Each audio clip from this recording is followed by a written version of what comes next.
Hey guys. This is God Harry. How are you all? Please support to subscribe this channel for watching new interesting stories. So in this video, we will see second part, what if Harry Potter was trained to be the ultimate magical assassin. Here is short summary. Raised in the shadows, trained to kill, Harry Potter didn't return to be a savior. He came back to end the war his way, one Death Eater at a time. But before we start, if you want more stuff like this, then be sure to subscribe and like this video. And if possible, share this video with your friends. Now let's start the story. Kai, in his Nicholas Gryffindor form, blew into the Wizengamot chamber like a strong wind, blood-red Gryffindor robes billowing behind him, catching every eye in the room. The room was circular with seats sloping to the floor. On the far side at the top was the seating for the Chief Warlock and his council. Kai sneered internally as he saw Cornelius Fudge sitting in with the council. His lips curled into a sneer. I don't want to deal with that incompetent man. A short woman dressed in pink stood next to the minister, carrying a conversation with Albus Dumbledore, who looked like he'd rather be anywhere but there. He strode down the stairs on one side, crossed the floor and up towards the council seats. He changed his walk from Kai's feline-like movement, which fit his smaller, leaner form, to Nicholas's longer, more powerful strides. Nicholas's form was bigger, broader, older. A Blade Master's form. Lord Gryffindor. There was no twinkle in the headmaster's eyes. Lord Dumbledore. Kai nodded to him respectfully. Can we speak for a moment? That felt like an order, but this had to be done. Of course, he replied politely and gestured for the older man to step away. They stood at the back, wrapped in a silencing spell, looking out over the masses. Before you say anything, Headmaster, no, I will not back down from my position. When I gave Kai as a point of communication, I did not mean you could harass him. It is just that sort of foolishness and heavy-handedness that suggests you are not the one for this job. The state of the British wizarding world is degrading and you are doing nothing about it. Instead of mourning your loss of power, celebrate that beginning of a better time. Dumbledore's eyes hardened. Do the other members know? Of course. How is it not in the papers yet? I called upon the Wizengamot secrecy code. They were magically bound to hold it as a secret until I release them. I'm controlling the press release. Of course, I'm aware of the dishonesty of some of the Prophet's reporters. I've invited a trustworthy one here today to report on the happenings. Dumbledore held in a sigh. There was nothing he could do to stop it. Now all that he could do was befriend this new player and see how much control he could exert over him until he could be removed from the position. Mr. Boudreaux has said good things about you. Kai is a very loyal individual. I am privileged to call him a friend. Nicholas suppressed a smirk as he spoke. Are you working with him on his latest project? Kai knew he was trying to fish out Gryffindor's allegiances. He decided to throw the man a bone. Of course, how could I resist? Kai's projects tend to stir up much drama. It's better to be in the know, so to speak. Indeed, he does stir up trouble, doesn't he? I will give him my apologies when I see him on Monday. I was worried and I didn't mean to press him as I did, Dumbledore lied smoothly. I'm sure he'd appreciate that. Nicholas waved a hand and 1 o'clock appeared before his eyes. You'll have to excuse me, it is time for the session to open. Nicholas pretended not to see the sharp frown the older man gave him. He wasn't trying to instigate something with Dumbledore, but he was mad at the older man for the harassment he'd gone through before this session. On top of it, while he was researching the laws, he'd been disgusted by the vicious bills that had been approved under his rule. The now tall B.O.N. stepped up to the podium. Hello and welcome to the 1513th session of the British Wizengamot. Thank you all for coming. As you may have figured out, I am Lord Nicholas Gryffindor. I was notified previously of my hereditary right to the leadership of this body, but I did not want to interfere in the governing over a country I did not currently reside. Recent events, however, have driven me to take action. I hope that we can work together to bring this isle out of its time of darkness. Looking out over the body of people, he asked, I open the floor to questions before we start the session. You are a foreigner, are you? Time of darkness. What right do you have to come here and criticize us? Britain is doing perfectly well. The minister had started this battle earlier than Nicholas had expected. What right do I have to come here and criticize you? Nicholas's voice was cold as ice. What right? You sit here, looking down on the wizarding world, yet you explicitly ignore its crumbling foundations. The UK wizarding world has a disease, lords and ladies, and that disease is arrogance and stagnation. The rest of the world is growing, improving, its people flourishing. New spells, potions, techno-magic are being created, but most never make it here. They are rejected for being dark, or seen as below you because of the use of non-magical technology. You treat the other magical beings you share the world with as inferior, lowly, while they bear intelligence and power equal to and even greater than our own. Look at the centaurs. They have the power of prophecy and wisdom far beyond even what our most powerful seers could imagine, yet they're treated like cattle. Werewolves are not even a different species but people with a magical disease, and yet they're treated like lepers. Children are sick and dying because you deny them their most basic rights like food, education, shelter, and health care. And you sit upon your cushioned seats like you're superior.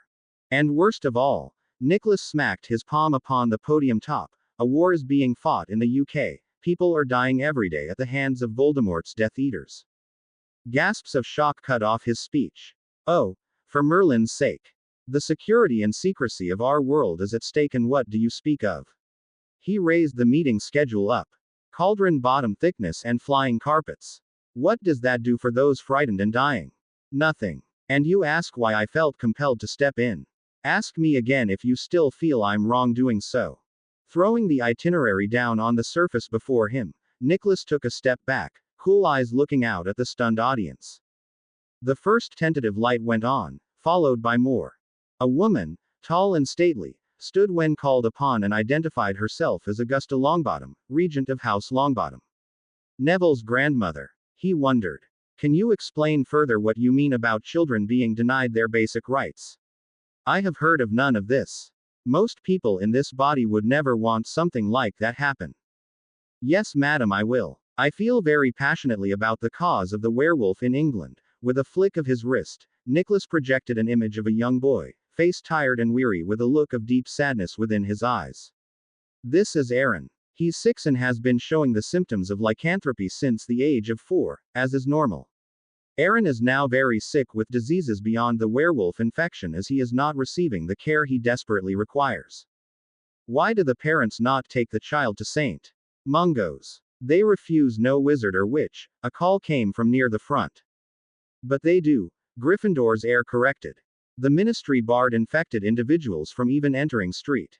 Mungo's, even though they are not contagious when in human form. So Aaron gets sicker and sicker but cannot get help except for traveling healers willing to risk their licenses. If this continues, Aaron won't live to see his 7th birthday.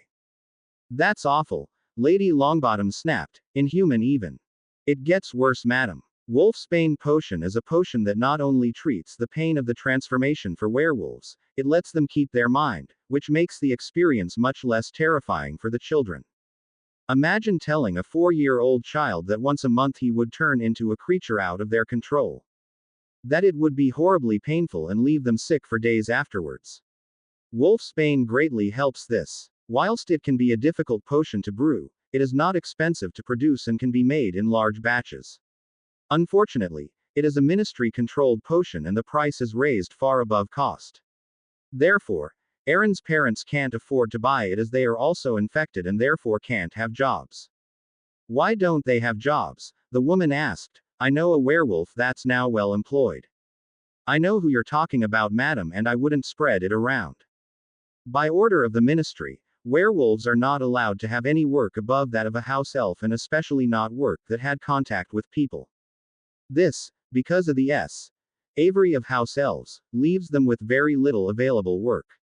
So, they live in poverty and squalor, getting sicker and sicker, unable to have the proper housing to lock themselves in on the full moon. This raises the risk of accidental infection. Werewolves in other countries have equal rights to wizards and most would leave this country for another, but the government here won't let them immigrate. The whole system does not make any sense. You dare insult the system put forth by your ministry? The toad lady screeched from down the row. It's nothing better than the half-breeds deserve. So, Nicholas purred, the ministry does not deny that these are the conditions enforced by their departments. That shut the woman up. Or rather, that made Fudge shut the woman up. Of course we deny them. What you say is nothing but lies, the minister countered. So these documents, bearing the signature of yourself and Madame Umbridge, that strip the rights of werewolves down to that of the lowest creature are forged. A stack of papers, bearing the signature and seal of the mom appeared in front of each Wizengamot member. As you went deeper into the pile, the documents, which were laws, got more and more restrictive and vicious towards werewolves. Why do you think Voldemort, Nicholas rolled his eyes at their flinch, has so many allies? Do you think that if werewolves and vampires were treated equally that so many of them would need to go elsewhere for help? Voldemort promises them freedom and equal rights. He's lying, of course, but some are willing to pledge themselves for just the chance that they could rise up out of the poverty-stricken life they have been trapped in. What does the ministry offer them? Pain and death for them and their families. Now see here, Gryffindor. You know who has not returned. And even if he did, if the werewolves have joined him, they should all be exterminated. You will cease spreading your lies instantly. Fudge was on his feet now, face red with anger. Observe, my fellow lords, the instinctual reaction of the ministry to threat, a quick retreat, then a violent lashing out at any possible threat, the tall young mage pointed out, treating the minister like an animal in a zoo rather than a high-ranking official. This was to further anger the man. Instead of sitting back and wondering, why is this threat occurring, how can we stop it and at the same time prevent it from occurring again, they use the knee-jerk reaction, exterminate the problem. The problem with that is, you can't just exterminate a problem like this. More will come and they will hate you more than the last. The foolish policies of this administration must be reviewed and revamped. We are approaching a new millennium, friends, and we cannot hide in the legislation of yesterday. What gives you the right to come in here and criticize me and my administration? I've led this ministry for 7 years. And there have been more unexplained deaths in the past 4 than in all the years since the last fall of Voldemort.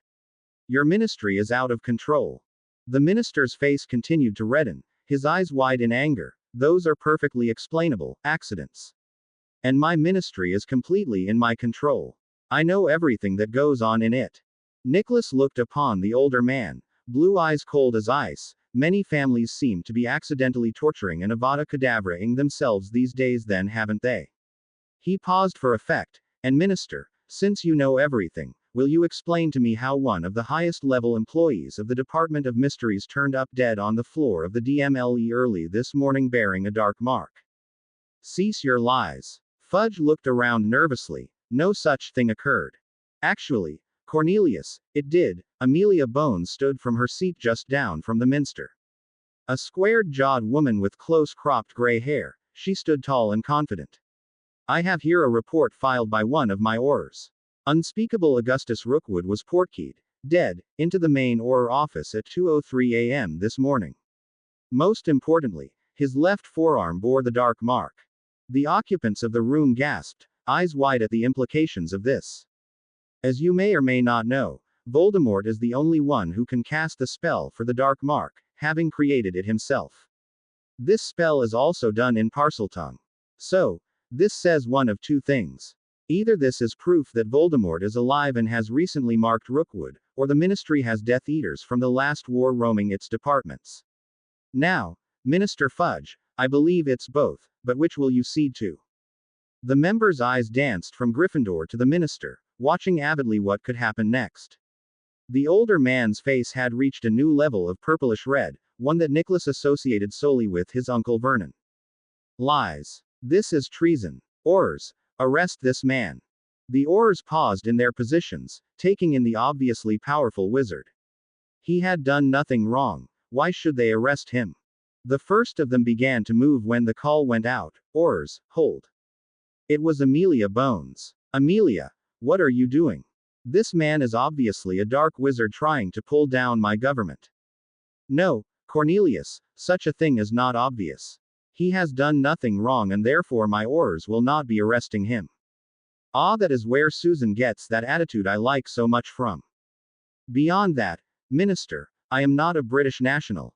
Therefore, you cannot arrest me for treason against a country I am not a citizen of. The disguised assassin looked out over the crowd. Minister Fudge, it is a privilege, not a right, that you are allowed in this courtroom. You are not the lord of a ruling house, and therefore have no place here. Currently, you are only disrupting the progress of this session. As such, I'm going to have to ask you to remove yourself from this courtroom. That dropped a number of jaws, but no one could deny this man's authority in this matter. They were so used to Dumbledore's genial mask, hiding an undercurrent of manipulation, that this in-your-face approach was foreign to them. One look at him and you knew that he meant business. That worried the Dark families. Was he a light extremist? They knew he could get things done, but he hadn't yet shown any sympathy to dark wizards, just dark creatures. The dark neutrals knew that if he showed support to their way of life, then he would have their loyalty. And Madame Umbridge as well, Nicholas added to his own hidden amusement. You can't do that, the woman screeched, her voice grating on Nicholas's nerves. In fact, I can. If you refuse to leave, I will have to ask the Aurors to escort you out. Dumbledore sat back and watched the proceedings with interest. Gryffindor had an interesting approach. He was certainly a wild card. The headmaster was encouraged and consoled slightly by the obvious open-mindedness and compassion with which the tall blonde presented his cause. He appeared to be a true Gryffindor on the surface, but Dumbledore could see the Slytherin underneath. He had, very quickly taken over the Wizengamot, shocked many of its members into a stupor, probably creating a mindset that would have werewolf legislation changed by the end of the week, and kicked the minister and undersecretary out of the courtroom. He had gained the respect of the members and had easily removed the headmaster's own power. The younger man had too much charisma. Even Dumbledore felt drawn to him, which frustrated Albus to no end. But there was nothing to be done right now. All he could do was sit back and observe. Until he had gathered enough information on this new player, he could not make his first move. He leaned back in his new position just to the right of the new Wizengamot head and prepared to watch the show. I will not leave. I am the Minister of Magic. You cannot speak to me like that. The heavier man had jumped to his feet, wand drawn. The Aurors shifted uneasily, sensing the increasing hostility coming from the minister, subtly releasing their wands from their holsters into their hands. Nicholas did the same with the 14-inch yew and holly wand he'd had it made for situations like this. This wand was special. It was made with 2 phoenix feathers and a feather from his thestral form inside. The combination was the only one that would tolerate him casting magic around it. He couldn't actually cast with it, but he could wrap his magic around the wand to make it look like he was casting with it. Unfortunately, it would only take about 8 spells in any given hour before getting very hot and unstable. Nicholas calmly stared the man down, looking every inch relaxed. Actually, Minister, this is my domain. I have every right to ask you to be removed from this room. Fudge flew into a rage at Nicholas's demeanor. He was the most powerful man in the wizarding world. How dare this upstart step into his territory? The first curse left the minister's wand before the Aurors could step in. Nicholas batted the weak disarming curse away with his wand hand and took a step closer to the man. He easily deflected the next series of low-level childish curses, muttering to himself in his head about people's pathetic self-defense abilities. Cornelius Fudge, there is no violence in these chambers. It is written in the magic of this hall. You desecrate the oaths made by ourselves and our forefathers. So it is written. Magics will be done, the gathering echoed before they realized. It was all those who had sworn the oaths of the Wizengamot. The assassin in disguise took a step closer to the man. You bring lies and hate into this hall. You, who have no right to be here, so it is written. Magics will be done. Another step. A light glow appeared around the minister. For this, magic bars you and your associates from this room until such a time that it judges you worthy to return. In the old laws it is written. Magics will be done. The glow got brighter and brighter. What is going on, Gryffindor? What is this dark mag? And then the balding man vanished. With a squeak, Umbridge disappeared as well. Silence descended over the room as the Aurors stared at him blankly. Lord Gryffindor, it has been many a year since the old laws have been called upon. An old voice wheezed from what a few Half-Blood heirs referred to as the dark side, the side composed almost entirely of the dark pureblood lords. I know and respect the old ways and laws. Do you? Nicholas replied, blue eyes flashing. The old ways are in my blood and of my blood, but most light wizards view them as dark and archaic. Why are you different? The Lion Lord leaned on the podium, looking the old finely dressed man in the eyes. There are no light wizards or dark, there is only magic and those who use it for good or evil.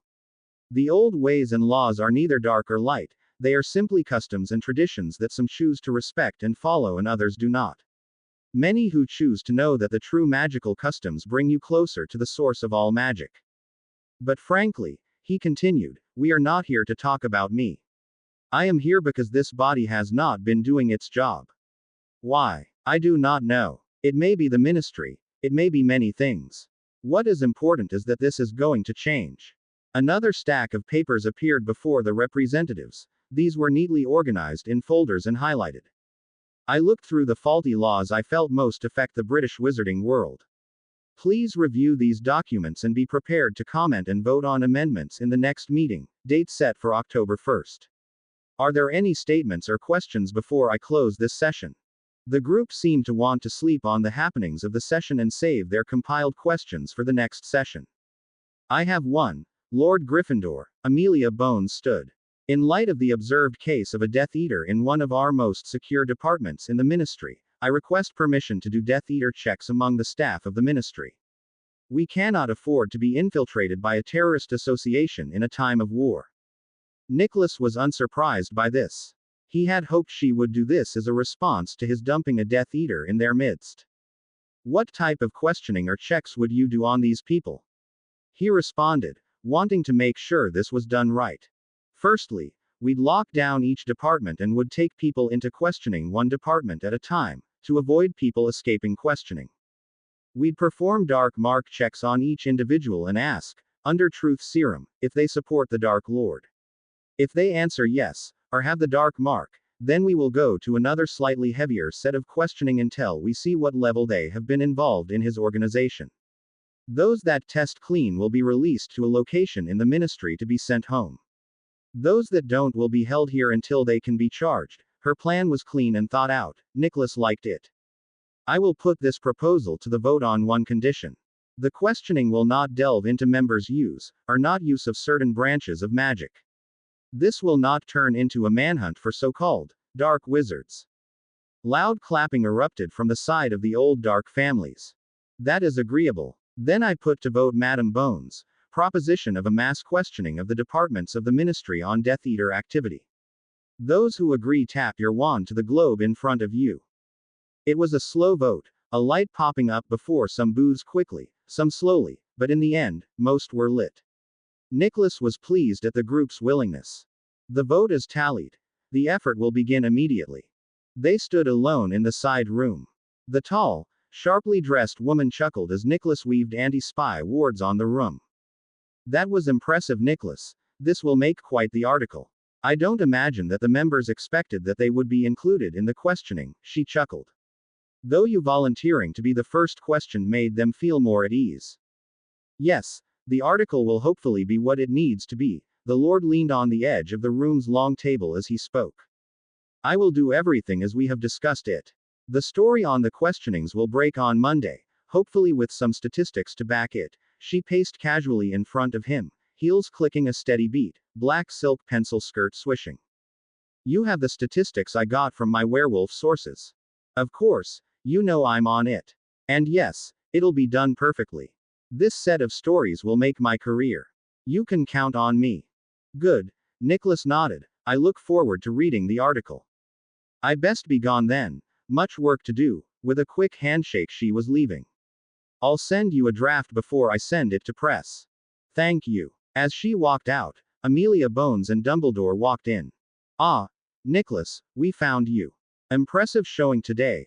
Dumbledore twinkled, hiding his annoyance at his recent questioning. The tall B.O.N. bristled slightly at the headmaster's use of his first name. You're a very passionate speaker, Lord Gryffindor. You made me see things in a way I've never looked at them before. I have a lot of thinking to do, Amelia cut in. Thank you, Madam Bones, and please, call me Nicholas. I believe we'll be working very closely in these coming months. He held out his hand. She shook it. Yes, we will. I certainly look forward to the changes that appear to be on the horizon. Me as well. I respect how well you've worked with the DMLE under these circumstances. He paused. There is one thing I saw on the addenda that really surprised me. You're still hunting for Harry Potter. Well, of course, my boy, we need to bring the child home, do we not? Dumbledore twinkled. Child. Nicholas made his voice sound startled. Harry Potter, if he is indeed alive, would be of age now. Therefore, you finding him or not would do little. What if he is being held hostage by the Dark Lord? For 8 years. When he's only been back for 5. Highly unlikely. Well, what if he has not found magic? His letters all returned unopened. That suggests that either 1. He's dead.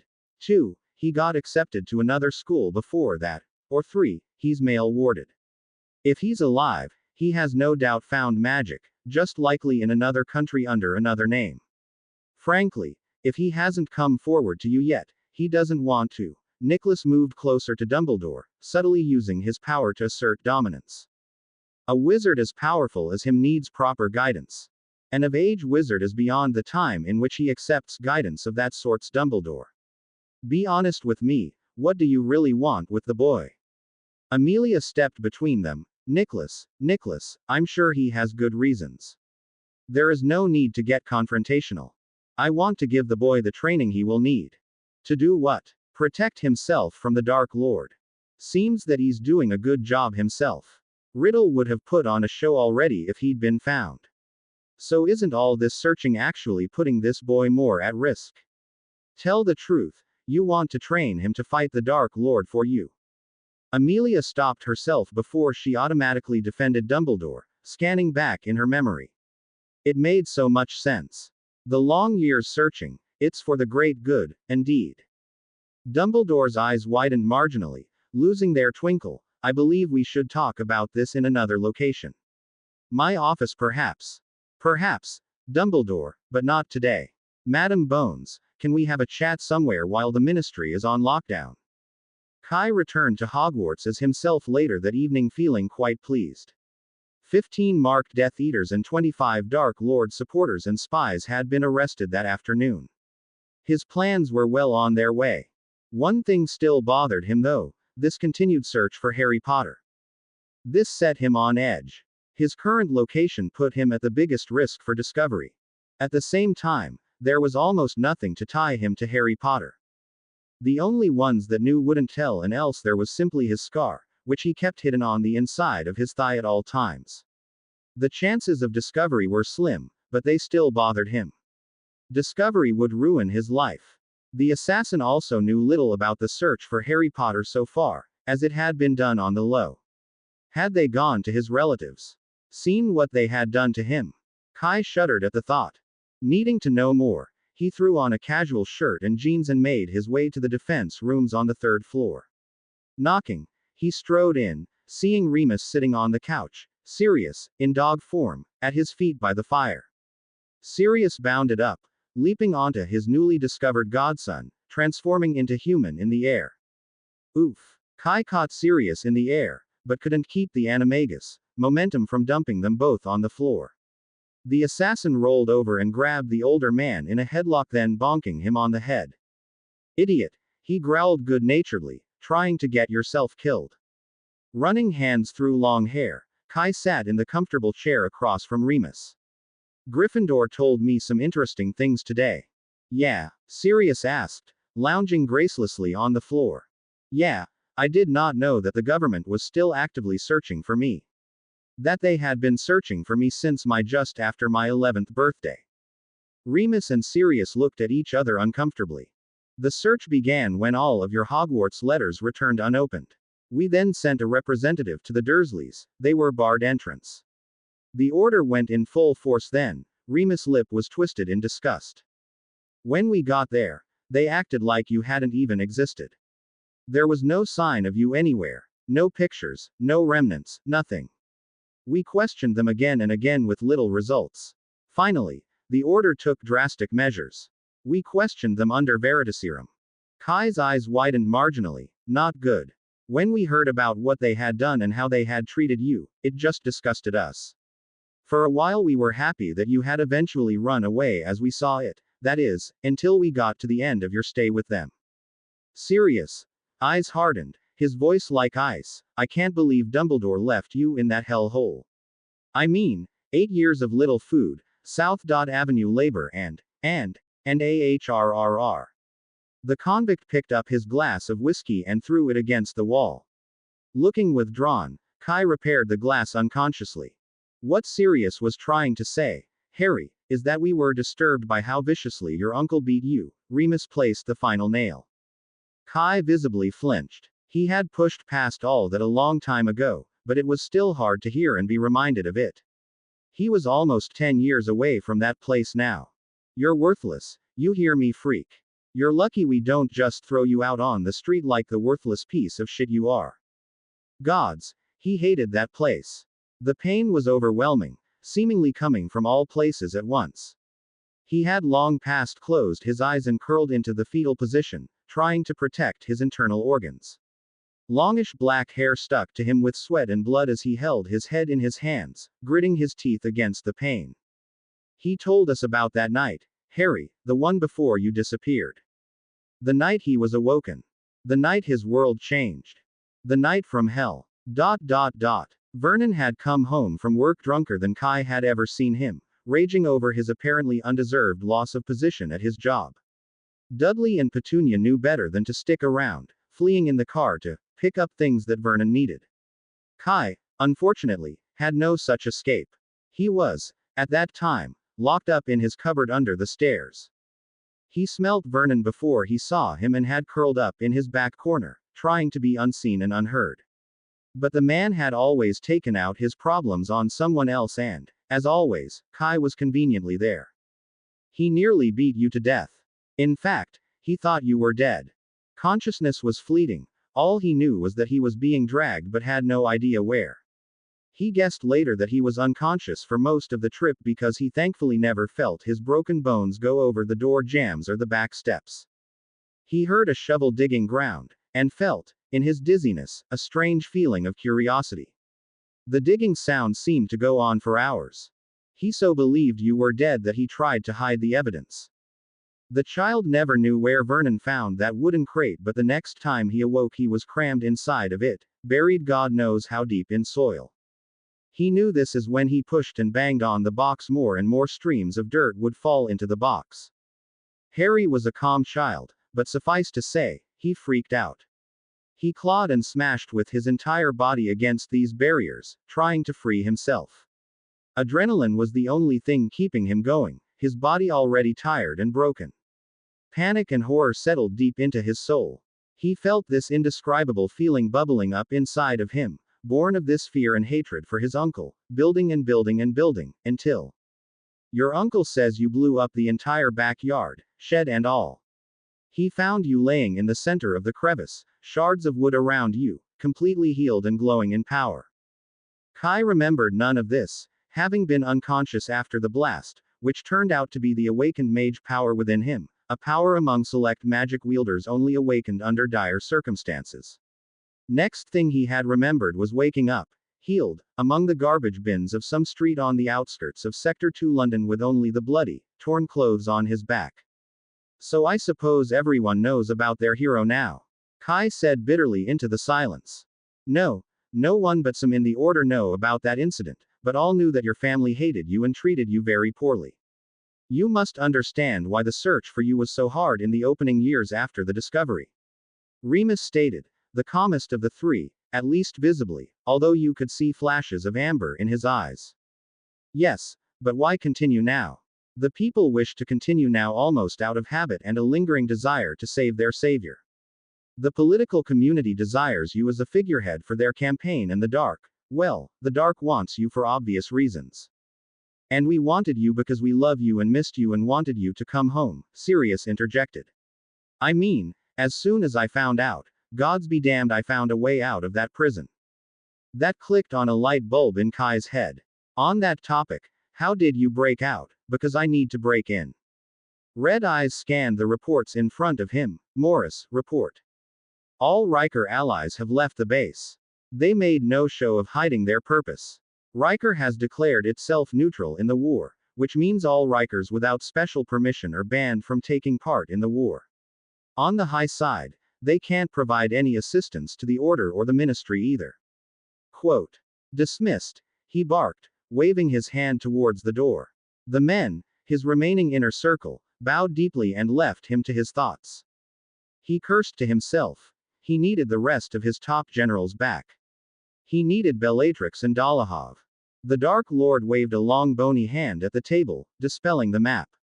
He swept into his personal library, the warm crackling fire contrasting the icy magic cast out by the Dark Wizard. The bookshelf furthest to the right is what held his interest. Scanning the volumes, he pulled a black ancient volume off the highest shelf. Wild Magic. Power Beyond Imagining, the cover read. Voldemort believed it held the key to recovering his power. Tom Riddle had not predicted the repercussions of using the diary to bring himself back to life. The Creevy boy's magic was weaker and incompatible, and only merging with his wandering spirit had allowed him to rise to his former power. Unfortunately, the merge had not made his power stable, and he had to rely on daily potions to restrain the power. Creevy's magic had turned wild. He had read this book front to back, looking for a solution. Only after the incident with Shadow that answer had come upon him. The book included a dark ritual involving the blood of a mage. It uses the mage as a power siphon and makes him or her draw magic from the air, and feed it to unlock it into the ritual's master. That would not only lock the Creevy boy's power in, but it would likely triple his available power. Dominance over the Muggles would be simple if he held such power. Now, the only problem was getting a hold of the mage. He knew where Shadow was, of course, but Shadow was powerful and protected by many, including the wards of Hogwarts. Voldemort would just have to lure him back, and he knew just how to do it. Baracas. Shadow hated him deeply. Upon completion of this ritual, he wouldn't need the vampire potions master any longer anyway, so his sacrifice would cost the Dark Lord little. Yes, he thought, let the planning begin. The halls of Hogwarts gave off little feeling of security these days, especially to those that had to walk those hallways in the middle of the night. The walls seemed to close in on you, beeping away strength and warmth, chilling to the bone. Hermione pulled her robe tighter around her, trying to keep warm as she patrolled, however futile it might be. The head girl was thankful of Kai's addition to the staff, as night attacks on students had reached the lowest it had been since the beginning of the Second War, but they had not completely stopped. Vicious attacks on those of unpure blood still happened multiple times this week, mostly this weekend when students knew the warrior was gone. This was the weekend, and as such Hermione walked with her wand drawn. Despite being on high alert, she had no warning before she was slammed violently into the stone wall, a sharp forearm pressed into her throat. She cried out in pain as her head connected with the wall, spots blooming before her eyes. The Muggleborn struggled as she felt her wand being ripped out of her hand. Well, look what we have here, the Mudblood, a voice hissed in her ear. Her vision cleared and she saw 3 cloaked figures, obviously students, before her. The hooded cloaks disguised their faces. I've been hoping to come across you one night, Mudblood, a dark gravelly voice whispered harshly in her ear. A hand caressed the side of her face. You make the other Mudbloods think they can be as good as us, and that is just not acceptable. You need to learn your place. Let me go. She pleaded silently, tears in her eyes. She tried to gasp for air. The darkness was closing in around her, the deep chill of the wall seeping into her very soul. Stand down, an angry voice came from the shadows behind the group. To her surprise, it was Draco Malfoy that stepped out of the darkness, his long black robe swirled around him as he strode out of the corner, his face dark and unreadable. Everyone knew that Draco Malfoy was the most powerful student in the school, magically and politically. Though Hermione suspected the first might be challenged by Blaise. Let her down, he stated calmly, his eyes looking hard into hers. The arm was removed quick from her neck and she fell to the ground, tears streaming unconsciously from her eyes. She gulped air into her lungs, coughing at the clumsy efforts. Was it over? She doubted it. Malfoy probably only wanted to join the fun. What do you think you are doing? His deathly quiet voice hissed in anger. Heads snapped around in surprise. Boss. One whispered. The shadow resides in this school. We cannot be fools. He could kill you as easily as he breathes, as he has already destroyed some of your fathers. He knows all that goes on in this school, and our orders are to avoid drawing attention to ourselves. Now get out of here. His arm snapped to the side, pointing in the direction of the Slytherin dorms. I'll take care of this. Quickly, the group dispersed on his orders, leaving the hallway empty save for the head boy and head girl. Hello, Granger. The B.O. spoke casually, removing the spells cast on her. Get yourself together and get out of here. With that said, he turned and walked away, leaving her staring at his back. What just happened? Did Malfoy just save me? To what purpose? With as enigmatic character as Malfoy, chances are she'd never know. The night was cold and dark all over the United Kingdom that night, but nowhere as much as Azkaban Island. The land beeped all warmth and happiness from you down to your very bones, eventually driving you mad. Oars that worked on Azkaban Isle rotated out after only 2 weeks. To strong eyes, the Dementors were visible miles off the shore, guarding the water's edge. Thanks to his information from Sirius, the shadow flew unaffected over the water's edge, unapproached by the demons. Like all animals, Thestrals are unaffected and standardly unnoticed by the Guardians. Acting as naturally as possible, the large black Thestral landed gracefully on the bank, neck twisting elegantly, making an eerie silhouette against the moon. Guards paused in their patrols to watch the predator as it strolled up the beach, closer and closer to the fortress, sniffing and occasionally pawing at the ground. Suddenly, with burst of great power, the creature took flight from a standstill, floating only to land on the top turret, scanning the sky. It wasn't odd to see these deathly horses around the island, but most took a sighting as a bad omen. Suddenly the creature took off, flying around the dark side of the castle and disappeared. The guards took a breath and breathed a sigh. Melding with the vast shadows of the castle, Shadow moved quickly towards the warden's office. He needed to know which cells housed his targets, or he'd spend hours finding them all in the maze-like prison. Standing in the shadows of the warden's office, he waited patiently, quietly watching the balding night warden read a newspaper tiredly, heavy eyes blinking. As he saw the man drifting, he sent a gentle, silent sleeping spell his way to ease him into sleep. That way his sleep would be heavy, but natural as to not look suspicious. Pulling out of the shadows, he slipped to the magical cabinet to the left, opening it and whispering the names of his targets. Alecto and Amicus Caro, Bellatrix Lestrange, Antoine Dolohov, Vulcanus Mulciber, the final Inner Circle Death Eaters that had not been freed in the failed attack on Azkaban 2 years back. All the files that came up out of the cabinet had one important thing in common. Maximum security level 2B. Well, that simplifies things. Removing all traces of himself from the room, he stepped gracefully into the shadows, disappearing without a sound. Maximum security level 2B was deathly quiet, the silence here more heavy than in the higher levels, minimum security. These individuals had been here a long time, and would be here even longer, their pleas for help and mercy long gone silent in the blackness. There was nothing here left for the Dementors to take, so they only came down here if they were on rotational patrol. Staying in the shadows, he slipped into the first cell, Vulcanus Mulciber. It was quick, silent and clean. After nearly 20 years in this hell, both Dolohov and Mulciber welcomed death with open arms. The others, clearly mad even before incarceration, put up little fight. A huge blow had been struck to Voldemort this night, half of his old inner circle dead. Shadow the Thestral stood again on the highest turret, thinking about the fight ahead, how much he had yet to do to get his revenge, both for himself and his parents. It was a long road ahead. Powerful wings spread wide and the Shadow left Azkaban forever changed. The Shadow, now Kai, was tired at breakfast the next day and not looking forward to the Monday drag. The head table was a flurry of activity as those in the order whispered furiously back and forth to each other. Apparently, the deceased Death Eaters had been discovered on patrols early in the morning and Dumbledore had already been contacted. None had approached him about it. He didn't know if that was because they hadn't thought that it was him or if they were scared to.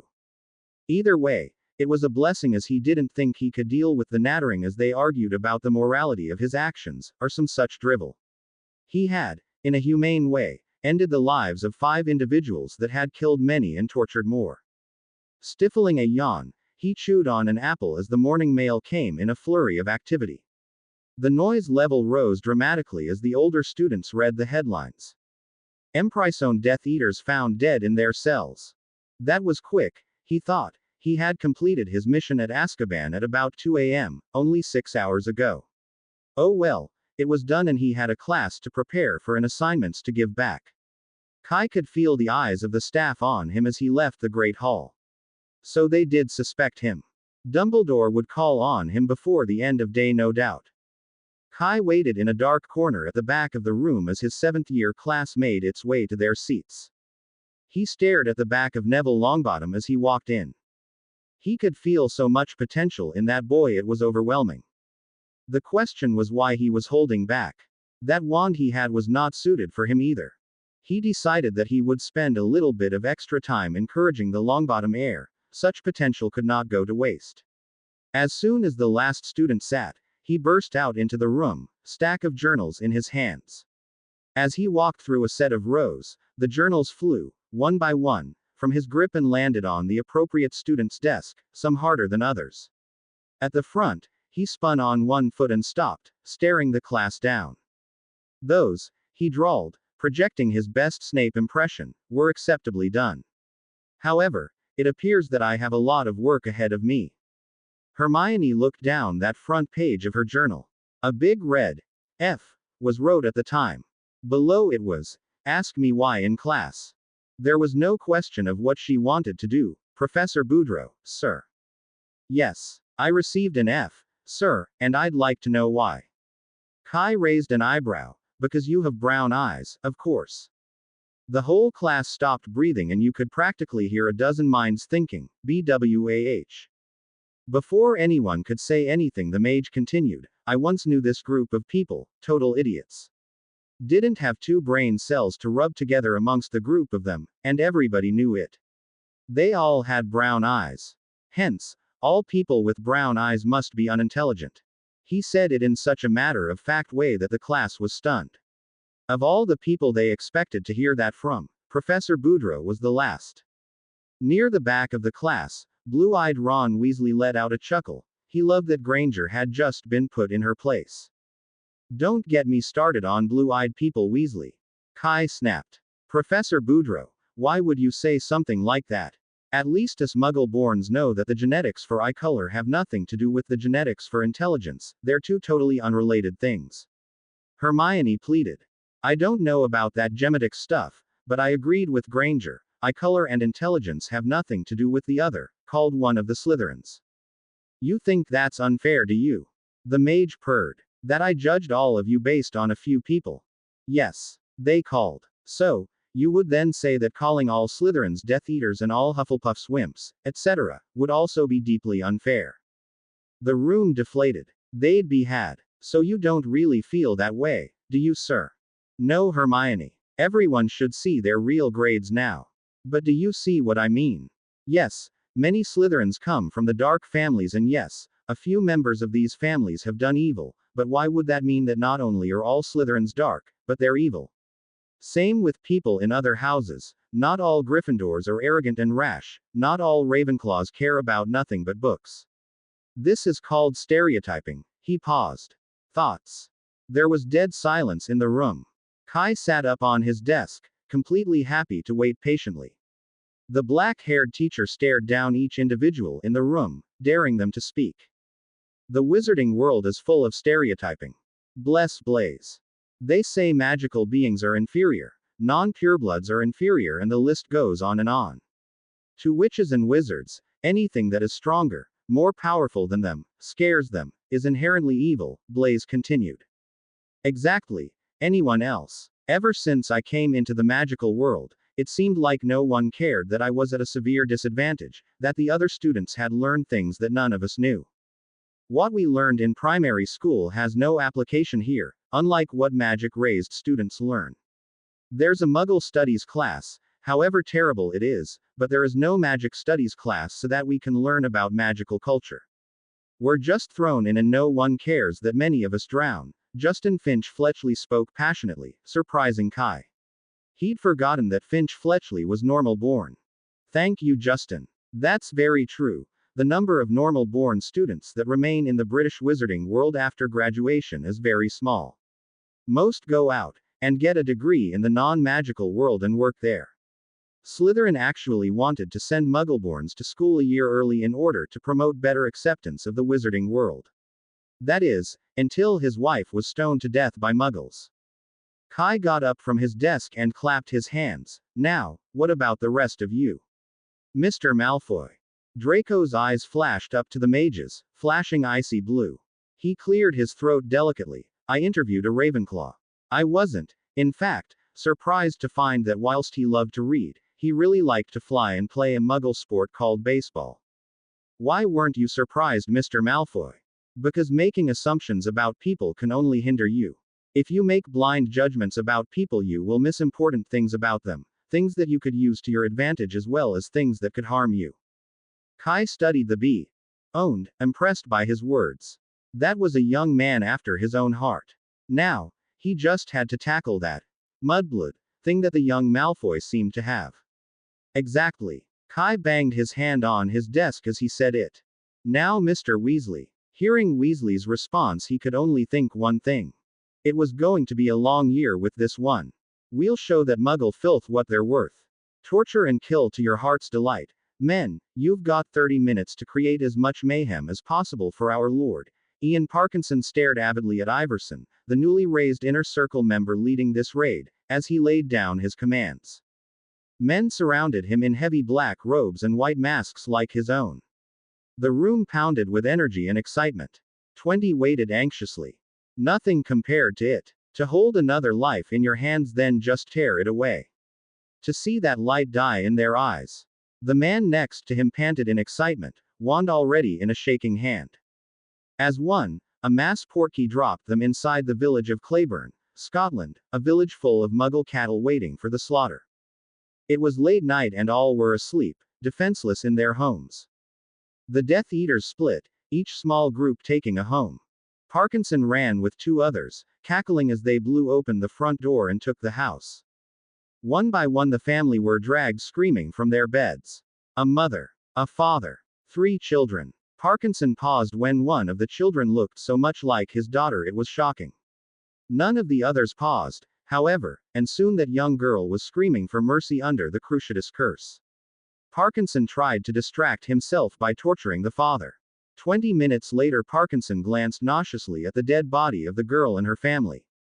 He shook his head. Cattle, they're merely cattle. Let's move, boys, see if we can't wreak some destruction before our time limit is up. The 3 ran outside, throwing reductos and bombardas at random buildings, lighting up the village in flames and screams. The screams and laughter rose and rose over the rooftops, a manic song of terror. It grew and grew to a powerful crescendo. Then nothing. Silence. The Dark Lord's followers looked around, then blackness swallowed them all. When light came again, all 20 were standing together despite having been hundreds of feet apart before. A single ball of light hung above them, situating them in the center surrounded by a vacuum of darkness and silence. Even the footing underneath them was no longer black paving, but hard-paced dirt. Iverson was clearly trying to speak, spinning around to look at them all. Panic rose in Ian's throat. What is this? Suddenly the shadows moved and a huge black tentacle whipped out of the darkness and snatched up Iverson, dragging him along the ground towards the edge of the shadows. As his foot hit the edge, he started screaming, the horrified scream of a panicked animal. The scream reached the very core of his soul and shook him deeply. Men scrambled towards him, grabbing a hand, an arm, trying to save their leader, but it was futile as he was dragged into the void. They didn't have to wait long as Everson's mutilated body came flying from the void, landing with a squelch in the center of their mass, his dead eyes frozen wide in terror. Good evening, gentlemen, a cold voice echoed around them from nowhere, yet, from everywhere. Parkinson's heart rate doubled as his eyes searched the darkness. Take note of this lesson well. This is what happens to those that bend a knee to the self-professed Lord of the Dark. You will learn that the dark is not his companion but rather his end. His power is nothing and his cause foolish. You live and die at my whim. A shadowed figure appeared to the left. Wands flashed and a dozen green curses of death flew his way. They never reached him though, as the figure vanished into the dark, reappearing on the right. He gave a cold dark laugh. The shadows do my bidding. More of the tentacles lashed out from all sides, dragging 4 more screeching men to their fate. I am the shadow. Take note, the Dark Lord's days are numbered. Whether your days count as quickly is up to you. Now be gone. Ian knew nothing but darkness. Kai, that even gave me chills. Nikolai, his squad's illusionist, chuckled as the group of unconscious Death Eaters were portkeyed away to Riddle's headquarters. Most of these men stay with Voldemort out of fear instead of loyalty. If we can appear more frightening than him, then perhaps we can disrupt the group, Kai responded, leaning against the wall of the large stone room. Of course, some of them are just sick FKS. And when they wake up and find out that they never made it to that village, that it was all an illusion, they'll spread the word of my power and of what I spoke. I am to be their boogeyman. Susan knocked on the door to the room of requirement, a ball of nervous excitement. Today was her hard-earned private training session with Professor Boudreaux. She had come in her training clothes. They were black to the ankle, highest in her class save Blaze. The more black, the more skills a student had. She had a long way to catch up with Blaze, but she was determined. She'd asked her aunt all she could about this new professor. Auntie had known little about him except that he'd graduated from LeFay Institute of Magic, which was incredible. Also, he had some apparent link to Nicholas Gryffindor, the new head of the Wizengamot. Come in, Susan, a rich voice called from the other side. He voice never failed to make her take notice. Looking around, the room was very different than when during class. A pair of comfortable armchairs sat around a fire. Boudreaux sat in one of them, a banker box of red notepads to his right and a small pile on his lap for reading. He was dressed casually in jeans and in a blue button-up shirt. The room felt relaxing and elegant. I wonder what his real rooms are like, she thought. The beige carpet was very soft and padded, she noted as she walked over to him. Sit, he waved at the other chair as he packed away the student essays very carefully into the box beside him. She froze for a moment when he looked her in the eyes for the first time. She could feel the power rolling under the surface. Once again she thanked her aunt for teaching her how to sense someone's power. I like your drive, Ms. Bones. You have a determination and maturity that I strive to see in my students. That is why you are here. You could have succeeded very well at LeFay Institute. She held her breath. No one had ever said that to her before, had seen something in her before. She was just a Hufflepuff after all. Now, this is your time. What do you want from me? He leaned forward, green eyes still locked on hers. Ever since I was a child, my aunt trained me so that I would never be taken from her like my parents, toughly and without cause, she found herself saying. I am quick. I am strong.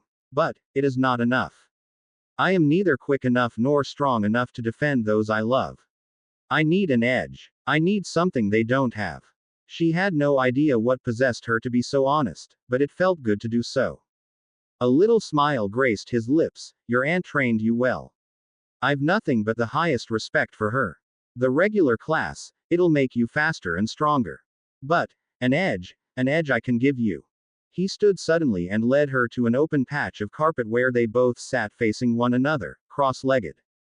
Now, do not question what or why. Just do, he said very seriously. She nodded, curiosity piquing. Close your eyes. Relax and breathe deeply. In out, he demonstrated, laying his hands on his thighs, closing his eyes. She watched his body just lose all tension. In your mind's eye, picture a candle burning. There is nothing but my voice and this candle. She felt the tension release from her body as she breathed deeply, feeling the air travel in and out of her lungs. As she relaxed, she pictured this candle in her mind. Tall and yellow with a flame burning brightly. Now, one by one, feed your thoughts and emotions into the fire of the candle. Acknowledge each one, then let it burn away until nothing is left but you and the candle. This is curious, she thought. Acknowledge. Burn. And it was gone. He sure is cute when he's serious. Burnt. Fear she'd never succeed. Burnt. As she continued, she felt lighter and lighter, clearer and clearer. The candle was everything. In out. Now, Snuff out the candle, a voice whispered quietly in her head. She acknowledged the direction, then burnt it. An imaginary wind blew softly across the candle, gently fizzling out the flame. Dark, calm, peace. In the corner of her mind's eye she saw a new source of light. She moved toward it, feeling drawn. As she got closer it got bigger and bigger, like a sun casting warmth and light. Touch it, feel it, embrace it, that voice whispered again. She reached out and felt warmth and power, a sense of being home. It felt like her. Come back now, Susan. Wake up. The voice was louder and more forceful this time, snapping her out of her haze of warmth and pleasure. She recognized the voice now. Professor. And suddenly she was back in the room, the soft carpet under her legs, feeling the calmest she'd felt in her life. What was that? Her voice sounded raw and loud in the blissful quiet, no other sound than the crackling fire. She looked back in his eyes. They held the crinkle of a smile at their corners. That, Susan, was your magical core. You must reach it the first number of times through meditation, which I must say you're a natural at. He stood, stretching languidly. Reaching your magical core is the first step in wandless magic. He let that sink as he strode over to the chair and picked up the box of essays. Wandless magic. She couldn't believe what he was saying. She'd wanted an edge, but this was incredible. I could do that. You just achieved the first step. Now, that took an hour and a half. When you can clear your mind and reach your core in less than a minute, come see me again. She was still gaping like a fish when he reached the door, opening it and motioning her to follow. It's not much longer before curfew, Ms. Bones. You'll likely be wanting to be getting to your common room. She nodded to him dumbly and waved goodbye as they went separate directions. Wandless magic. What an incredible thing that would be. And the calm clear-headedness that meditation had brought. She wanted to feel that way all day, every day. Was that why the professor was always so calm? So understanding? She shook her head. She could do this, just wait and see. I wonder if Blaze can do wandless magic.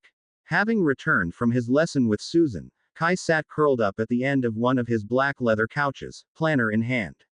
A warm fire crackled softly in the fireplace in front of him and a glass of red goblin wine perched on a wrought iron table beside him. Hogwarts was content and wrapped a calming blanket of magic around the descendant of one of her creators. The assassin-turned-professor breathed deeply and sighed in contentment. It had been a long time since he had felt this relaxed. Thinking back across the 5 weeks since his escape, he never expected to be where he was today. A soft knock at the door brought him from his quiet contemplation. He closed the planner and stood. Activating the charms on his door, he frowned. It was Tonks. She was in her natural form, long black hair and blue eyes showing her black lineage. More surprising was that she was in a shimmering black cocktail dress, her hair twisted into an elegant knot. She looked stunning.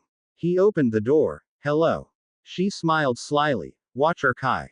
What are you doing here? He fought to keep his eyes on hers and not on the curves very clearly displayed before him. She smirked. You threw me out of Shadowed Soul for the first time exactly a year ago. Want to go out to dinner? Kai raised an eyebrow. Are you serious? If possible, her smirk became more mischievous. That smile was what captured him in the first place. Cheeky little asshole. You thought if you came, I wouldn't be able to say no. Yup.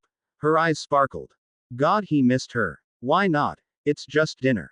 He stepped back and gestured for her to come in. Her smirk turned into a bright smile.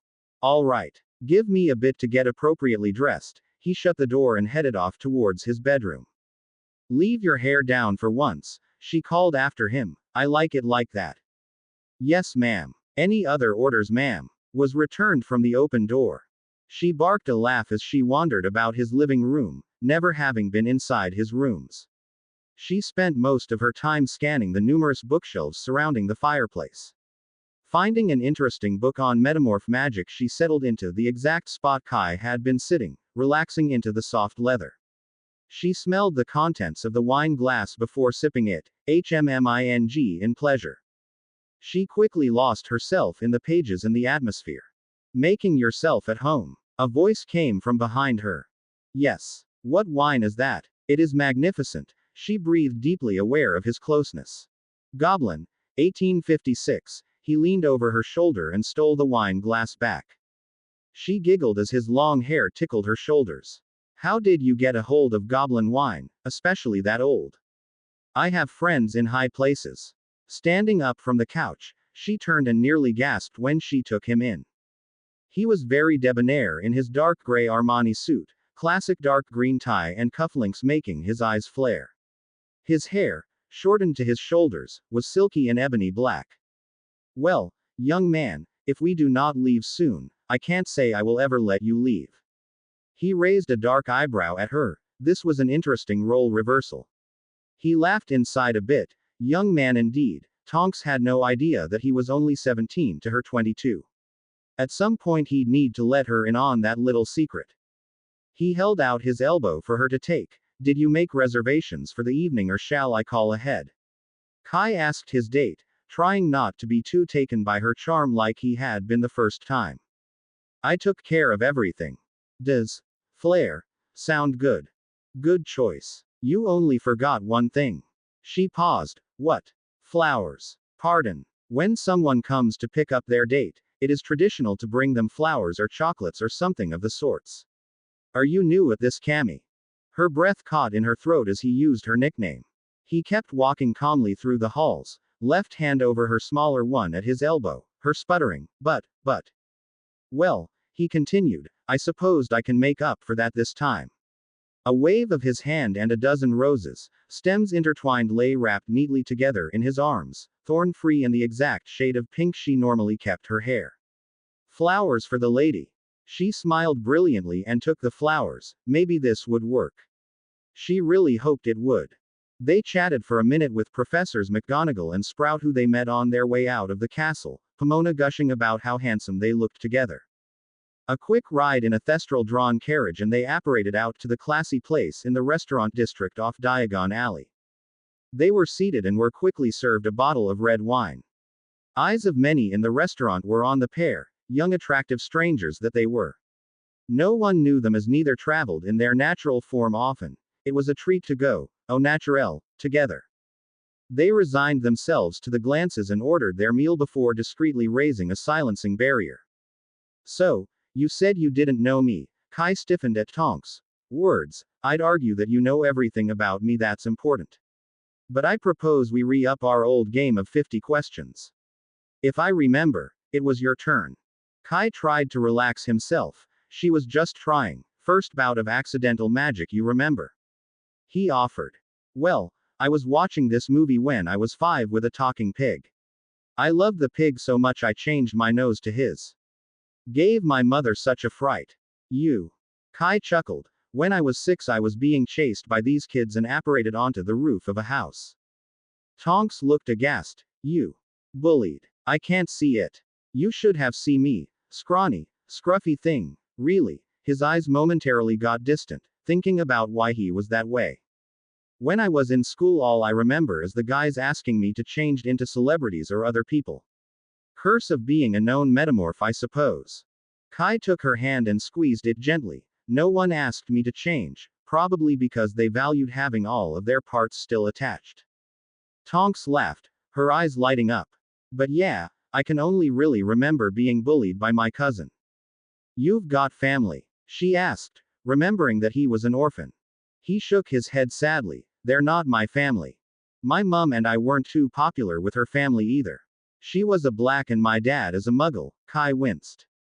Toujours pure, he muttered. Yeah, before it was just me, mum and my cousin Sirius. Then, there was that mess with him being the Potter's secret keeper and then him escaping Azkaban. It shocked my mum and me.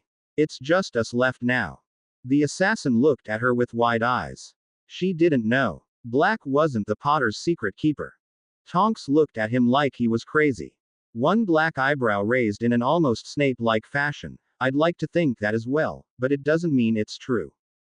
I've seen Pettigrew. He's not only alive, he's a Death Eater. Tonks held in a gasp. Don't worry, Kai drawled with a lazy smile, I'll move him to the top of my list. You'd do that? She smiled at him with pure affection.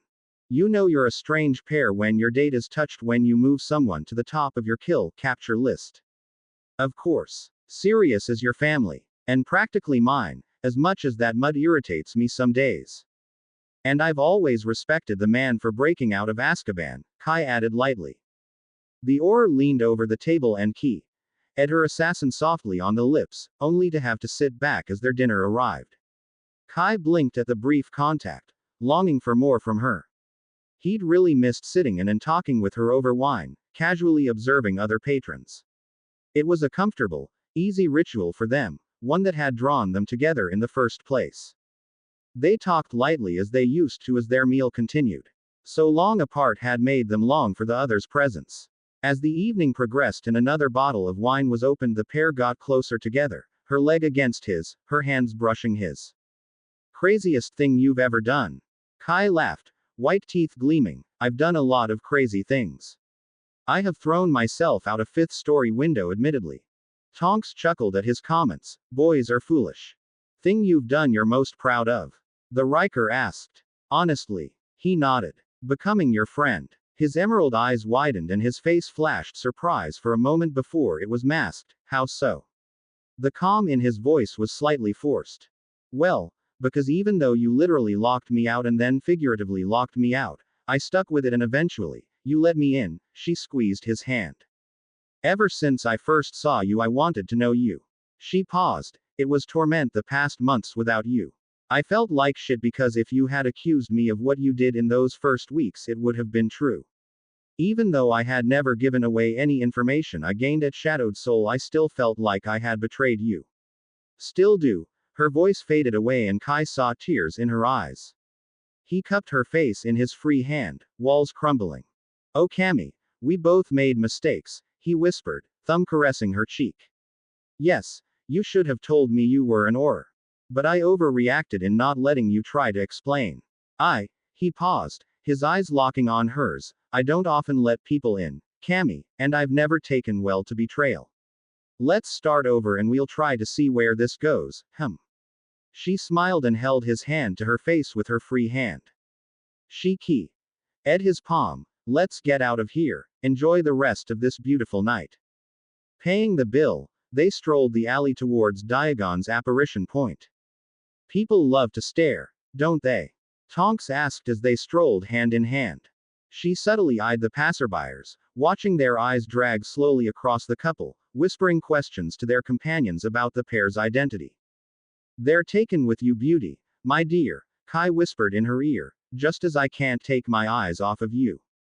She smiled affectionately at him, charmer.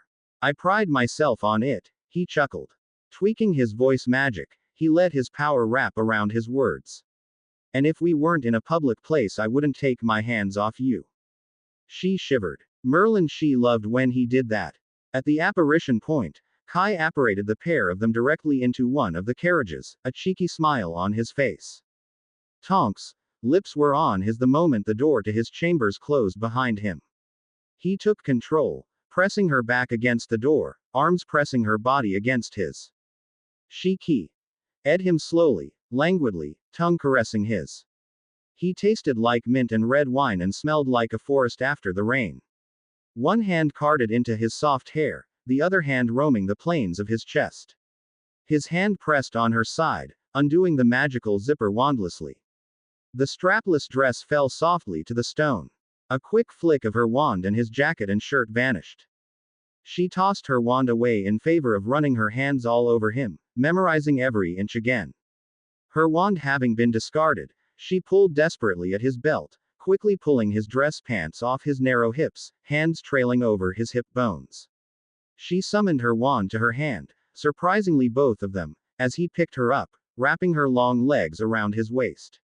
She giggled loudly when he tossed her playfully on the bed, slowly climbing on top of her. She grinned mischievously as an idea came to mind. Using her Auror-trained skills she smoothly flipped them over, switching their positions. With a quick flick of her wand, his hands were bound to the headboard above his head with a pair of navy blue silk scarves. Kai looked up at her, amused glint in his eyes, knowing that if he felt at all threatened, he could free himself easily, but enjoying the play. You're mine tonight, Shadow. Sun filtered in through the charmed windows in Kai's bedroom, filtering through the curtains and over the pair of lovers, one lying awake on his back, the other nuzzled firmly against his side. The normally immaculate assassin turned teacher looking rumpled for once, his long hair a mess over his bare chest. Do we have to get up? Tonks' muffled voice came from under the blankets. As if anticipating his answer, she latched her arms around him in refusal. Well, Severus is coming to my quarters for breakfast in about. A quick glance at his wrist update him on the time, 25 minutes. Well then, a small long-fingered hand walked its way up his chest. I'd say that's just enough time for a little morning fun. He could feel her smirking against his side. Quick as a fox he scooped her up and dropped her on his chest. You little minx. He tickled her relentlessly. You know I have class right after. Can't be showing up to class with 15-year-olds looking like I've just gotten a good shag. Tonks loved how much freer he was with her now, just in a couple of weeks. How he laughed with her, played with her. Just good. She purred in his ear. What? Did you say you wanted a harder tickling? She howled laughter and jumped off him, fleeing for the bathroom. He caught her halfway and tossed her over his shoulder, trying to escape. You should know by now that escape is inconceivable. He cackled dramatically like a cartoon villain. Now be good. He gave her a good thwack on the ass. Or your shower will be mighty boring. She giggled all the way until breakfast. The 3 perfectly spaced knocks told the couple that Severus had arrived. Kai went to answer the door while Tonks finished with the table. No house elves worked in Kai's quarters, that's for sure. Severus, good morning to you, Kai greeted cheerfully as he swung open the door. I do not see what is particularly good about it, Boudreaux, he replied gruffly as he strode through the opening. I have double Gryffindor, Slytherin 7th years today. I swear, one day they will kill both me and each other. He nodded greetings to the now purple-haired Auror as he arrived at the table. If I see another ingredient go flying across the room, I will have someone's head. They're always trying to sabotage each other, it's bloody dangerous. Stupid dunderheaded children. Tonks laughed as she poured him a coffee. So nothing much has changed since I was there then, Severus. None, though I remember you blew up your cauldrons just fine on your own Nymphadora. 2 can play that name game, Severus, she smiled evilly. I know just what pushed your buttons. Don't forget I'm a black. Kai dropped his head in his hands. Actually, I was quite hoping he'd forget you were a black chamois so that you wouldn't kill each other. Besides, this conversation is all about how ridiculous childhood rivalries are. Let's not be hypocrites, He looked at Severus. Have you thought of pairing the students across house? I mean, they couldn't blow up one house's cauldron without sabotaging a housemate as well. Oh, and here's another suggestion. Don't be such a git. Excuse me. The broad-shouldered man stiffened, nose in the air. Well, think about it. You don't have to pretend to be a Death Eater anymore. Why would you still not punish the Slytherins for the sabotaging behavior you detest? Why would you only encourage the Slytherins and not the other classes? False praise can be just as bad as no praise. Do you want one of your 5th years thinking they are good enough to brew Veritaserum because all they hear is how good they are when they are in reality barely passable? It's dangerous. Students need to know exactly where they stand. Kai paused to munch on a piece of toast, watching Severus very carefully. While I concede that you have some valid points, solving the problem won't happen nearly so easily as that. Some of these kids hate each other. And the Gryffindors are useless at potions, the potion master replied haughtily. All right. Let us propose an experiment then. Try what I have suggested for 2 weeks. If there has been no improvement by then. Kai let his voice trail, hinting that Severus to offer an amusing consequence. You have to teach for 2 days with your hair styled like Ms. Granger's. And a bottle of that goblin wine of yours to celebrate. Kai barked a laugh. Oh my, Severus, that is an amusing suggestion. And if there is improvement, you continue with my suggestions. Oh, and stop calling Tonks Nymphadora, that's simply instigating. Agreed. They clasped hands and a blue light flashed between them. This is going to be fun. A large group of half-asleep Gryffindor and Slytherin 7th years glared across the hallway at each other as they waited for the arrival of their professor. He had not been present at breakfast, but the students had noted Professor Boudreaux was also missing, suggesting they were together. The students thought that was an odd pairing of friends. Someone so fair and unbiased as Boudreaux friendly with the most biased teacher in the history of Hogwarts. Speaking of the most biased teacher in Hogwarts, where is he? Class started 2 minutes ago, Hermione thought, looking around at the other students. As always, Neville and her stood apart from the rest, not really feeling a part of the Gryffindor group. That had changed somewhat since she started refusing to be bullied by Ronald. Some of the girls in her year had started talking to her again, and she'd even been invited to a makeover night in the 6th year dorm. Shyly, she glanced toward Blaise, watching the casual way he leaned against the wall. It always baffled her how graceful he looked in even the most casual of positions. This too was something new for this term, meeting Blaise Zabini. Enigmatic even for a Slytherin, he made so few waves that you almost never noticed him. Once he'd caught your attention though, it seems that you just couldn't stop giving it to him. Her heart fluttered. Damn it, this foolishness over a boy. One who really doesn't know I exist. Just then Snape swooped down the hallway, robes billowing around him. With a wave of his wand the door flew open and he snapped, inside. The students scurried to obey, finding a desk quickly. Today I decided I'd finally had enough of the foolishness happening in this class. From now on, you will be paired with an individual from the opposite house. People in the inside of the desk columns, switch. The class stared at him, speechless. The two lines of pairs of desks just stared at each other. Reluctantly, the inside columns stood and marched, as if to their deaths, to the other side of the room. There were only two happy people in that whole room, Blaise and Hermione, who had just happened to side in the same row and get paired together. Say hello, Snape continued, to your new lab partner. They will be your lab partner for the remainder of the year. I will hear no complaining, no whining. I simply don't care. He flashed his wand at the blackboard. Today's assignment is on the board. Begin. The class was a flurry of activity as students pulled out their books to turn to the appropriate pages. The bickering started almost immediately, if quietly to not draw attention to themselves. Who was going to get the ingredients? Who would do the dicing? Who would? Two pairs simply worked quietly and one was a total shock. Near the back of the class were paired Draco Malfoy and Neville Longbottom, arguably the best student and worst student in this class. Draco had quickly retrieved all the ingredients and was calmly and patiently showing Neville how to cut each ingredient to the book's specifications. See, Longbottom, there is a very clear difference between slice, chop, and dice, and this can make a big difference in your, drifted from the back to Hermione's ears.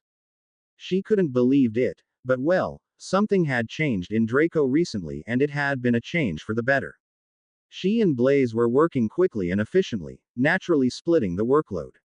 Both worked silently, not a single word had passed between them since the switch. Both were then equally surprised when a drawling voice said, "Good consistency, Ms. Granger. If you add just a pinch more of the Shero root then that color will be more ideal." Hermione looked at Blaise. Did that just happen? I don't know. You could be dreaming. The Slytherin reached over and pinched her. Ow. Jerk. She huffed. Guess I'm not dreaming. I don't know. Dark eyes followed the teacher. I'd say that it's Kai passing himself off as Snape, but I definitely saw the two of them together this morning and Kai's teaching right now. This just smells of him though. In your 7 years in this class, Mr. Longbottom, that is the most precise cutting I've seen you do. 5 points to Gryffindor. 10 points to Slytherin for your help, Mr. Malfoy. The whole class froze. Did Longbottom just get points for Gryffindor in potions? But, as strange as Snape was acting, the room was a little less tense than it had ever been. With each piece of constructive criticism, the potions got better and better. No sabotage happened between potions. The partners started working better together, not friendly by a long shot, but civilly. There was certainly no love lost between the houses, but it worked. Even Snape seemed surprised when the first Gryffindor called him over to ask a question. Sir, the potion says add the cut daisies as I'm stirring. Can they be added all at once as long as stirring never stops, or should they be spread out over a certain period of time? Irish bravery was something of a marvel. Good question, Mr. Finnegan. Yes, Snape was definitely shocked. Spread it out some. Just do not dump the bowl in all at once. 2 points to Gryffindor. At the end of the class, Slytherin had received more points than Gryffindor, which appeased Snape somewhat, but Gryffindor had actually received points in potions. And damn it all, they deserved them, the potions master gruffed to himself. The seventh years filed out at the end of class, leaving 13 nearly perfect vials of migraine potion sitting on his desk. He still took a small amount of vindictive pleasure that Weasley's potion was an abysmal failure. Pairing him with Mr. Goyle was a stroke of luck. Merlin forbid he had been paired with one of his good students. He sat down hard on the edge of his desk. Why does he always have to be right? Alrighty, seventh years. Today is that most unlucky day of the week where you have me for a double. Get changed quickly because we have a lot to do, Kai called out, clapping his hands to urge the mass of 17-year-olds along towards the change rooms. Once all the students were away changing, Kai set about altering the room. Half was made to look like a large disaster zone with rubble and garbage strewn everywhere. Large and small chunks of rock, standing and fallen trees, there was everything you'd see around the lake outside, for example. This strewn area was sunk down below the rest, with the rest forming a watching area with benches. Soon students were slipping out from the change rooms and leaning over the edge to check out this new dueling area. The students chatted excitedly about their theories for what the exercise might be. The class was super hard, but the exhilaration had grown on all of them, even the most stereotypical Ravenclaw. Those on the Quidditch team boasted about how the new class made their game so much better.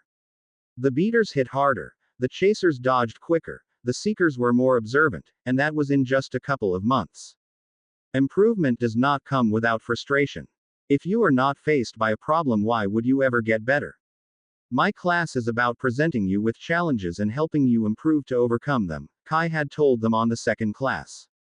All right, class, everyone take a quick seat, Kai called out, walking out onto the dueling stage floor. All talking ceased immediately, the students anxious to hear.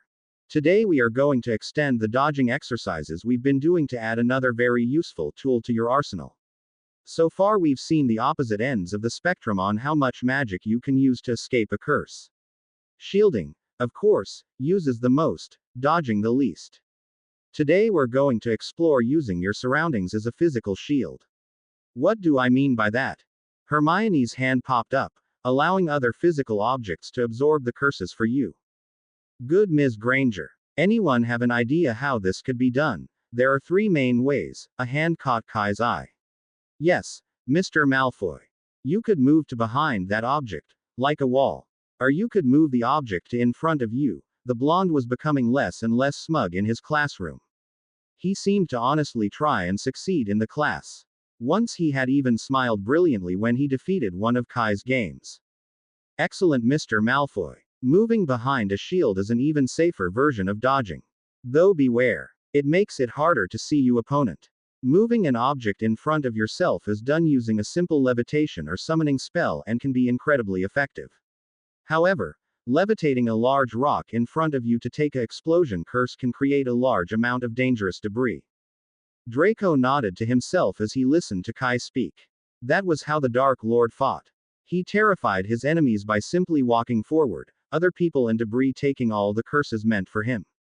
He even remembered large marble blocks exploding as killing curses hit them.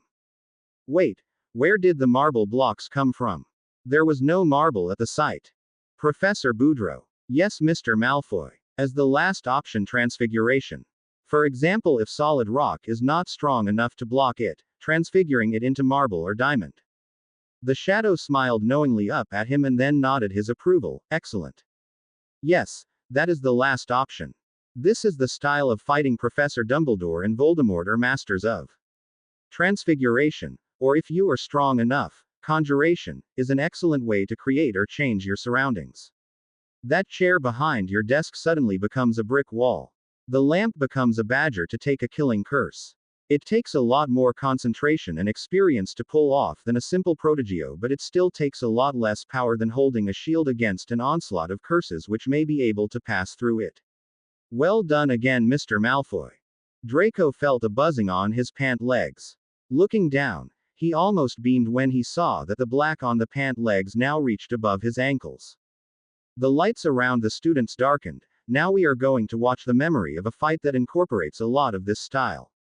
In this fight the man we're focusing on, Marcus, had lost his wand as he was fighting much larger numbers. Marcus has some small skill in wandless magic that allows him to do a few first-year spells such as levitate. Let's see how he holds out against the odds using this strategy.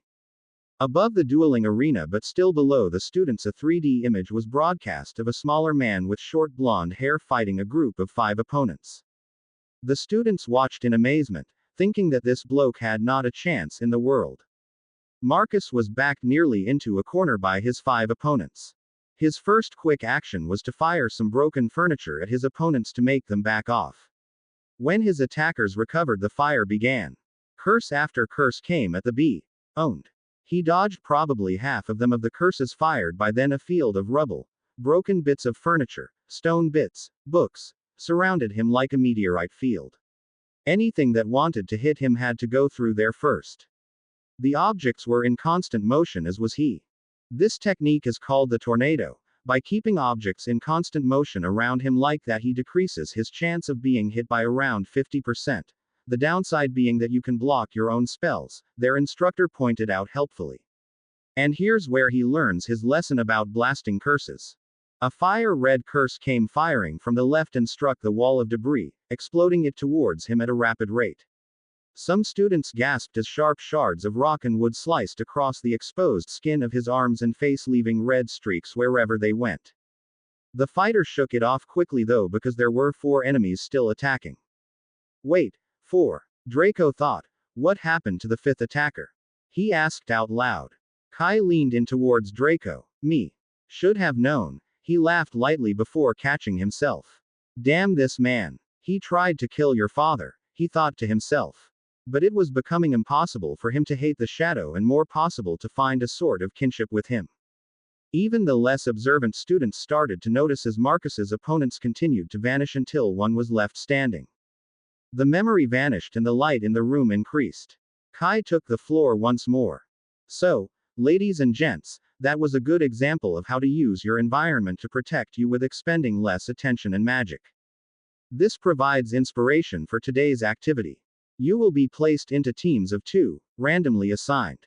One team will stand at the right side of the arena in the designated circles. You cannot leave this circle and you may only fire stunners. The other team is limited only to their half of the arena. Kai gestured at a red line separating the halves with an arm. You may only dodge, take cover, or create cover using levitation or transfiguration spells. The exercise will continue for 2.5 minutes or until the defending pair are unconscious, whichever is first. Any questions? Will we then switch sides? Blaze questioned. You will switch but only after the class has rotated through. This is to give the stunner team a chance to rest before having to defend.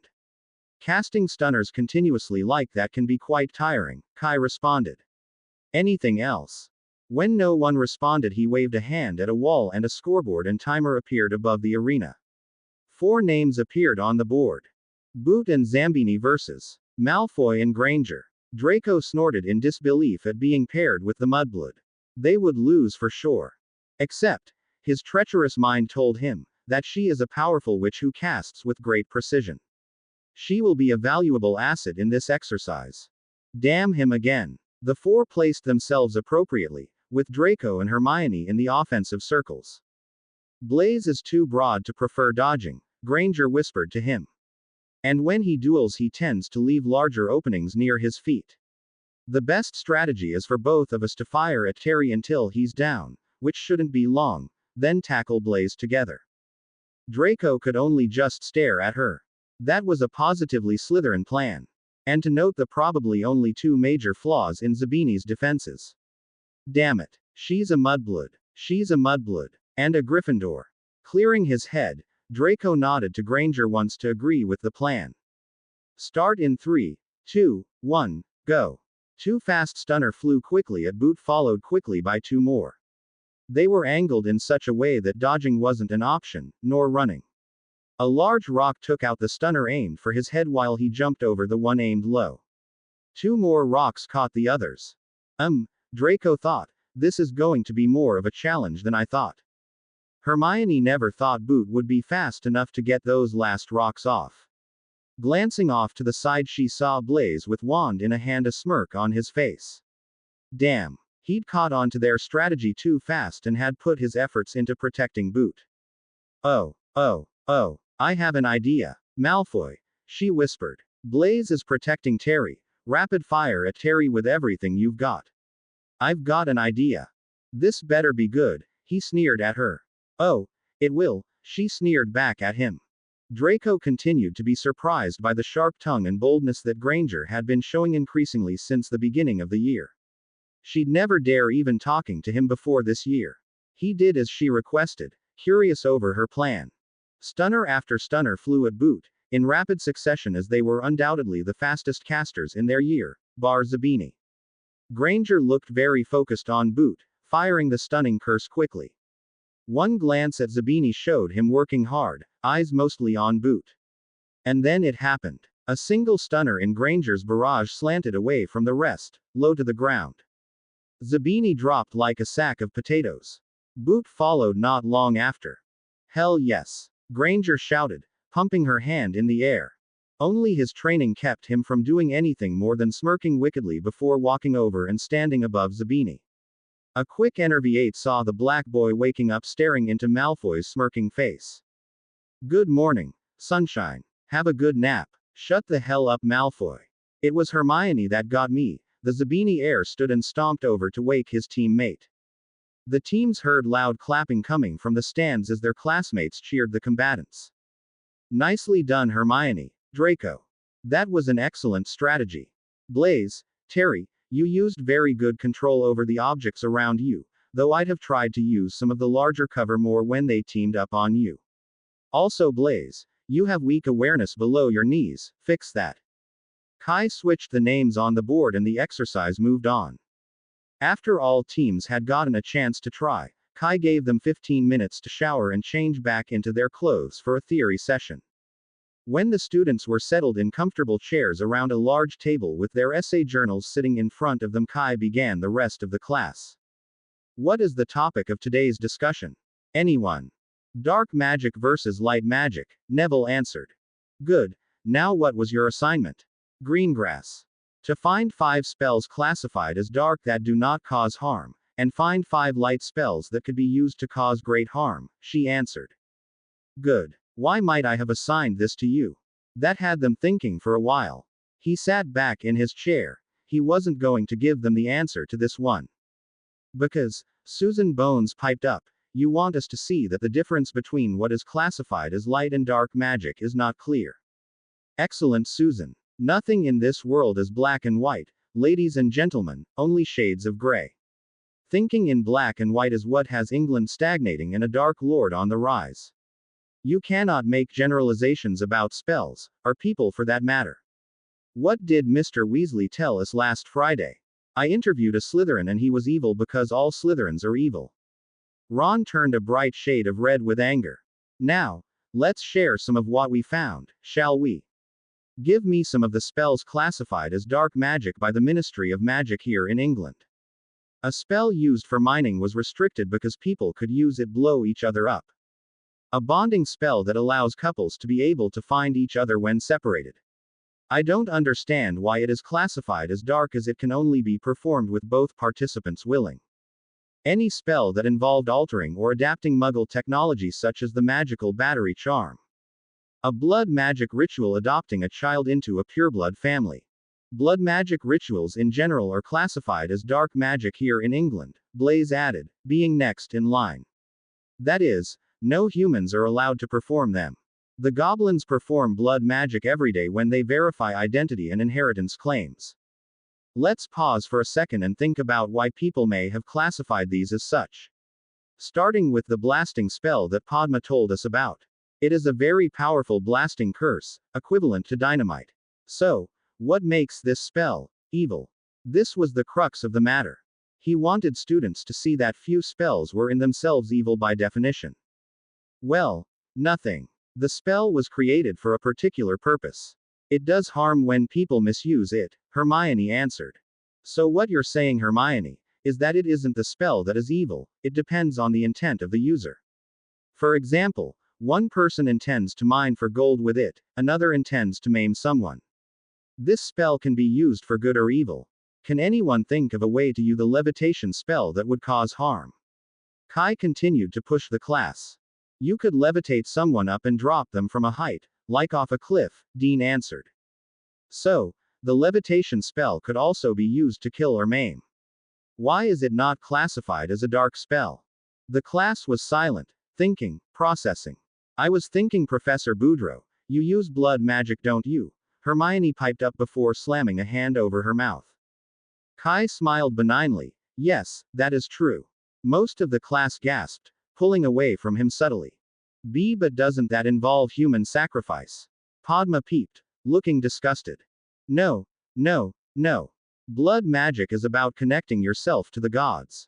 There are about 45 known gods you can speak to, and only one, Hades, requires human sacrifice. No master blood mage in the world will teach or perform the rituals of Hades. The rest require only runic rituals in their name using some of your own blood and magic. I'm connected to Apollo, the god of truth and light, and Athena, the warrior goddess, for example. It can do all kinds of wonderful things. Like Neville could choose Persephone, the goddess of spring, to help with his seedlings. Neville smiled, pleased that his professor had remembered his passion. Like any other magic, intent is what is important. Any magic can be abused. Very little magic is inherently evil. So, by our country's definition, you're a dark wizard? Susan asked. Yes, I suppose, but only in Britain, Scotland, France and Spain are the magics I practice illegal. Ron huffed. Dark wizards are all Death Eaters. Half the class turned to glare at Ron. Really, Ronald? That's what you have to contribute to the conversation. Hermione snapped. Interesting statement, Mr. Weasley. Now, let's say I'm standing on the border between France and Germany on the German side. In France, I'm a dark wizard, in Germany I'm not. Are you saying that as soon as I step foot on French soil I become a Death Eater? Then recant when I step back. The class laughed except for a few of the Gryffindors from Ron's pack. The redhead just glared and stayed silent. I for one am not a Death Eater. Kai glared at him, rolling up his sleeves to show bare forearms. And I certainly thought that spewing hateful comments about people based on one characteristic of them was something we should leave for the Death Eaters. We are all better than that. The Gryffindor crew looked slapped. Ron grew redder and redder with anger. Soon he was just sputtering with indignant rage over what he interpreted as being called a Death Eater. I'm not a Death Eater. You are, you slimy snake.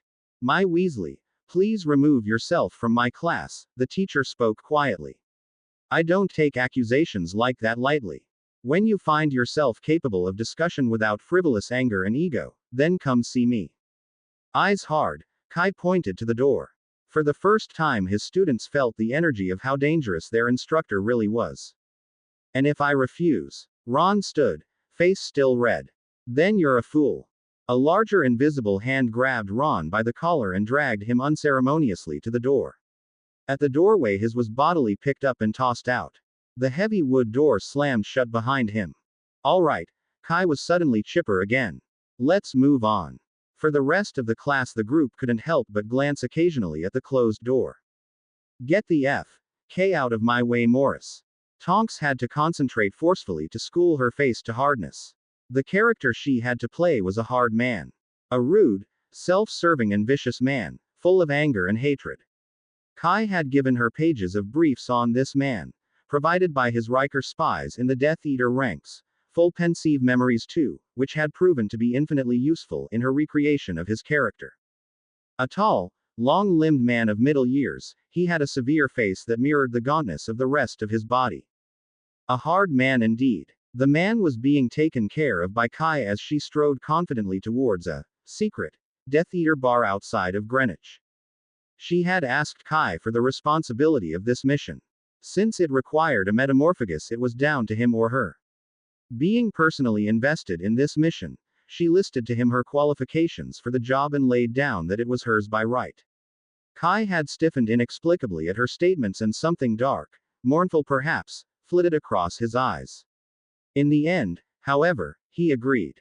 She felt a great deal of pride that he trusted her with this important mission. The Riker assassin trusted no one with anything important in his life. No one except perhaps a few high-ranking Riker members, like those of the Council. As much as Tonks knew he liked her, and even trusted her enough to let her into his bed, she knew she only saw 20% of who he really was. She knew none of his pain, his sadness, or troubles. He held all of this inside him. She hoped he would someday share this hidden part of him with her. Focusing on the mission ahead, she strode up to the door and knocking rapidly 6 times. A face appeared in a small door porthole. What's the password? The aura froze on the inside. She had seen no password in any of the memories. She had only one chance, or else it was over before it began. Tonks forced this new face into a deep scowl. There is no password, you bloody moron. The large fool on the other side smiled. Of course not. Not, that's the test. Idiot. Open the damn door. Abin sneered at the doorman. The door opened quickly for a Death Eater that was as close as one could get to the inner circle without being an actual member. Tonks strode into the pub with the same cocky stride and sneering glare that she had witnessed from others' eyes in the memories supplied to her. After ordering a large draft from the bar, Abin dropped into a chair at his usual spot, one of the card game tables set up in a corner. As always, it was a somewhat random group, but also as usual there was one player that was here at this time on a Tuesday night. He was a short fat man, balding with reddish-gray hair and watery blue eyes. A sniveling creature, he begged and crawled around the Dark Lord but puffed up as if for a show on nights like these. He liked to play against the young new recruits and tell them tales of his glorious deeds for the Great Lord. What a fool, a thought that could have come from either her or not. Both held great disgust for the man, another reason he in particular had been selected. He was old enough, respected enough, and held enough disgust for their target to have this particular plot work. Peter Pettigrew was hers. Sitting heavily next to 3 younger recruits, she barked, "What's the buy-in tonight, gentlemen?" This startled the younger men. Not never sat with the younger recruits when he played. This was an honor, really. 20 galleons tonight, sir, one answer proudly. Proud that they had gathered his interest. Tonks leaned over to toss her money in the pot and gather her chips, while discreetly whispering to the kid next to her, "I've heard Pettigrew is cheating the new recruits out of their money at the card table and bragging about it to the mid-ranks. I'd love to bust his sorry bollocks." It was very discreet. Her lips never moved and the kid's eyes flashed only for a second before settling in a blank mask. Good kid. Too bad he signed up for the wrong side. He would watch Pettigrew like a hawk all night long. She just needed to get the others in on it. She planned on getting Pettigrew good and caught. Tonks had no idea whether or not he actually cheated on these games, but she planned on using her newly learned skills to make it seem like he was. Kai had explored her wandless ability with her ever since she wandlessly ripped his clothes off that one time. She almost laughed at the thought and struggled to keep the scowl planted on her face. Turns out most people are capable of having a few talents in wandless magic, specific tricks they could do. She had a small talent in moving or switching items, but her biggest talent was illusion. She could cast the glamour spell wandlessly. Her lover implied that it was the metamorphagus in her that lent her skills to that talent. That was extent of what she could do, however, for now at least. Deal me in, boys. Keep an eye on Wormtail here. I've heard he's a rat in more than one sense. Abin's face twisted in a sneer at the bastard as the rest of the younglings sent considering glances in his direction. The one to his left shared a knowing look with him. That one would pass on his direct message when he had the chance. Any Death Eater reveled in the chance to bring one higher above them down. 6 slowly vanished beers later and all the men at the table were starting to get intoxicated. Time to put her plan into action. Discreetly she set up a subtle illusion around Pettigrew. He started by glancing slyly towards the cards of other players, then paying too much attention to the cards that had already been revealed. After a few more hands, she told the illusion to show Pettigrew carefully withdrawing a card from his sleeve while she wandlessly levitated one of her cards, a 3 of clubs, onto his lap. She then made sure that Pettigrew's cards now appeared like a royal flush. A flush that used cards that appeared in other players' hands around the table. Tonks caught one of the young one's eyes and saw that they had seen the cheat. Pettigrew, I think you'd better show me your hand, Flint, the younger one said scathingly. I didn't want to believe what others had said about you. However, what I've seen so far this game has shown it true. The short fat man sputtered indignantly, What do you mean? I've played this game fair. See, he revealed his hand, which to him looked like a meager pair of threes with a 9 high, a bad hand. The table erupted in indignation as the others saw their own cards in Pettigrew's hand. You bastard! One shouted. You've been cheating us. That drew the attention of the room. Tonks heard mutters around the room like, Damn Pettigrew, what a rat. Tonks tsked at Pettigrew, shaking his long thin head, Peter, Peter, Peter. I always knew you were a fool. The young men were starting to stand, dangerous looks on their faces. Gentlemen, why don't you leave him to me? Tonks let a vicious look cross her face. I have certain resources that I can use to make his night unpleasant. She barked a short laugh, striking Pettigrew with fear. I've done nothing, he squeaked, everyone intoxicated enough not to really understand what was happening. A flash of her wand and Pettigrew was frozen in his spot. Standing, Tonks flourished her cloak to the new recruits. A good evening to you gentlemen. Feel free to split the pot. Their faces brightened at thought of taking not only Pettigrew's, but his money as well. With a frozen Death Eater floating behind her, Tonks stalked to the door with an occasional cheerer, Nice job not. Following behind him. Almost too easy. She thought. Pettigrew always flowed into an inner room guarded by security and left that same way. The only way to capture him was to manage to get him out the front door. That was what the whole charade had been about. Having the large gathering of Death Eaters allow her to take one of their number out into the unguarded and unwarded street beyond. She sneered at the door guard on the way by, maintaining her character to the last, and as soon as boots hit paving stones she swept them away in the whirl of a portkey. Mission successful. The next day Kai sat at the head table at Hogwarts trying to suppress his mirth. What a successful night the last had been.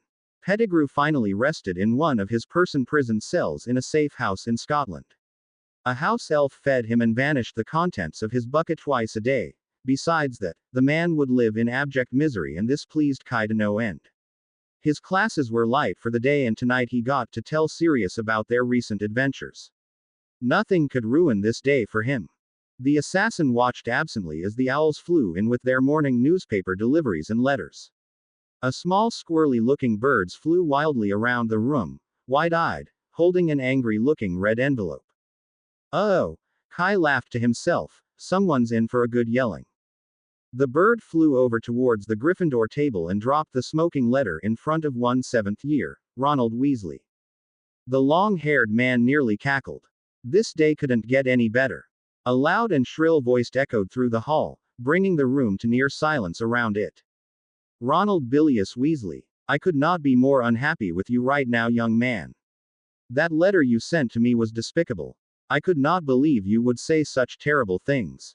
I did not raise a stupid or bigoted child, and I refuse to allow such childish behavior to continue in my house.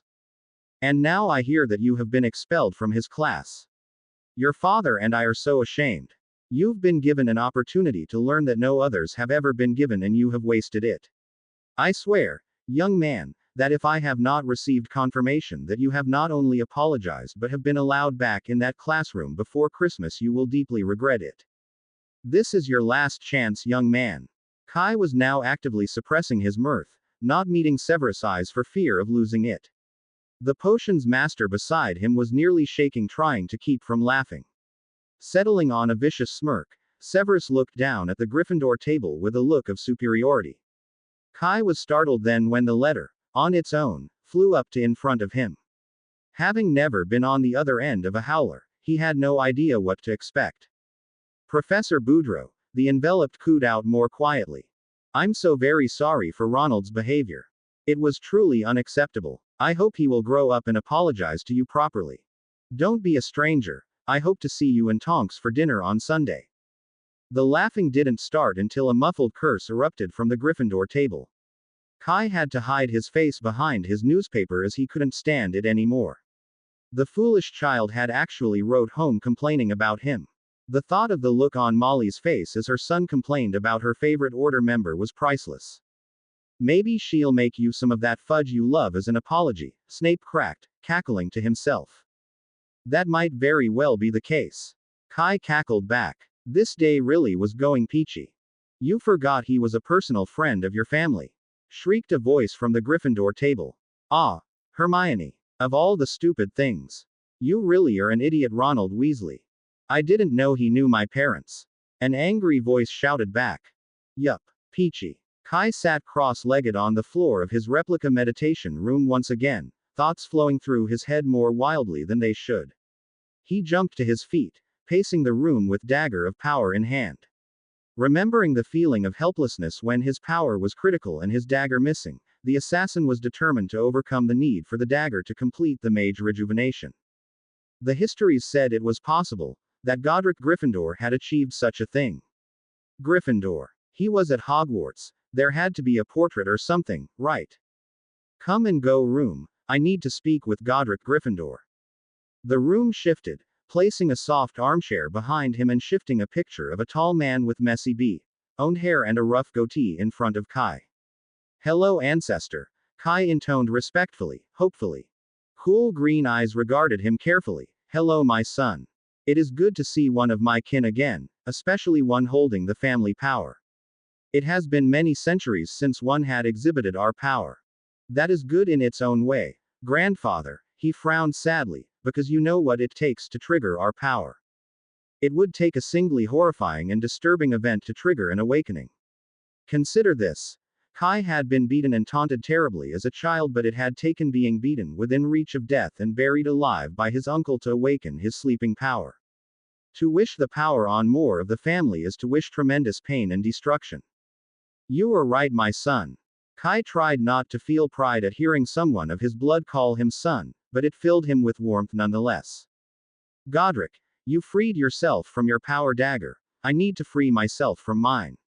I have almost died because of its loss, and I do not want to feel so helpless again. This is a difficult thing, young one, Godric grimaced. It is the last stage in the mage awakening. I was 46 when I accomplished this.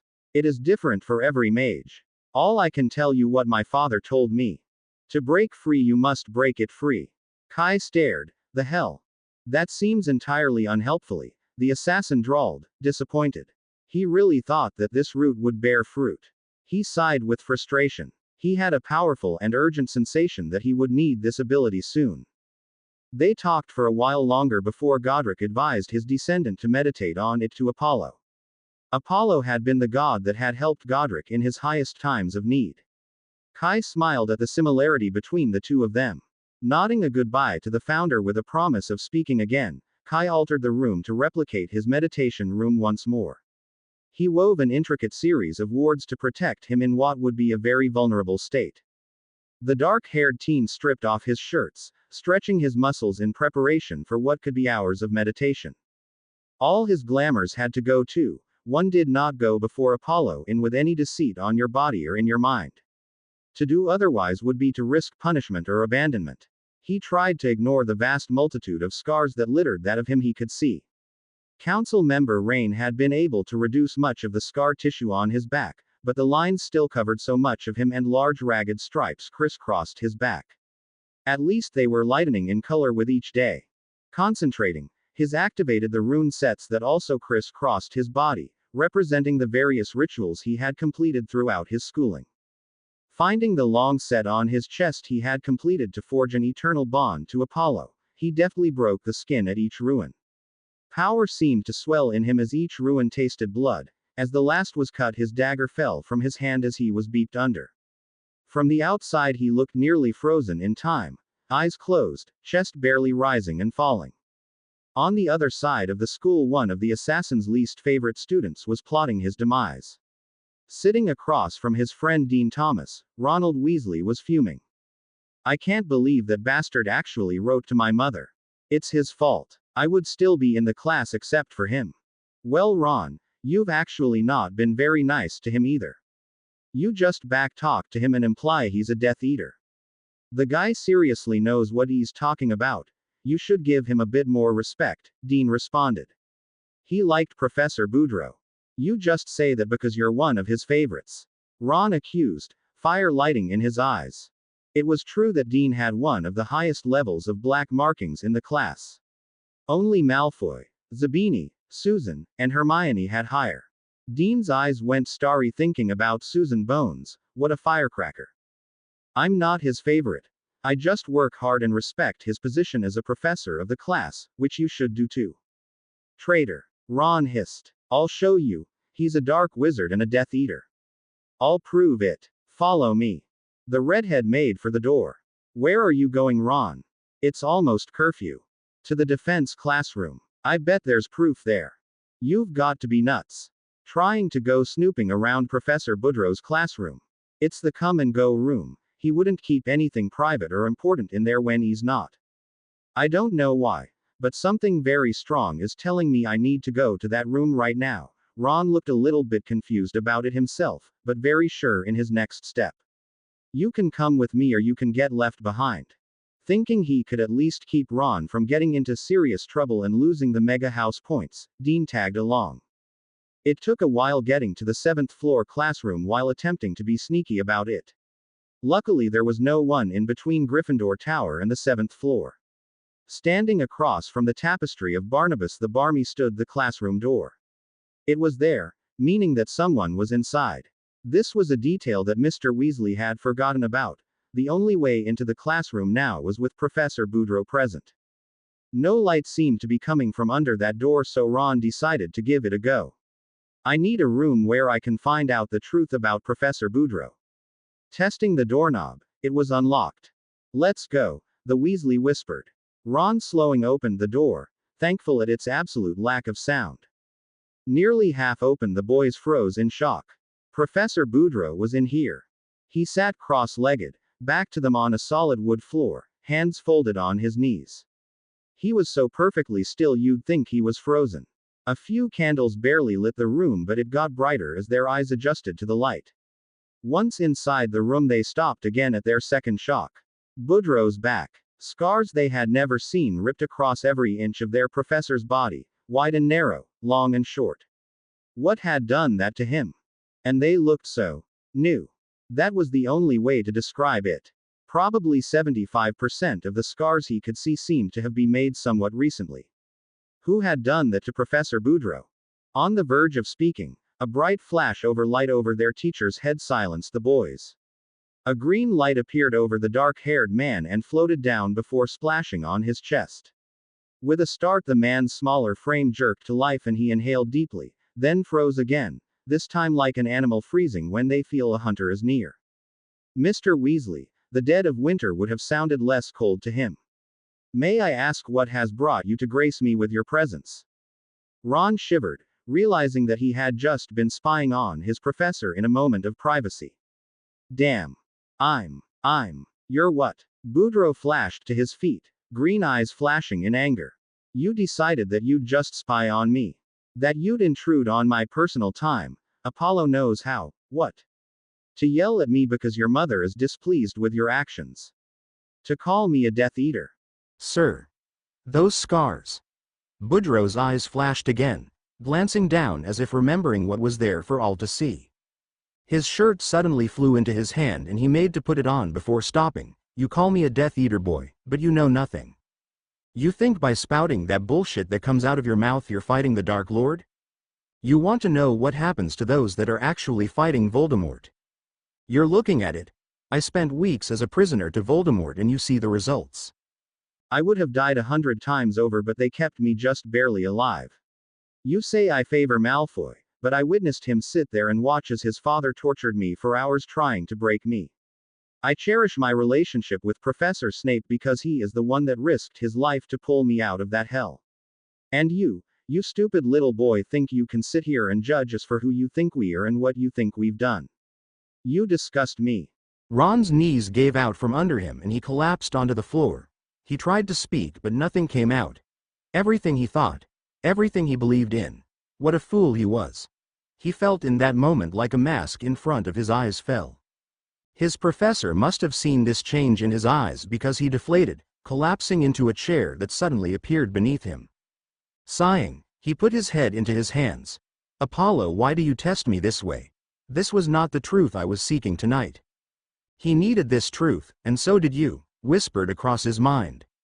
So Apollo had drawn the boy here. Damn it. Ron could only just stare at him.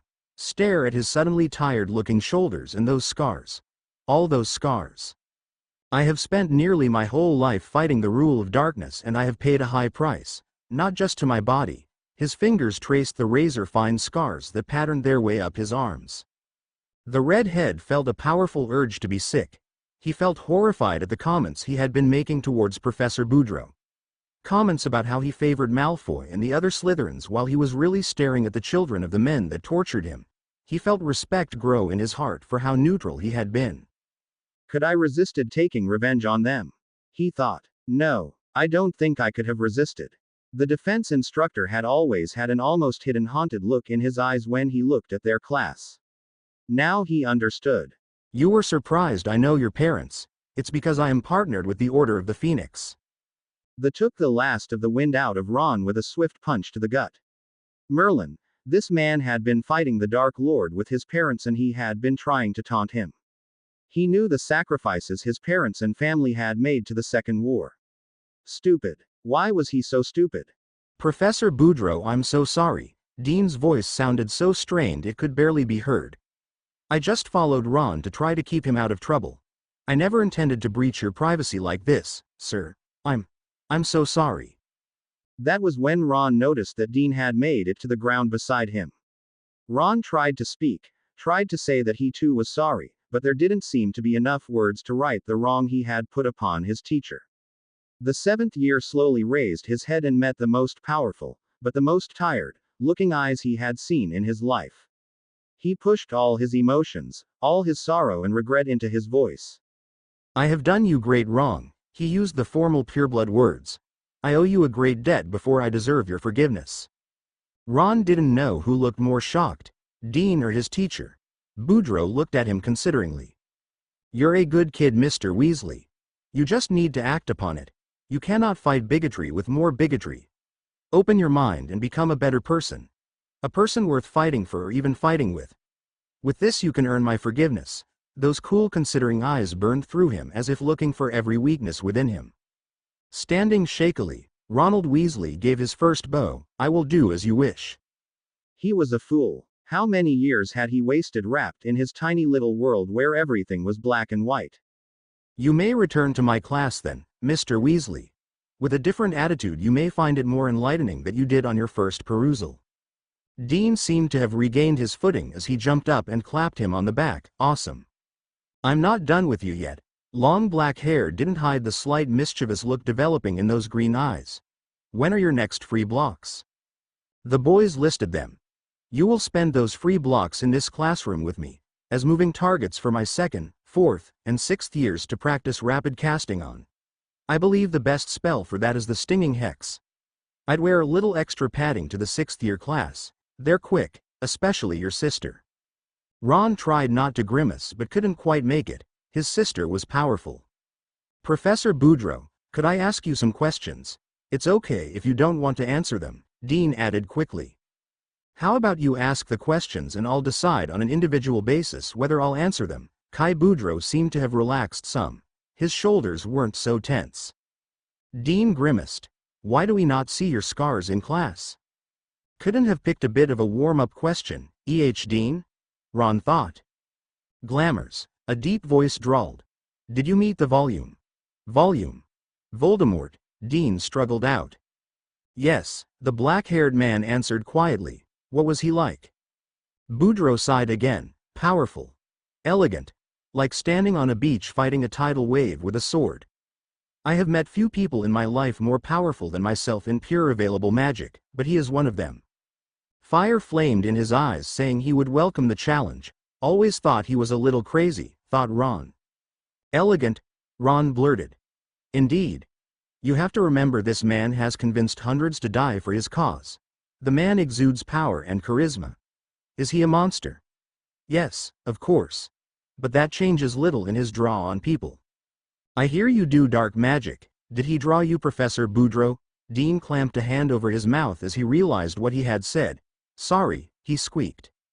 Green eyes flashed in his direction. No, Dean, he didn't.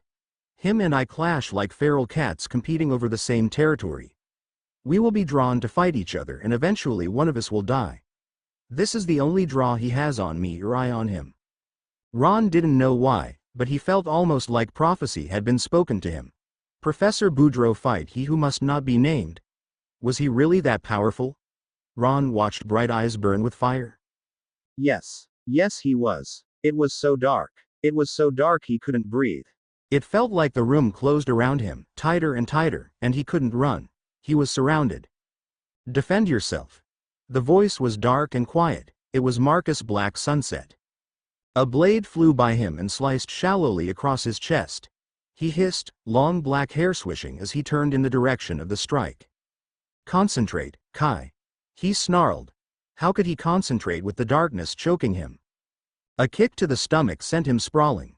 The 12-year-old rolled and sprang back to his feet, back against the wall. He wanted to scream. Why? Why? Why did he have to be this way? It wasn't fair. None of his classmates feared closed spaces like he did.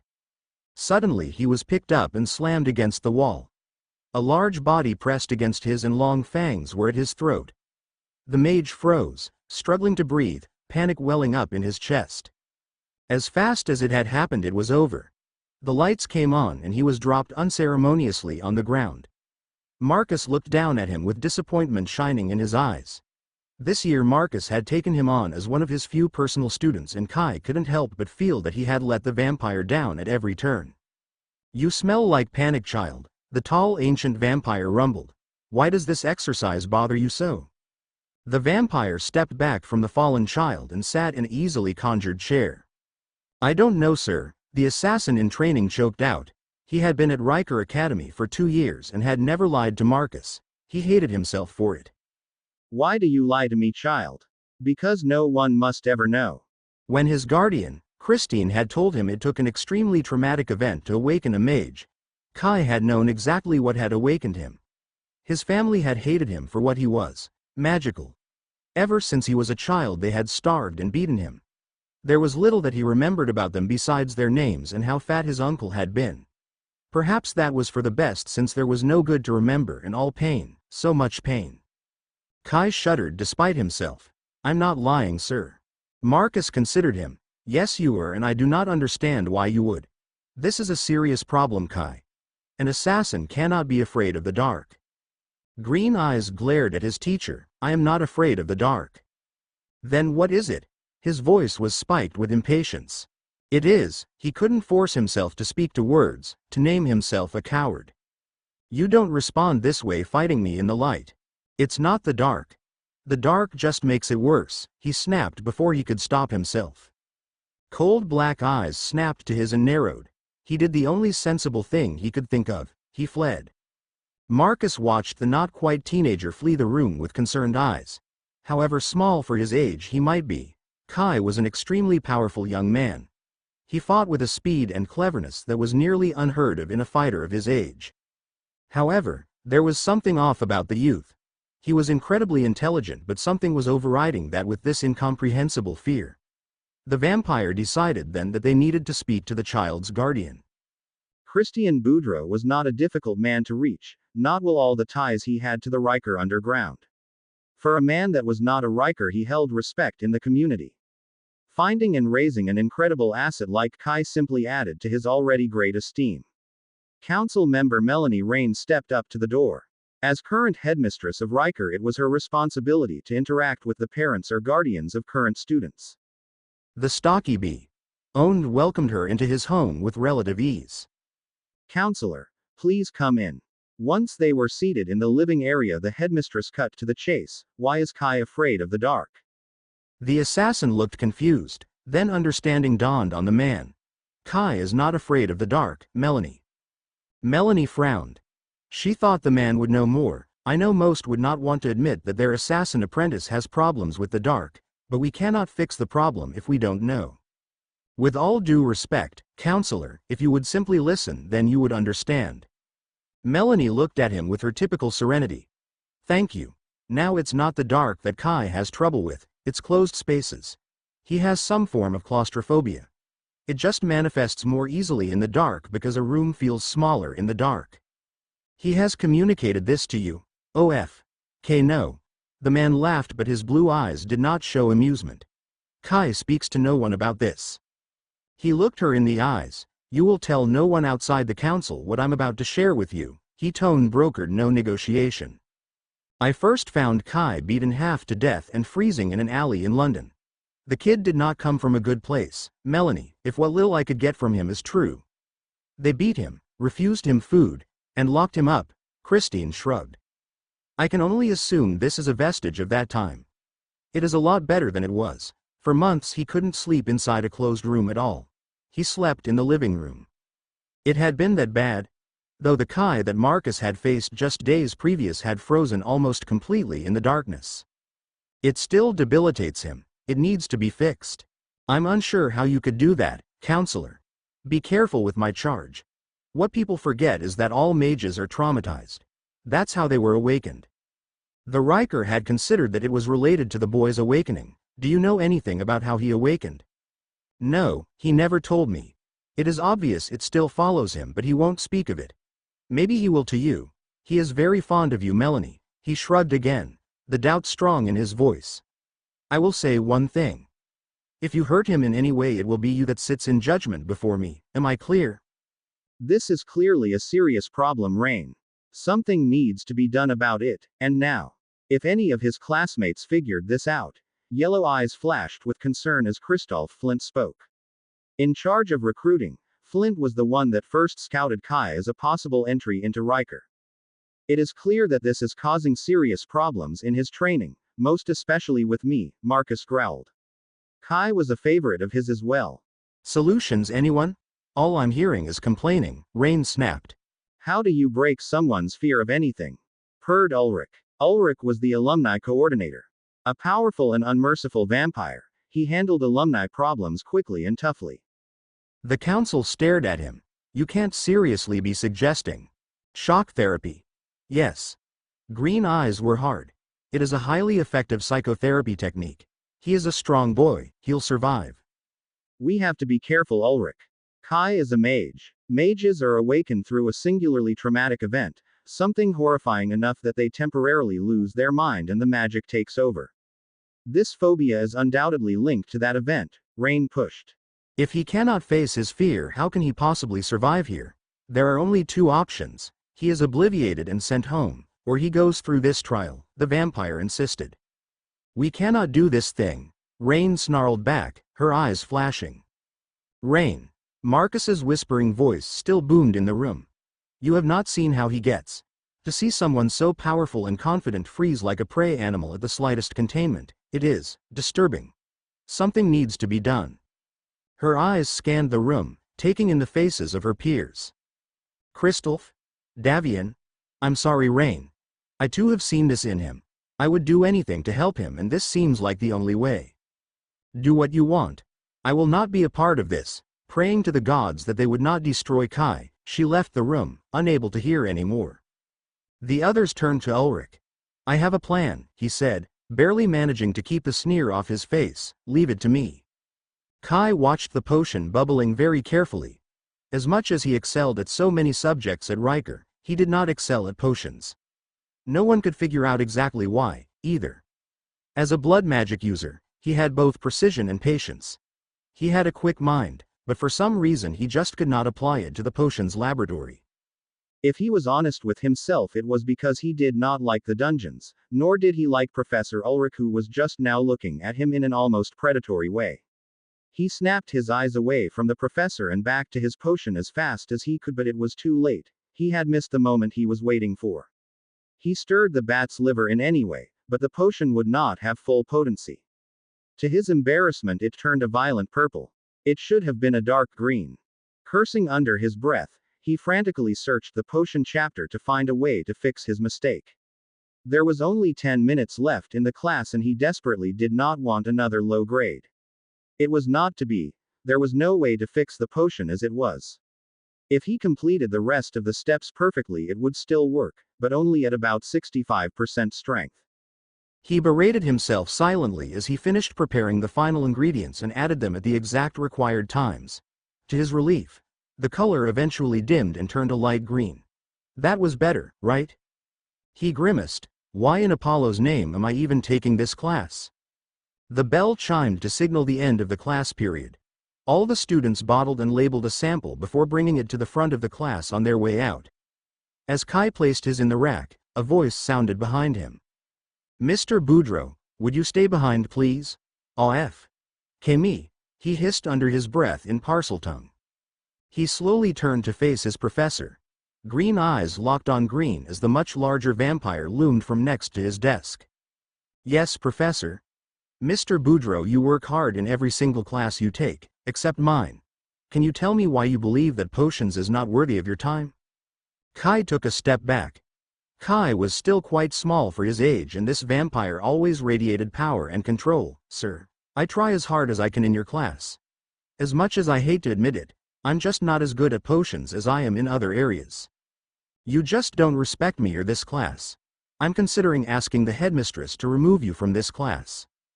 Kai's eyes went wide in restrained anger. This guy had always had something against him. Sir, that is not at all the case. The professor cut off the student with a fist slamming on a desk. A vial lying on the edge of the desk rolled off and smashed onto the floor. A large cloud of purple smoke billowed out from the vial and spread quickly throughout the room. Kai held his breath as the cloud dissipated throughout the room. The vampire sniffed in apparent irritation and waved his wand. Fertilizer sprays for the greenhouses. I have cleared the room. Kai discreetly cast a detection charm around himself. Unable to hold his breath much longer, he released it when the charm returned a clean verdict. Sir, Kai stopped when a wave of dizziness came upon him.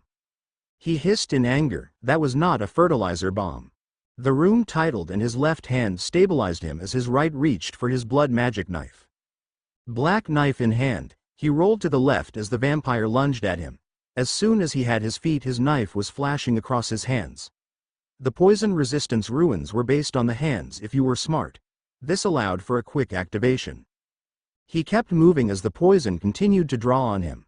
The blood magic kept this powerful agent from completely taking him under, but he hadn't completed the 3 additional rituals it would take to remove the agent entirely.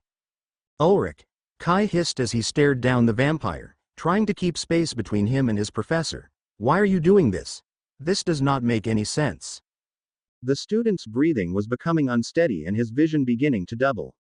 He knew if he didn't take drastic action soon, then he'd be subject to whatever this man wanted to do with him.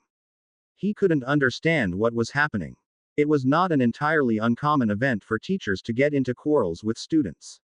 Students at Riker were encouraged to be their own people, and like his own first encounter with Riker Anaconda during blood magic class, professors would test students.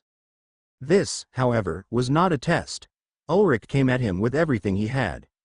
He wants me alive though, he thought as he dodged another restraining spell. Jesus F. K. Ulrich, what is your goddamn problem? He shouted as a wave of nausea rocked him. He fired back his own spells, but the ancient vampire batted them away like flies. The green-eyed vampire just sneered at him, fangs glistening. Then, the lights went out. Panic spread through Kai as the room closed around him.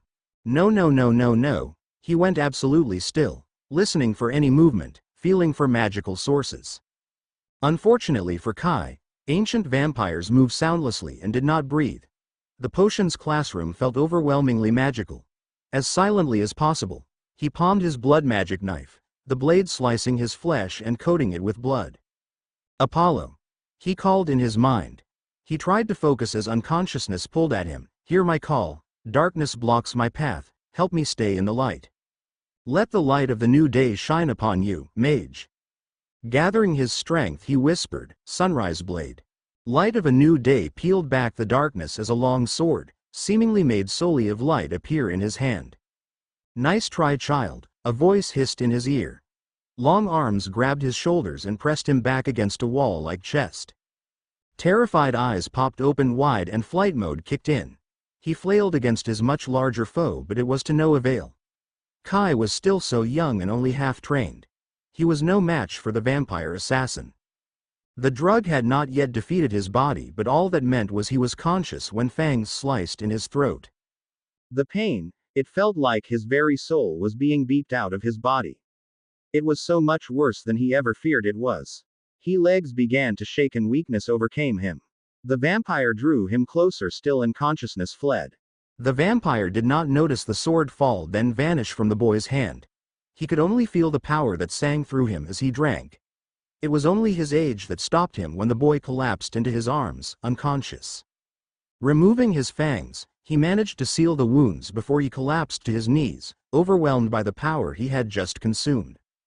Zeus, he breathed, body shaking, that's what drinking the blood of a blood mage is like. He struggled to his feet. Once steadied, he pitched the still youth over his shoulder with a vicious grin. There was work to do. You did what? Honestly, Marcus, it was the only way to subdue the child. You're telling me that the only way you could subdue a drugged 12-year-old boy was by drinking his blood? Do you think I believe that? Marcus glared at Ulrich from the other side of the stone box. The almost lifeless body of his student lay before him inside it. The potion master sneered, believe what you want. The elder vampire's eyes settled on Kai. I'm starting to have second thoughts about this plan.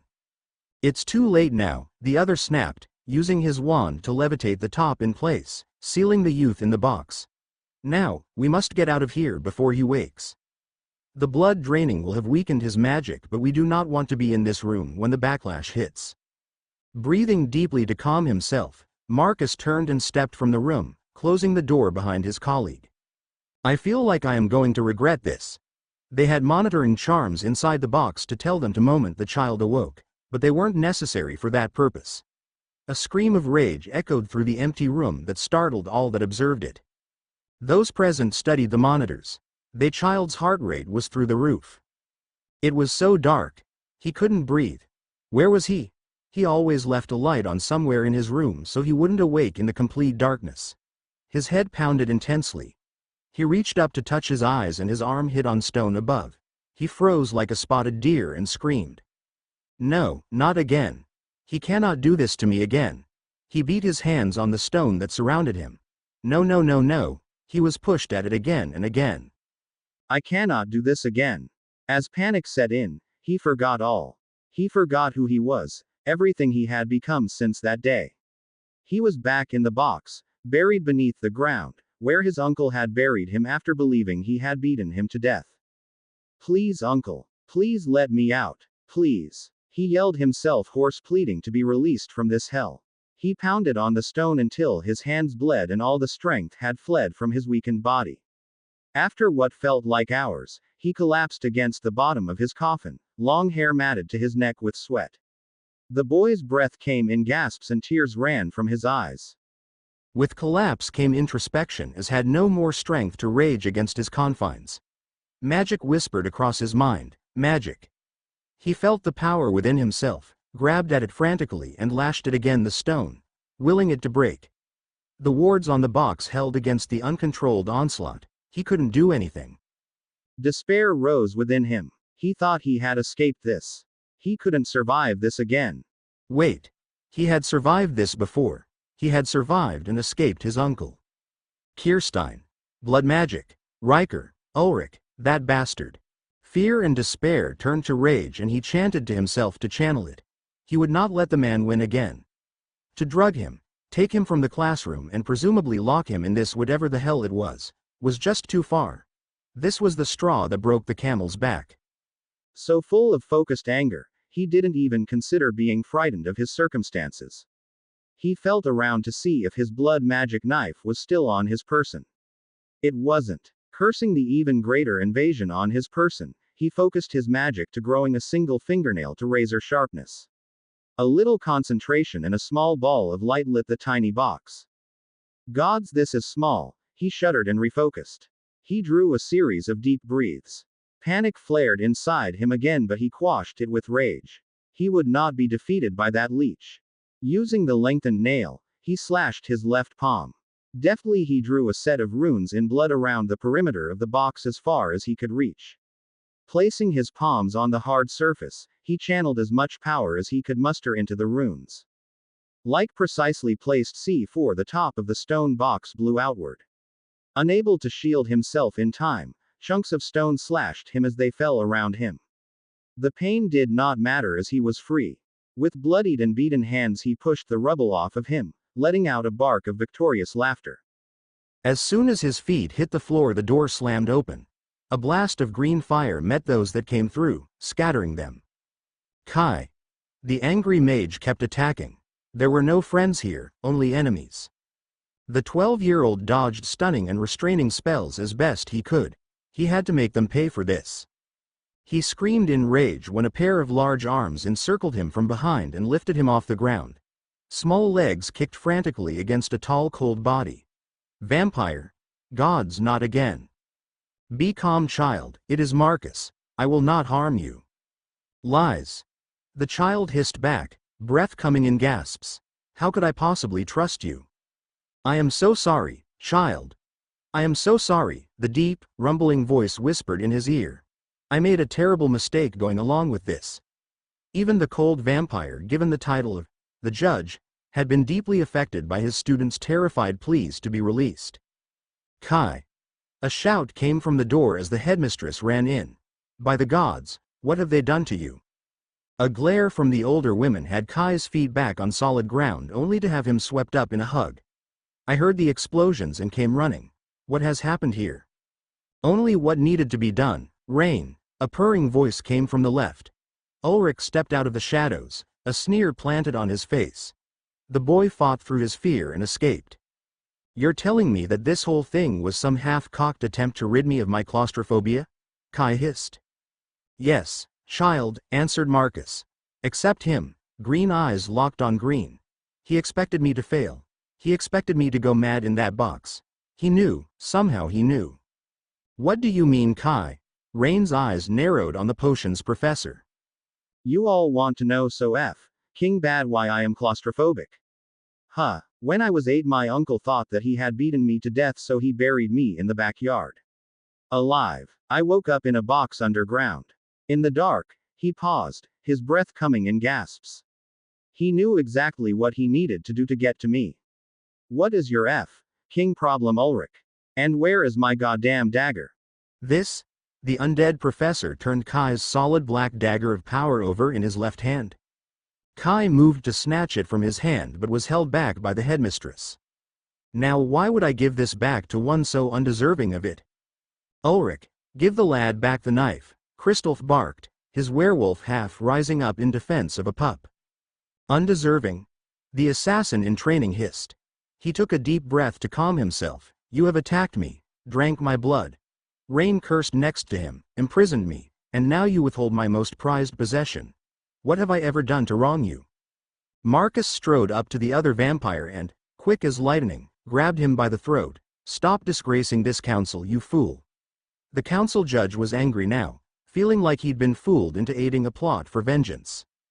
Ripping the knife out of his colleague's hand, he tossed the knife to his student and Ulrich on the floor. This is done. Out. All of you. We are not finished. Kai retorted in indignation. He locked eyes with Ulrich. As my professor, I am forbidden from attacking you without being attacked first. But mark my words, the day I graduate you're finished. Enjoy these years, they're your last. No one in that room doubted the mage, and on the day Kai Boudreaux graduated from Riker Academy he fulfilled that promise. Almost immediately the alumni voted for him to take the vampire's place. Nodding shyly to Dumbledore, Neville stepped through the office's fireplace, calling, Longbottom Manor. Today was October 12th, the day of the second Wizengamot meeting led by Nicholas Gryffindor. Whilst his grandmother usually took his place in the court while he was in school, they both knew today would bring monumental changes in the government. There was no way that he would miss this. He stepped out of the flow with a grace that would have surprised his classmates. Then again, no one really knew Neville Longbottom. Professor Boudreaux might have his suspicions, but that would probably be it. Just after he turned 11, it came out that Harry Potter was missing, presumed dead. No more than a week had passed before they received a visit from Professor Dumbledore. With the Potter boy dead, that left only one other child that fit the prophecy. Dumbledore wanted Neville to be his replacement boy who lived. With a resounding, "I don't bloody think so." His grandmother had thrown the man out. Knowing he would be back, they devised a plan. Lady Longbottom was terrified for her grandson. The plan was to make Dumbledore forget about Neville Longbottom as a replacement prophecy child. A very different Neville Longbottom walked through the doors of Hogwarts School of Witchcraft and Wizardry. His grandmother gave him his father's wand to use during the school year and kept his wand at home to use during the summer. The summers were where his grandmother would push him to excel at what he would pretend to fail at during the school year. The plan worked. Every year Dumbledore appeared less and less interested in his substitute. An unforeseen benefit was Voldemort, once returned, also had no interest in fat, dumb Neville Longbottom. This year, however, was the year he would be free. He was of age, a lord in his own right. Boudreaux's classes would be a perfect way to come out of his shell, with no one the wiser. He could begin to show his true personality and true abilities. He had already entered into his role as a lord in the Wizengamot with his full strength and confidence. They'd see quickly that he was not on be trifled with. Longbottoms never were. He was excited to meet this Gryffindor character. It wasn't often that his grandmother got excited about something or someone. Clad in the family robes, Neville and his grandmother apparated to the Ministry of Magic. The tall Longbottom heir carried a briefcase holding the full laws Gryffindor had put forward for changes. Augusta had reviewed them very carefully and had outlined numerous revisions. Augusta would lead the charge today. Her hand on the crook of his elbow, he led her into the vast courtroom. Inside the room they parted ways, working different parts of the crowd. This was Neville in his element. He stepped easily into a conversation he was walking by. "My Lord Marin, is it not a light wizard's duty to protect the magical world? Is that not the sworn duty of our brotherhood? Of course. We have to protect our world from being destroyed by magical creatures. And how are magical creatures threatening our world, Marin? It is more likely wizards that will destroy it. Extinct plants and animals, magics lost and banned. I agree with young Longbottom, Marin. Werewolves are powerless. The centaurs simply ignore us." An older man wearing the robes of House Bavara joined in. "That's dark wizard talk," snapped the gray-haired lord being scrutinized. "Marin, you don't stand amongst cowards who will be frightened by such an accusation." All eyes snapped to Neville. Neville was still relatively new to the court, so this act of daring was still a shock to them. Bavara sputtered, "Now Neville, he wasn't trying to frighten us." Yes, he was. People fear being labeled dark because the label sticks. People refuse to do business with you, speak ill and wish ill of you.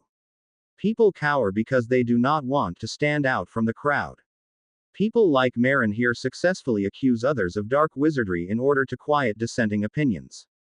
Simultaneously, we're supposed to believe that dark wizards are hateful people, caring only for themselves, and that only dark wizards care about the well-being of magical creatures. Marin mouth gaped at the schoolboy. "You dare speak to me that way, boy?" "I am not a boy, Lord Marin. I am Lord Longbottom. If you try and insult me, then I can speak to you however I want. Do you not want to be at the forefront of the greatest movement for change and prosperity since the establishment of the British wizarding world?" "Change? Why must we change? Around here we respect traditions and history. There is no point in change for the sake of change. We are not like those in the West who mess around with magics like children in a game of Snap, hoping their card won't be the one that explodes." Another lord stepped forward to stand by Marin. The lords around him nodded in agreement. And why is it that tradition is superior to exploration and change? Times change, people change. Shall we go back to the tradition of being burned at the stake? Neville almost jumped when a deep, almost rough voice spoke from behind him. When he turned, he laid eyes on the man who was undoubtedly Nicholas Gryffindor. Tall and broad, he had short golden hair and closely trimmed beard. Neville pegged him around 35 years old. The other men stiffened at his appearance, another young man trying to tell them what to do. "Our traditions do not harm others. Ours are about respecting magic and history." "How can you respect magic when you ban half of it for foolish reasons?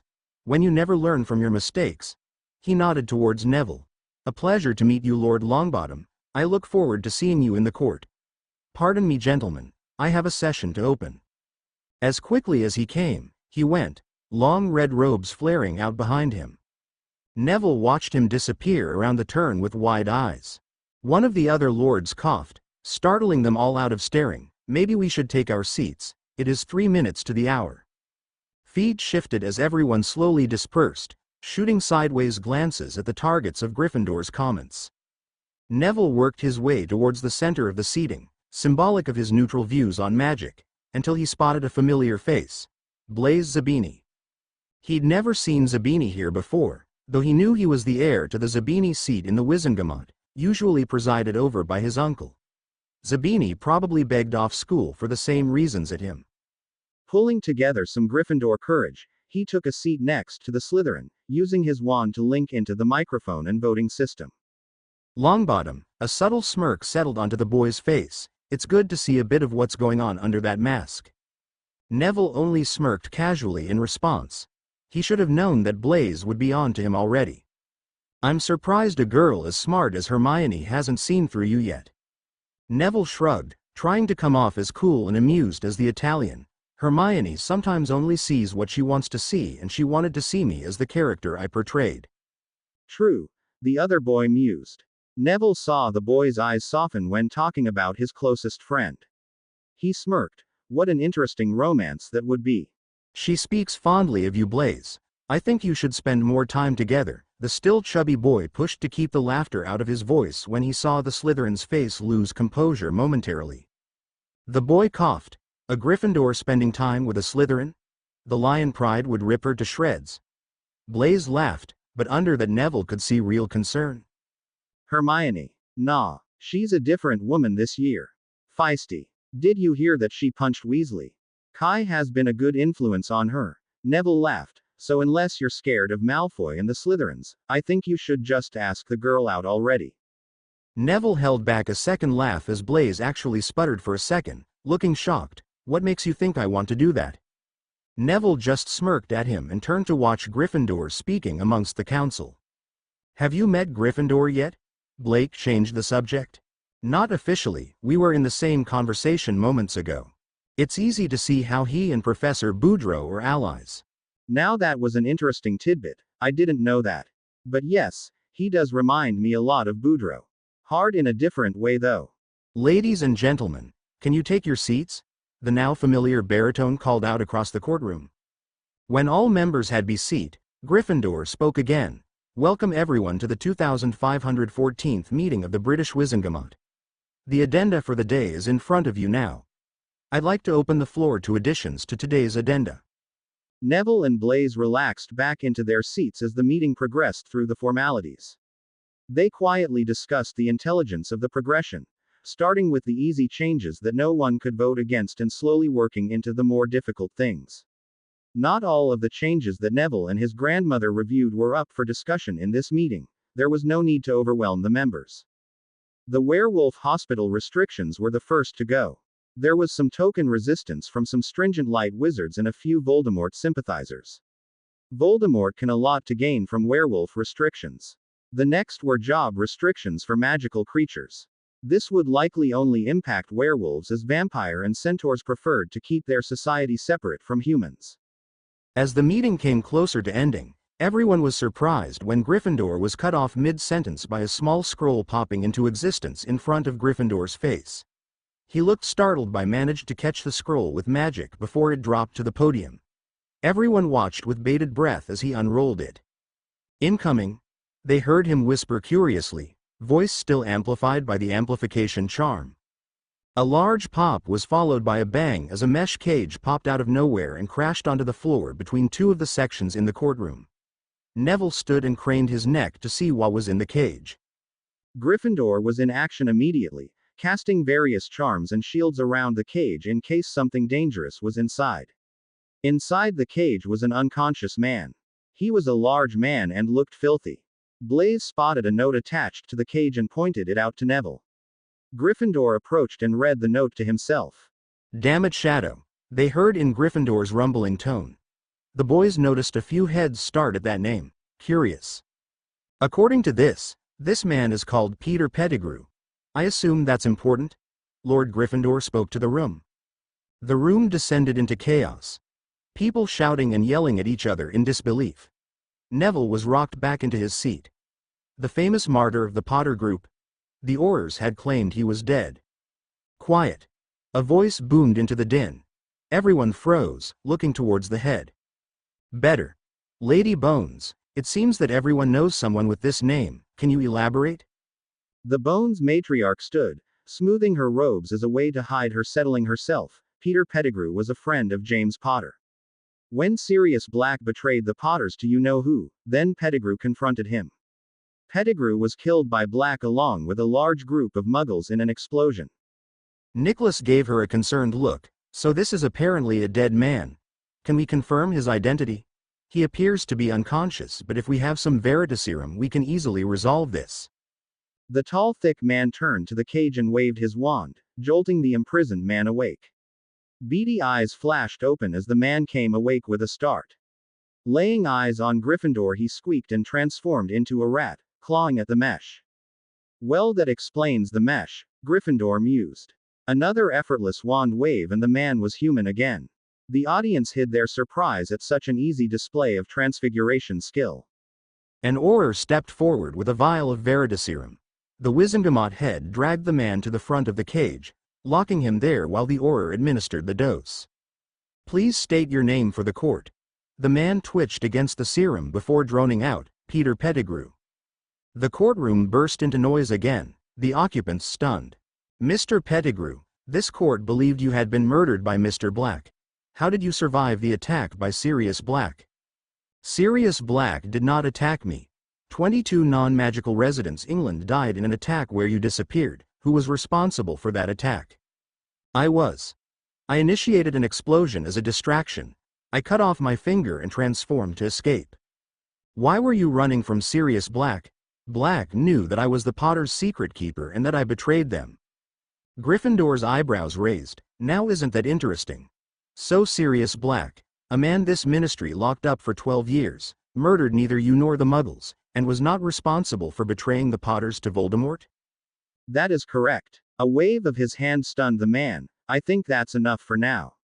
I'll leave the rest of the investigation for the Aurors. Suffice to say that the key on-site order for Sirius Black needs to be revoked immediately. And I want to see the trial transcripts for his trial. I want to know how this slipped through. He looked away from the Aurors and back towards the audience. This appears to be a good place to stop. I'll adjourn this meeting until 1 month time. Good evening all. Gryffindor waved towards the council to follow him and swept out of the hall, the Aurors behind him floating the cage. Why do I feel like that was actually a performance? That Kai didn't just drop that man onto Gryffindor without letting him know. Blaise whispered quietly to Neville. Wait, how do you know that Mr. Boudreaux did that? And why? Am I missing something?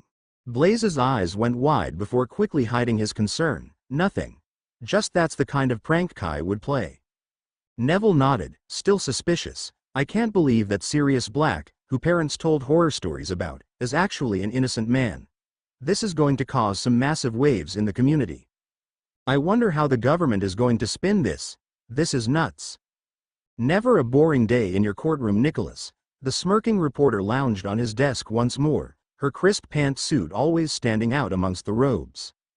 I keep my promises, Melissa, and I promise never to be boring. Nicholas barked a laugh as he slid into his chair.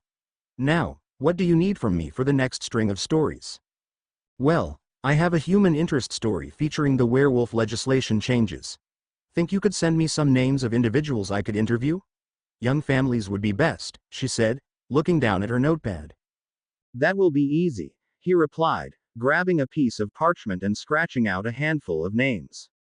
You know a lot more about this Sirius Black issue than you're letting on, don't you? She gave him a sly smile, bright red lipstick glimmering. Of course not, he winked. Earnestly, I had my suspicions but didn't know anything about what would occur today.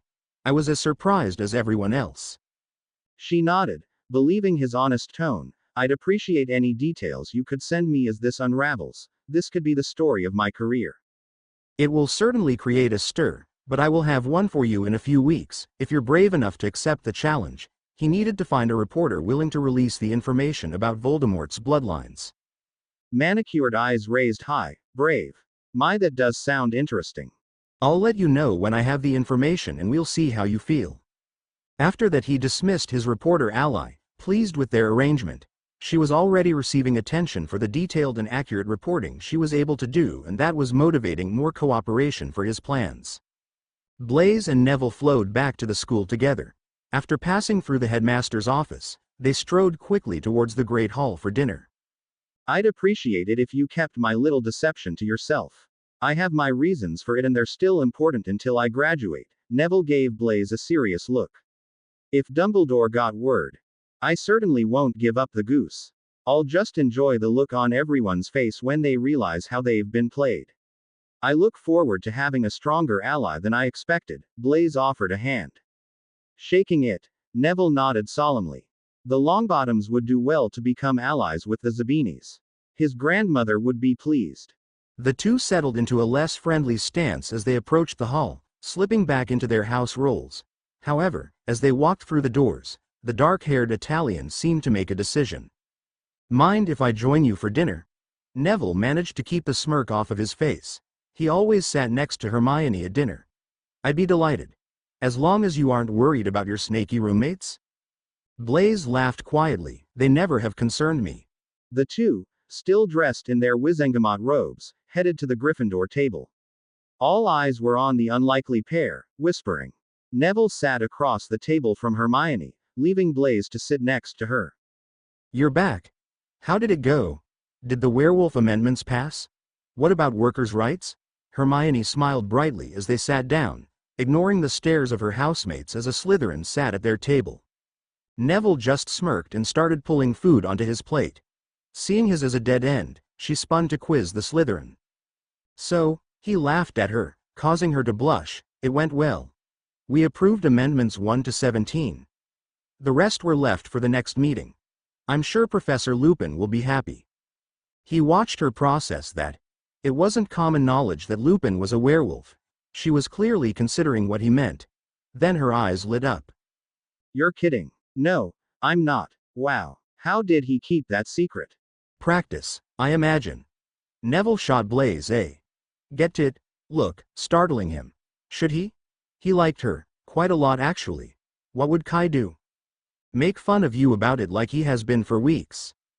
After finishing some of the spaghetti dinner, he stole some Gryffindor courage from Neville. Hey Hermione, I'm going to the library after dinner to work on the potions essay. Would you like to join me? Okay, so inviting her to the library was a cop-out, but it was a start. Speaking of starting, Hermione looked obviously startled.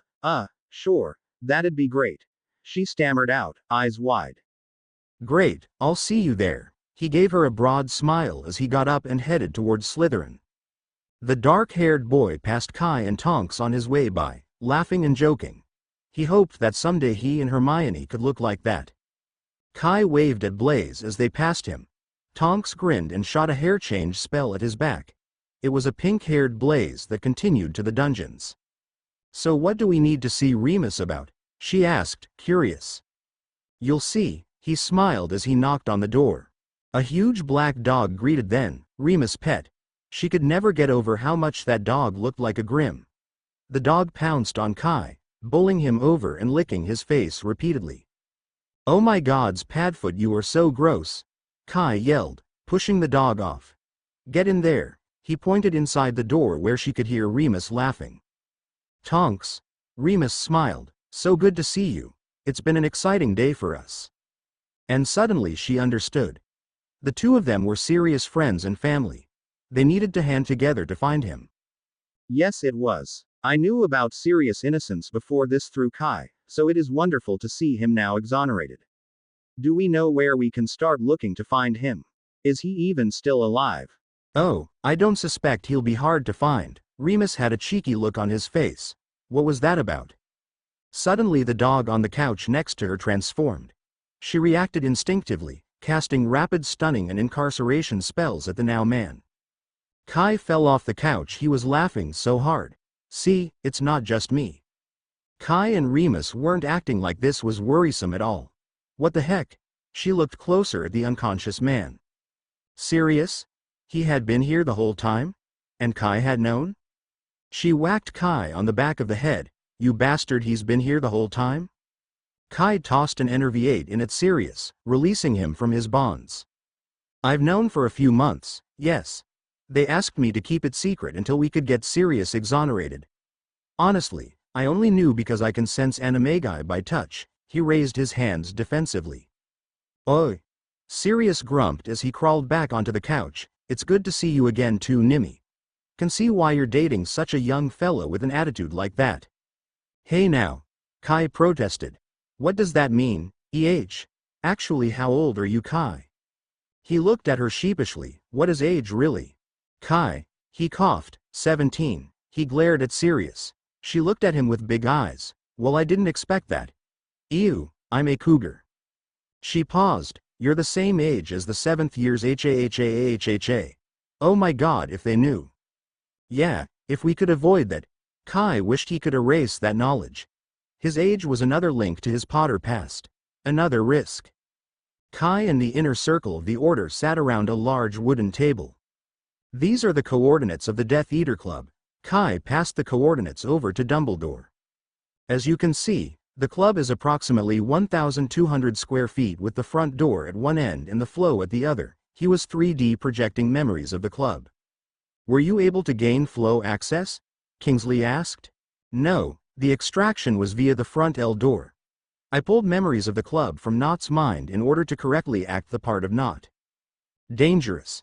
Best we could do with that is get 1 or 2 members inside before the main raid started, Moody gruffed. Even someone who could shut down flow access. It would be easy for them to escape via flow. Unfortunately, there are no anti-flow wards that I could put in place for you outside the club. The group leaned back in their chairs, watching the room model spin.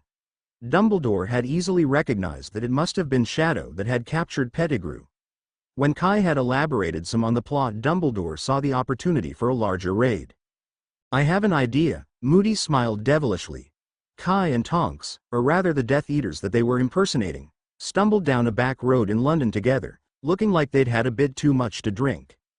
Having captured a pair of relatively new recruits to the Death Eaters, the lovers had taken their forms to once again gain access to the club.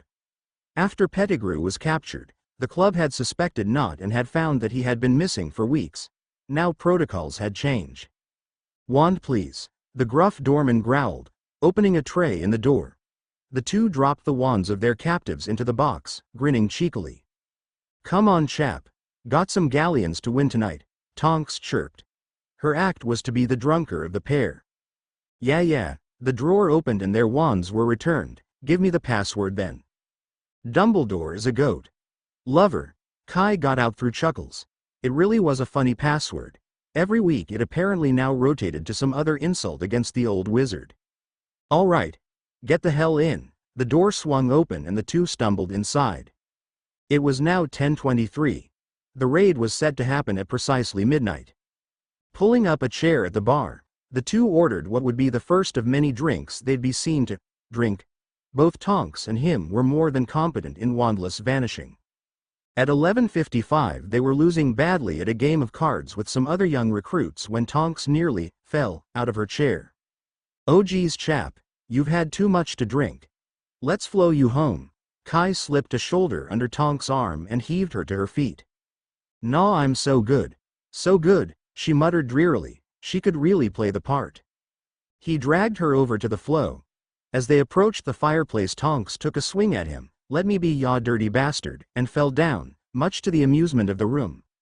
With that swing though, the jar of flow powder was knocked from the fireplace and smashed on the floor, most of the powder flying into the fireplace. Oh look what you've done now, Kai said, sending an apologetic look to the barkeeper. My apologies, he'll pay for the jar. Do you have any more flow powder? No, that was all we had tonight. The barman, who was the owner, scowled hard at Tonks.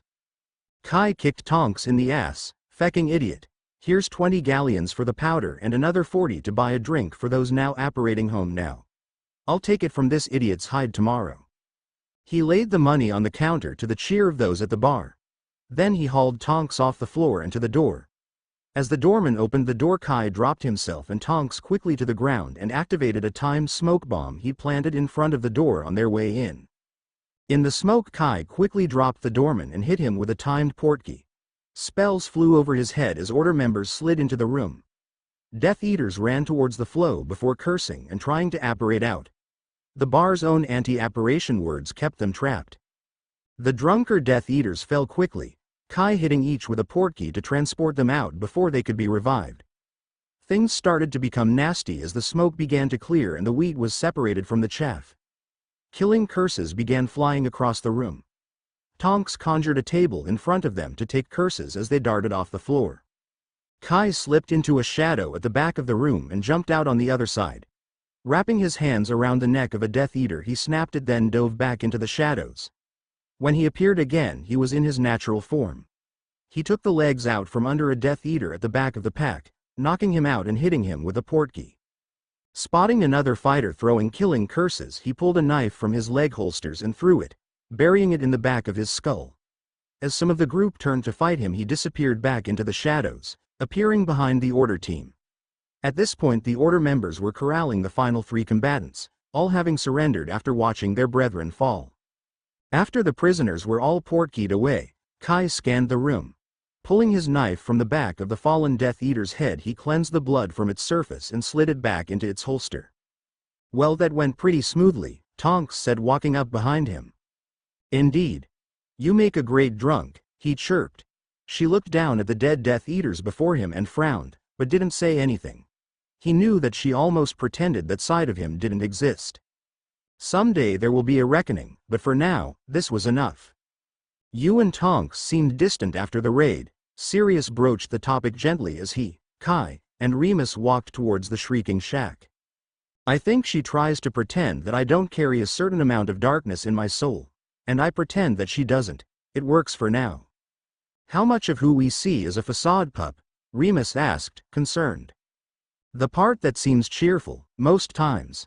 I don't sleep properly now, except sometimes when Tonks is over. Though sometimes I just don't sleep at all when she's here, for fear of waking her up with nightmares." Maybe it was the calm of the approaching night, or the sounds of the wind and the animals surrounding him that made him feel like being so honest. He didn't know. "Have you considered talking to her about it? Telling her who you are?" "No. My ghosts are my own. They always have been and always will be." He gazed off to the rising moon. "Now transform. Tonight, we run." A Thestral appeared where he stood and galloped off around the 2 men. As one cried to the moon and began to grow, the other shrunk and ran off as a grim. An unlikely trio gallivanted through the woods, each running from their own demons. Blaise and Hermione walked through the hallways on the way back from the library. The 2 of them had been studying together in the library for a week now. Blaise couldn't believe how easily they got along. Hermione wasn't used to studying with someone equally intellectual, so it had initially been an adjustment for her. After that, conversation flourished so easily. She was so smart, and damn, she had the prettiest eyes. She caught his eye and smiled at him. The tall Italian felt something flutter in his stomach. Would she go to Hogsmeade with him? Gods, he needed some Gryffindor courage of his own. "Hey Hermione, would you? Well, look who we have here. 2 know-it-alls in a pod. How perfect." Blaise recognized the Slytherin 6th year Gareth LeMerchant. "I suppose that we'd seem all-knowing to someone like you, Gareth," Blaise sneered back. The 7th year wasn't intimidated by the younger boy, though his pack of 5 goons could cause trouble. "Shut your mouth, blood traitor. You'll get what you deserve soon enough," the boy hissed. Zabini barked a laugh. "I'm a blood traitor. When my family is the one that stays closest to the pureblood traditions. When we sacrifice to the old gods. When we stand on our own and keep our family strong, instead of inbreeding and bowing to a half-blood fool. You have no idea of what you speak." His voice was hard at the end. The goons began to advance on them, angry. Hermione more clearly drew her wand, her feet shifting into a subtle but functional defensive stance. "As head girl, I am required to warn you to return to your house, else I'll be forced to issue you a detention. Continuing with what you appear to intend could result in expulsion. Do you understand this warning?" The other boys laughed at her warning and continued to advance. She smirked. "Then I have no choice." They easily dodged the first curses from their assailants. Blaise moved as he called to Hephaestus under his breath. "Hephaestus, God of the builders, soften what you have hardened. Stop what would use your creations for harm. The younger boys cried out as the floor beneath them began to melt, beeping their feet into the stone. Hermione lashed out quickly, hitting each with an incarceration spell. As their chests hit the stone, Blaise stopped the blood magic spell, hardening the stone around their limbs. That effort was a joke, Le Merchant, Blaise said as he approached the restrained boys. He grabbed the leader by the chin. If I hear about your crew out here again, I'll make sure it's your face that goes in first. You hear me? The boy shook his head yes, terrified of the stone swallowing him whole. We'll be watching, assholes, Hermione surprised herself by saying. Blaise gave her a proud smirk. Then they walked away, leaving them there. When should we let a professor know about them? Blaise wondered out loud once they were a good distance away. After I'm done with you. Hermione turned to him and pressed her lips on his. Adrenaline still rushed through her and gave her a forwardness she'd never had on her own.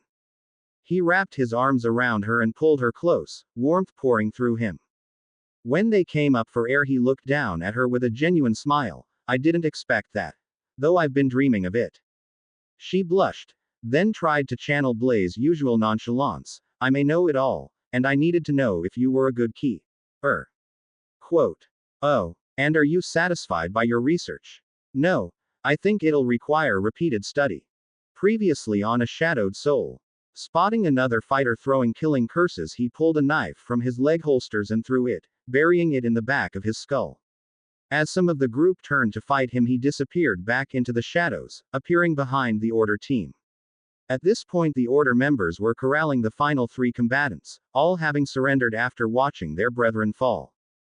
Yu and Tonks seemed distant after the raid. Sirius broached the topic gently as he, Kai, and Remus walked towards the shrieking shack. I think she tries to pretend that I'm not a dark wizard. And I pretend that she doesn't. Then again, she doesn't know what I've been through, what made me who I am today. She blushed, then tried to channel Blaise's usual nonchalance. I may know it all, and I needed to know if you were a good key. Quote. Kai growled in frustration as he stood from his meditation. Weeks of work and he was no closer to designing a ritual to free him from needing his dagger to draw in wild magic. After his capture by Tom Riddle, he had become obsessed with ridding himself of that weakness. The helplessness that he had felt in those dungeons needed to never happen again. After speaking with the original Lord Gryffindor, he had shifted to attempting to design a ritual, with Athena's help, that would help him break free. When she was unable to truly help, he had lost his temper and taken it out on her. Suffice to say, his calls to her to apologize were currently being ignored. He might need to sacrifice a goat to the return of her favor. He had considered bonding to another god for help with this task, but Athena was possessive and their bond was strong. As he had already bonded with Apollo as his second, this left him with dwindling options. Arms threaded around his waist. No luck. She's still not speaking with me, he bit out. From what he'd heard from Remus, he had his father's temper. She chuckled. Serves you right for scorning a woman. He stepped out of her arms. You're not helping. Tonks crossed her arms, the long black hair of her natural form not hiding an elegantly raised eyebrow. Looking to earn the silent treatment from a second woman. Kai groaned, shoulders relaxing. I'm being an ass, aren't I? Yup. She hugged him again, her nose against his, but at least you have a nice one. She slapped his ass, cackled, and ran off to her duty patrols. God save me from the women in my life. Ensuring the door was locked and his quarters were empty, Kai stripped and shifted into the form of Nicholas Gryffindor. Opening a secret compartment in a truck, he pulled out a set of Wizengamot robes and the sword of Gryffindor to complete the outfit. He had a very important appointment before his afternoon classes. Gathering up magic, he stepped into the shadows and shifted into the back room of his Wizengamot office. Quickly, he called a house elf to bring up tea and biscuits and opened a book at his desk, attempting to appear like he had been there for a time. Minutes later, a quiet knock came at the door and Melissa stepped into the room. Nicholas Gryffindor had approached his star reporter with that story that took bravery to publish. It took almost half an hour to lay out to her the information. You can't be serious, the reporter stared at him like he had grown horns. 100% serious. But, It just can't be true. How did no one know this?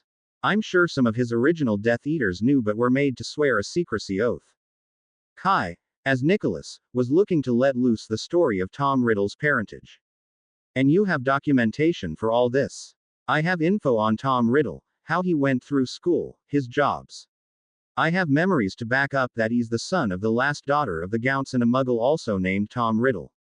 There's even a bit of evidence that he went back and killed his paternal family after graduation. Do I have a memory of Voldemort confessing he's Tom Riddle? No. She leaned against the desk in his Wizengamot offices, her brow knit in concern. You're right. This is dangerous. I know. We need to get that information out, but I won't ask you to risk your life here. Is there any way we can do this as a forced article by the ministry? It'll get run with no author byline but be an important announcement by the ministry. To minimize backlash against the paper, she got up and paced the wooden paneled room. I'll run that by Amelia. Are you still be interested in writing the article? You could take claim for it after the fact, when the war is over. I'll do it. Get me all the documentation and memories you have and I'll write it. Quote. Next week we're going to start our open, honest, and non-judgmental discussion around blood purity. He paused as the class grimaced. This is your chance to ask questions, give reasoning, find evidence of your claims. I've added magical research journals to the library. These journals focus on research into magical genetics studies. If you have an opinion, try to support it with facts or study results. The components and arguments in these essays will be dealt with in the classroom component of next week's classes. Kai hopped up and gestured to the woman sitting in his chair. Now, since I know you've been eyeing the beautiful lady sitting at my desk, so I'll introduce you to my friend Hitomi. She's going to help with an exercise today. Hitomi was a tall Japanese Canadian woman with very short dark hair and perfect white skin. She looked almost ethereal. None of the students, however, would have guessed that she was also a vampire. It's a pleasure to meet you, she said, bowing slightly, her voice clear and smooth, reassuring. The class was suddenly very interested. Most real battles you'll fight will be against adult fighters, and since you're still young, likely more skilled fighters as well. You need to learn to use teamwork in order to overcome a more formidable opponent. That's where Hitomi comes in. You need to experience what it feels like to try and fight a much more capable fighter. Draco studied the women. If Boudreaux said she was a skilled fighter, she was likely devastatingly skilled. You'll take on Hitomi one group at a time in different scenarios. Your groups are on the board. I recommend you take this very seriously. Draco noted that he was paired with Blaze, Longbottom, and Padma Patil. That could be worse. As he approached his group he heard Blaze mutter to Longbottom, "No screwing around today." He wondered what Blaze meant. Longbottom may be a bit slow, but he'd never accuse him of not trying. Then he saw Longbottom give Blaze a smirk and a wink and he didn't know what to think. What the hell am I missing? They walked through a side door into an arena like they'd competed in before, but the arena floor is dark. Hermione, Susan Bones, Justin Finch Fletchley, and Dean Thomas were in the first group. Hermione and Susan were deep in discussion over what they could be facing. Your scenario is a classroom attack. You'll be in your seats in your Transfiguration classroom when the attack happens. I won't tell you any more than that. Kai directed them to the door to the arena and the lights came on.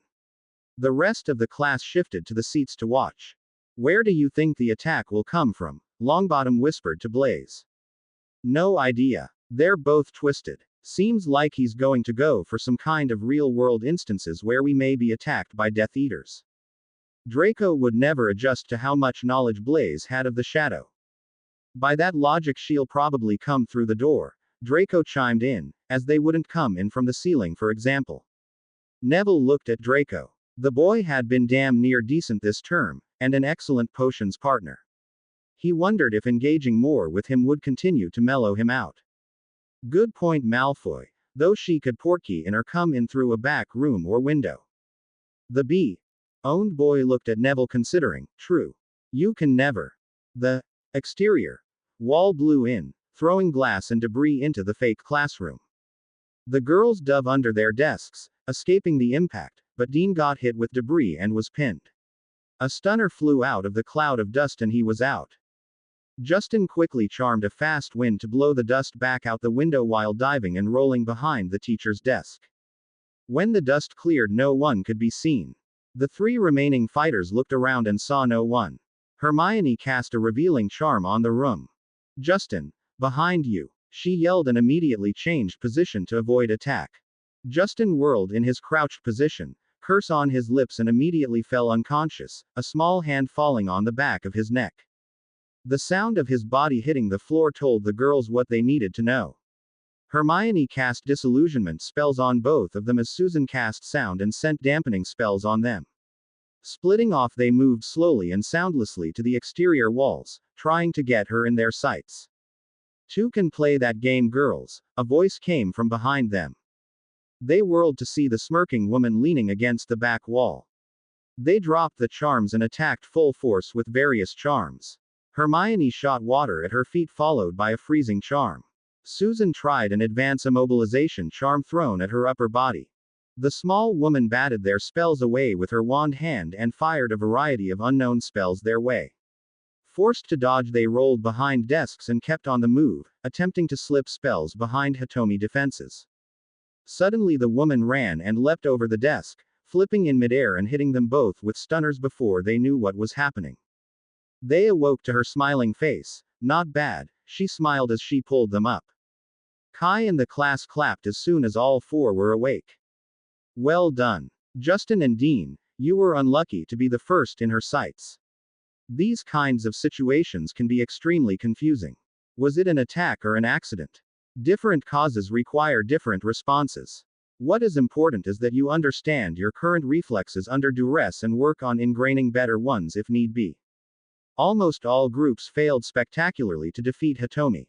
That was one point that Kai had intended to make. They were getting better, but they were years of study away from being skilled fighters. Blaise, Draco, Padma, and Neville had done very well. Neville was beginning to show his true skills. Hitomi had actually had to dodge and be a bit strategic to defeat them team. The class settled down in their desks, still talking excitedly about the exercise. When they were all seated, they were surprised to see Kai lean back in his chair and Hitomi take the lead in the classroom. "Last week you were assigned to research vampires and explain your thoughts on them in an essay," she said. "Tell me what you found out." Hermione's hand flew up. "Vampires are magical creatures that survive by drinking blood, or life force, from other living beings. That's true. When a vampire is born or made, their body ceases to be able to attain nutrients from food. They drink the blood of other living beings to gather the energy they need to survive," the small woman elaborated. "Vampires are currently banned by the ministry, meaning that they're to be killed on sight by Aurors," Susan recited, somewhat uncomfortably. "And why do you think that is?" "Because they're a danger. Don't they frequently kill witches and wizards they prey on?" asked Padma. "No," Hitomi corrected. "In other countries, vampires live alongside other magical beings in peace. Vampires can survive off the blood of animals and donors. You see, people that have experienced it, like being bitten by vampires." She glanced at Kai. "Well, with some special exceptions." The students looked at her in horror. "Vampires do have their own unique culture, which is, yes, a bit different from human cultures, but really you wouldn't likely be able to tell a vampire from a human if you met them. If they didn't want you to know, that is." "No way," the class disagreed. "Well, would you believe me if I told you that I was a vampire?" Hitomi questioned, smirking. They all stared at her, bar Blaise, looking her over again and again. No, they didn't believe her. She flashes a fang that had extended from her normal-looking teeth. "Well, you should." Momentary pandemonium followed until Kai cast silencing spell on the class. "Are you done?" he asked blandly. They settled back down and Kai released the spell. "Are all vampires like you, Ms. Hitomi?" Padma asked. "Are all humans like you?" Padma paused. "Ah yes, that was a stupid question. I'd say vampires are like any population. There are some really good ones, some really bad ones, but in general everyone is pretty okay. I'm sure there are some like me out there. Of course there are vampires alive that have been alive for thousands of years. As you can imagine, they have a different perspective on life." Hitomi got serious, going back to an earlier discussion. You've met me and you now know that I'm a vampire. English laws say that you need to now contact the ministry so that they can come kill me. Do you think that's right? They all looked at Susan, knowing her aunt ran the DMLE. It's true, she said with a large frown. Kai spoke for the first time. What do you think we're trying to show you here? Vampires are actually pretty okay. We shouldn't judge people we don't know. Our laws are totally ked up. Kai laughed with Ron Weasley for the first time. Voldemort languished in a chair in the quarters of his potions master. He was angry. Very angry. Many of his generals were dead. Those left were a few men he could trust from the First War, but few had that spark, that mania, to do what needed to be done. There had only been one successful raid in the last 3 months. Somehow either the Shadow or the Order and Aurors knew precisely where they were going. The first 2 times he'd mercilessly tortured his generals to find the leak, but the next time he didn't tell anyone and just portkeyed them to the location, and still, Aurors appeared immediately, even in Muggle areas. No tracking charms or other tracking devices had been found. He could smell the fear in his men. The shameful, disgusting fear that on the next raid they'd face the Shadow or Azkaban. That would soon end. Designing the ritual had been easy. However, capturing the final ingredient, the Shadow, would be the most difficult part of the process. It would be the most enjoyable part, however. Getting at Shadow will be very difficult. He can sense most uses of disguises or animagi. What about the Imperius? The disfigured wizard asked. I'm not certain. Not to my knowledge. Quote. The vampire had recovered fully from the blood withdrawal but was still not able to leave the base for fear of retaliation by the Riker Society. Voldemort could tell that this hindrance angered the vampire greatly. We need him to make a mistake. He need him to act without thinking. We need to strike him where it will hurt. The Dark Lord grinned maliciously. Have you seen this bullshit, Draco? Goyle pulled Draco off to the side before classes, thrusting the newspaper into his face. Draco pushed the large teenager off of him, giving him an unscrupulous look that his father would have been proud of. Deliberately, he took the paper from Goyle's hand, glancing at the headline. You know whose parentage revealed. Draco blinked, not expecting such a dangerous headline to have ever been printed. He leaned against the wall and calmly read the entire article. This is interesting, he muttered. The Gounts always claim to be descendants of the main branch of the House of Slytherin. The Dark Lord claims to be the heir of Slytherin, so it does suggest that he may have come from them. I mean, he had to have come from somewhere. This claims that he's a half-blood Draco, with a Muggle father. Barely better than a mudblood, Crabbe whispered harshly, joining the conversation. It was rare for those two to speak, so they must be bothered. Draco just hummed in response and he studied the article. I need to do some research. This bears some consideration. You can't honestly think this is true, Draco. What would your father say? Crabbe was clearly disturbed and angry. Draco's blue eyes narrowed. My father would say that Slytherins use their cunning to gather information before they act. Acting out of emotion and ignorance is for Gryffindors. Are we understood?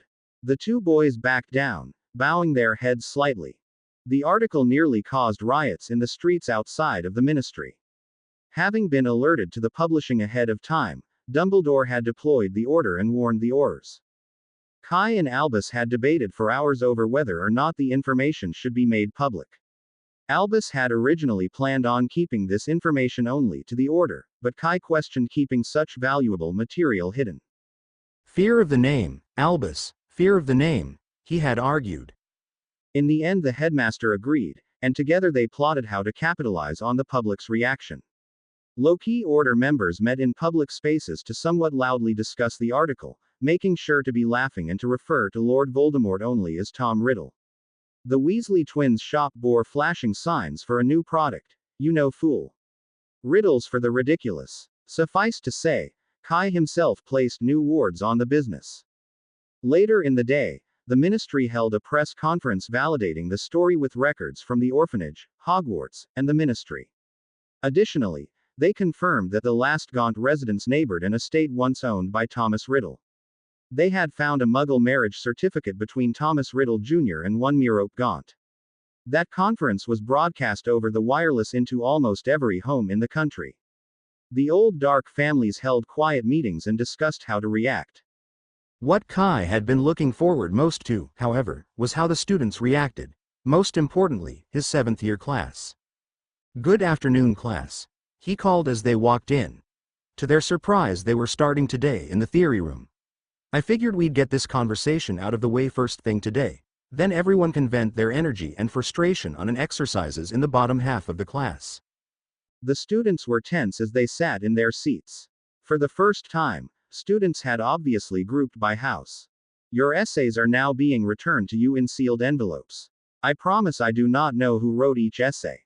I left comments on each essay directing you to further research resources or commenting on your ability to make arguments based on research."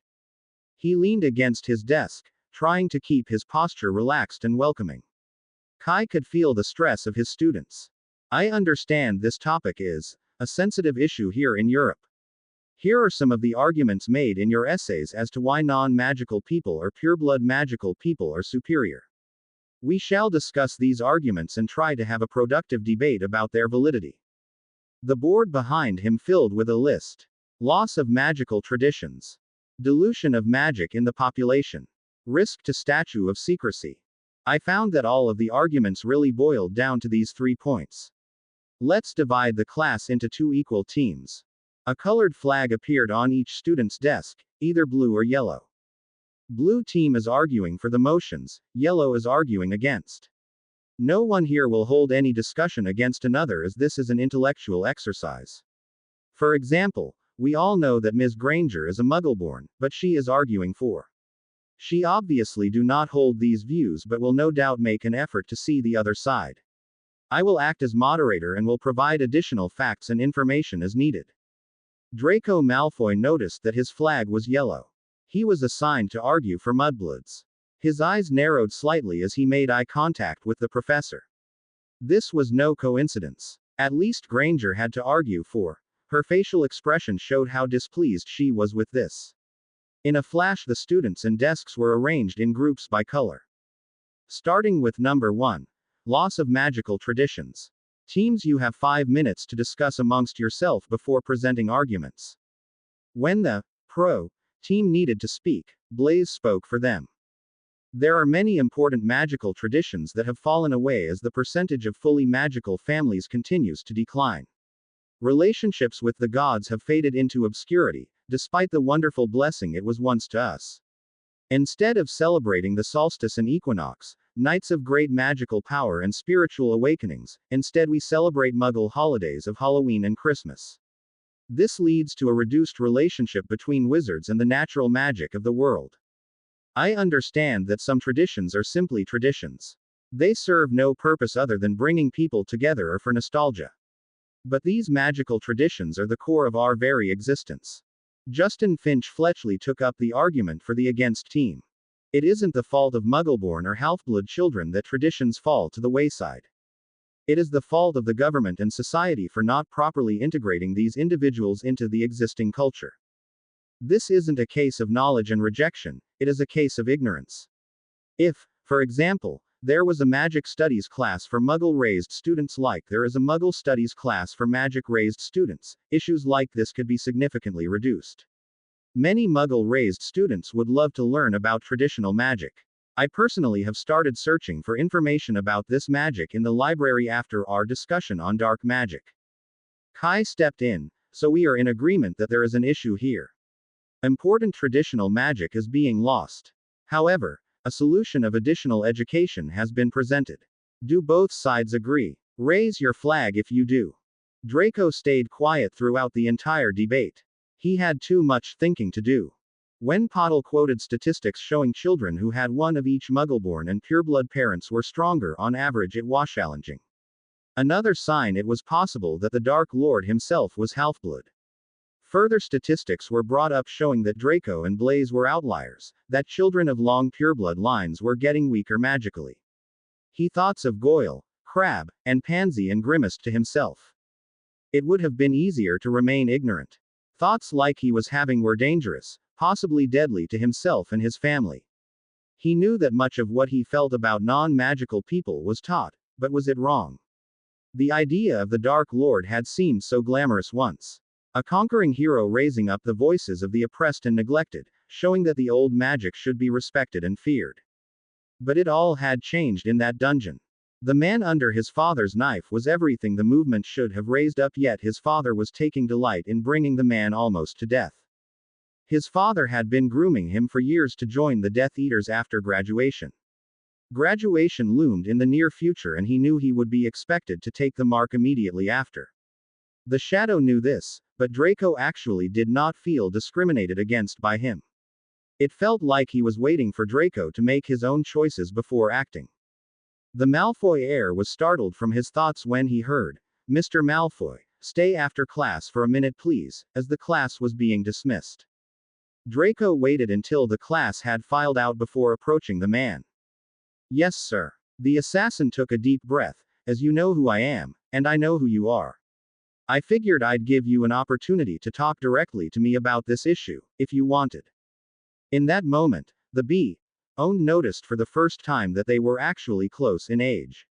Standing face to face like this with the man at least appearing more relaxed revealed how much younger he was than he made people feel. You know how dangerous this conversation is for me. And for my family," Draco said quietly. "I know. With how you're feeling right now, and the doubts in your mind, you need to be careful, Draco. It will possibly take another 6 or 8 months to remove Tom Riddle from power. You need to keep yourself and your mother safe until then." Draco startled backwards. "You can't be serious. You don't know how powerful he is." "You don't." "Don't I?" A black eyebrow raised. The B.O. looked extremely disturbed. This wasn't the conversation he expected. It was like the Shadow saw right through him, knew that he wanted escape. "Do you know Occlumency, Draco?" "Yes. Severus taught me after the Dark Lord returned." "Good. Regardless, never look Tom Riddle in the eye, or Dumbledore for that matter.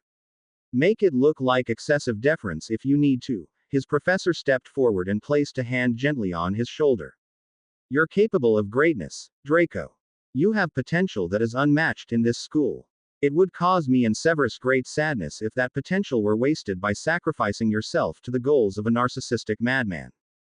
The look of respect and pride in the other man's eyes broke his resolve. With no other words, Draco fled. Tonks looked down at the man asleep beside her. It was rare she saw him sleeping.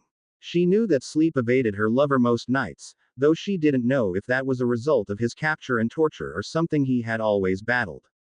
She didn't know because she couldn't crack his shell. The Auror saw his frustration, anger, happiness, and amusement, but he never revealed to her his pain. She didn't know what kept him up at night or caused his eyes to often fade off into the distance, locked onto some hidden torment. Snape wouldn't even reveal what they did to him in those dungeons. It killed her inside for there to be such a wall between her and what caused him anguish. A sharp sound drew her attention back to his face. His body made small movements of distress. A nightmare. Stop. It was so quiet. So quiet if not for the deep silence of the dungeons she would have never caught it. It froze her to her very core. She reached out a hand to wake him when he shot awake, startling her backward. His eyes were wide in pure unveiled panic, breathing hard. "Kai, it's okay. It was only a nightmare," she said gently.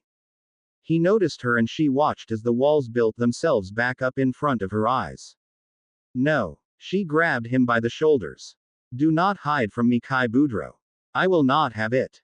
His narrow but muscular shoulders were tense as he looked into her eyes. "This is my business, Cammy. You do not need to carry your burdens alone. I can feel your pain. Don't lock me away from helping you." He leaned his forehead against hers, his long hair brushing her chest. "No one can help me carry this. Maybe if you spoke about it, it would feel lighter. Others know Cammy, and I didn't need their pity, nor do I need yours." He pulled away, exposing to her his back, littered in tough scars from his weeks of torture. She placed a hand gently on his back, fingers tracing the marks that marred the pale skin. "If you think my reaction would be to pity you, love, you don't know me well." The assassin's breath hitched at her touch. She wrapped her arms around his waist and laid her head on his shoulder, her short pink hair tickling his neck. Talk to me. Just one thing that weighs on your mind.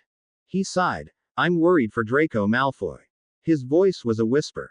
Really? She replied. He was there when I was captured. His father tried to perform for his son to impress him. A dark chuckle escaped his lips. He had the opposite effect. She tensed when he mentioned his torture for the first time ever. How could he stand to even look at the Malfoy heir every day? I'm afraid that he won't survive Christmas break. Severus cares for him. I'm even becoming fond of him. I'm not sure what I can do to protect him until this is over. Do you think there is any way I could help? If he wants to run, we could set up witness protection for him. I doubt he'd run yet. He's not there yet. But I suspect he is running out of time to make the biggest decision of his life. Hogshead. 10:30 a.m. The letter wasn't signed, but it didn't need to be. Draco Malfoy would recognize his father's writing anywhere. He thought he would have more time to make his decision.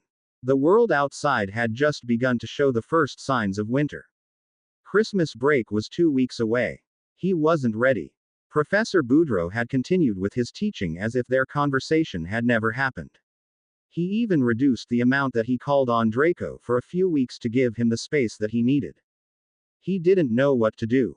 He obviously had to meet with his father, but what did his father want from him? Would it be a task his conscience would let him complete? Did he want to do anything that would help the Dark Lord? Unfortunately, he had the whole week to ponder his fate. Today was the day. Blaise and Hermione decided that they would be seen as a couple for the first time. They were aware that their relationship would cause some controversy and certainly a lot of conversation. But they didn't care. They fit together like funny puzzle pieces. Saturday morning they walked into the Great Hall hand in hand. Ignoring the instant whispers, they sat together with the 7th-year Ravenclaws. It was a strategy they had devised in order to avoid it looking like they were giving their allegiance to one house or the other. Blaise seemed more nervous than she was. He didn't accept that she didn't care. She was already a Muggleborn and a target of the Loyalist Slytherins and Death Eaters. Being with him wasn't going to put much more, if any, harassment on her plate. It was him she was worried about. When she asked if this would make his family a target, he had just smiled at her and said that there was no love lost between his family and the Dark Lord these days. She didn't know that his father had recently confronted and tried to attack the Dark Lord while on a mission to extract the Riker traitor. Blaise needed to have a talk with his father over Christmas about what he could possibly reveal to Hermione. He didn't like hiding so much from her, but security and family came first. Padma smiled at them and made room as they came to the table, finally. Hermione blushed while Blaise laughed. We've been together for a while, we've just been keeping it a bit quiet. Politics being as they are. The 7th years understood that logic. Having gotten to know Blaise more through his openness in Kai's class, they happily welcomed him as well with him. It didn't stop many of the lower-year Ravenclaws from sending glares his way. It would take more than a few months to dispel hundreds of years of bias and hatred. Before eating, the pair both bowed their hands and quietly said a prayer to thank the gods for the fruits of the earth. A small flash of light appeared above each of their hands, an acknowledgement of their appreciation. Hermione grinned at him with her success. Blaise had begun teaching Hermione almost as soon as they started studying together. It made the Slytherin very happy to teach people what he knew. Few would ever reach the powerful connection that people like his father and Kai held with the gods, but the more people were involved, the stronger the earth magic would be for them all. Glancing at the Slytherin table, Blaise made eye contact with Malfoy. Knowing Kai's plans with Malfoy, he had tried to treat him with a bit more neutrality. Malfoy raised an eyebrow at him and gave him a smirk. Not a malicious one, oddly, but amused. Blaise smirked back and gave a subtle shrug of his shoulders. Glancing to the side showed that Crabbe and Goyle were glaring at him hatefully. To them he gave the one-fingered salute. After breakfast, Blaise was set to fulfill a major promise he had made to Hermione. With Kai busy brewing with Severus, Blaise had booked the room of requirement for the morning before their Hogsmeade trip. Hermione was going to make her first connection to the gods. Typical of her, she had chosen Athena. Kai had chosen her as the goddess of strategy and warfare, but she also represented wisdom, courage, and justice. Athena was a very powerful god, but selective. Hermione would have to make a good argument as to why she deserved to be chosen by Athena. Some apprentice blood magic users never get chosen by any gods, leading to their expulsion. Pacing outside the room of requirement, Blaise focused on everything they needed in the ritual room, including a place outside of the ritual room where he could safely oversee it. The room inside was smooth solid granite. Floating fire lamps gave faint light across the small room. A door to the right led to a room with a glass-covered window where he could watch. He turned to her, seeing her eyes get almost wild with anxiety. He took one of her hands and put the other against her cheek. You're going to do fine. What if she doesn't want me? What if she? You'll be fine. What if I mess up the ritual and it just won't work? This kind of ritual is not dangerous. We'll just start over. She let out a huge breath. Okay, I needed to get that out of my system. I know. You know what you need to do. He stepped back, looking towards the room. Yes, she opened her bag and took out a container of incense and a blood magic knife that Blaise had his father acquire for her. You know you don't need to do this to impress me, or for my respect. You should only do this if this is something you really want for yourself. She smiled at him, her brown eyes warm with happiness. I want this. Okay. I'll help direct you in painting the runes, then I'll look away until you're settled in the circle. Promise I won't peek. The ritual required that Hermione came before Athena as she was born stark BPD. The Gryffindor put on a brave smirk before leaning forward and dotting him heatedly, I don't mind. She winked at him before walking to the center of the room. He gulped and followed. Pulling out a book they found the correct runic patterns. Taking a deep breath, Hermione cut her wrist, letting blood drain from her into a bowl before healing her wrist. Slowly but surely, she painted the runes on the floor, a pattern of concentric circles thick with runic prayers to Athena. On the inside was a circle that Hermione herself had to design. It contained a runic pattern that held her promise to Athena. It showed to Athena what Hermione planned to use the connection for. To fight for those who could not fight for themselves and to continue to hunt for lost magics and knowledge. Blaise thought Hermione stood a very good chance of receiving a blessing from the god. The Muggleborn finished the last of her personal runes, then passed all of the implements to Blaise. He gave her one last smile before turning around. She quickly undressed, tossing her clothes over his shoulder. The teenager tried not to blush when her clothes and knickers landed on the top of the pile. Ready, he squeaked out. As I'll ever be, she whispered. Careful not to disturb the runes, he walked out of the circles to the outside room. By the time he made it, laying her clothing down on the bench, she was seated with her back to him. He couldn't help but appreciate the strong curves of her shoulders, showing benefits of carrying many heavy books around the school and their classes with Kai. He was taken from his admiration by the sound of her voice, raised softly in chanting, singing an ancient soft of worship. The dark-eyed man sighed in contentment as he stared at her dive headfirst into something that brought him such joy and purpose. Hermione felt an energy build inside her, a pressure rising. She kept focusing on her chant, focusing on raising her spirit to call to another plane of existence. As the energy rose, she heard other voices join her own, singing in harmony with her chant. She never imagined how incredible this would feel. The Gryffindor felt so connected, so in tune with her body, her soul. The pressure peaked within her and she felt an intense burning circle her wrists.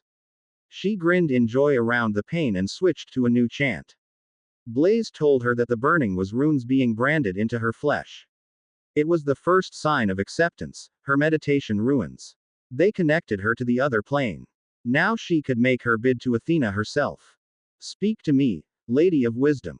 Let me see and know that which may help me help others. Speak to me, Lady of Justice. Make me clear of mind and heart as I fight for those that cannot fight for themselves. Speak to me, Lady of Strength. Help me stay strong in a war for humanity itself. If her eyes had been open, she would have seen light flash around her as warmth infused her to the core.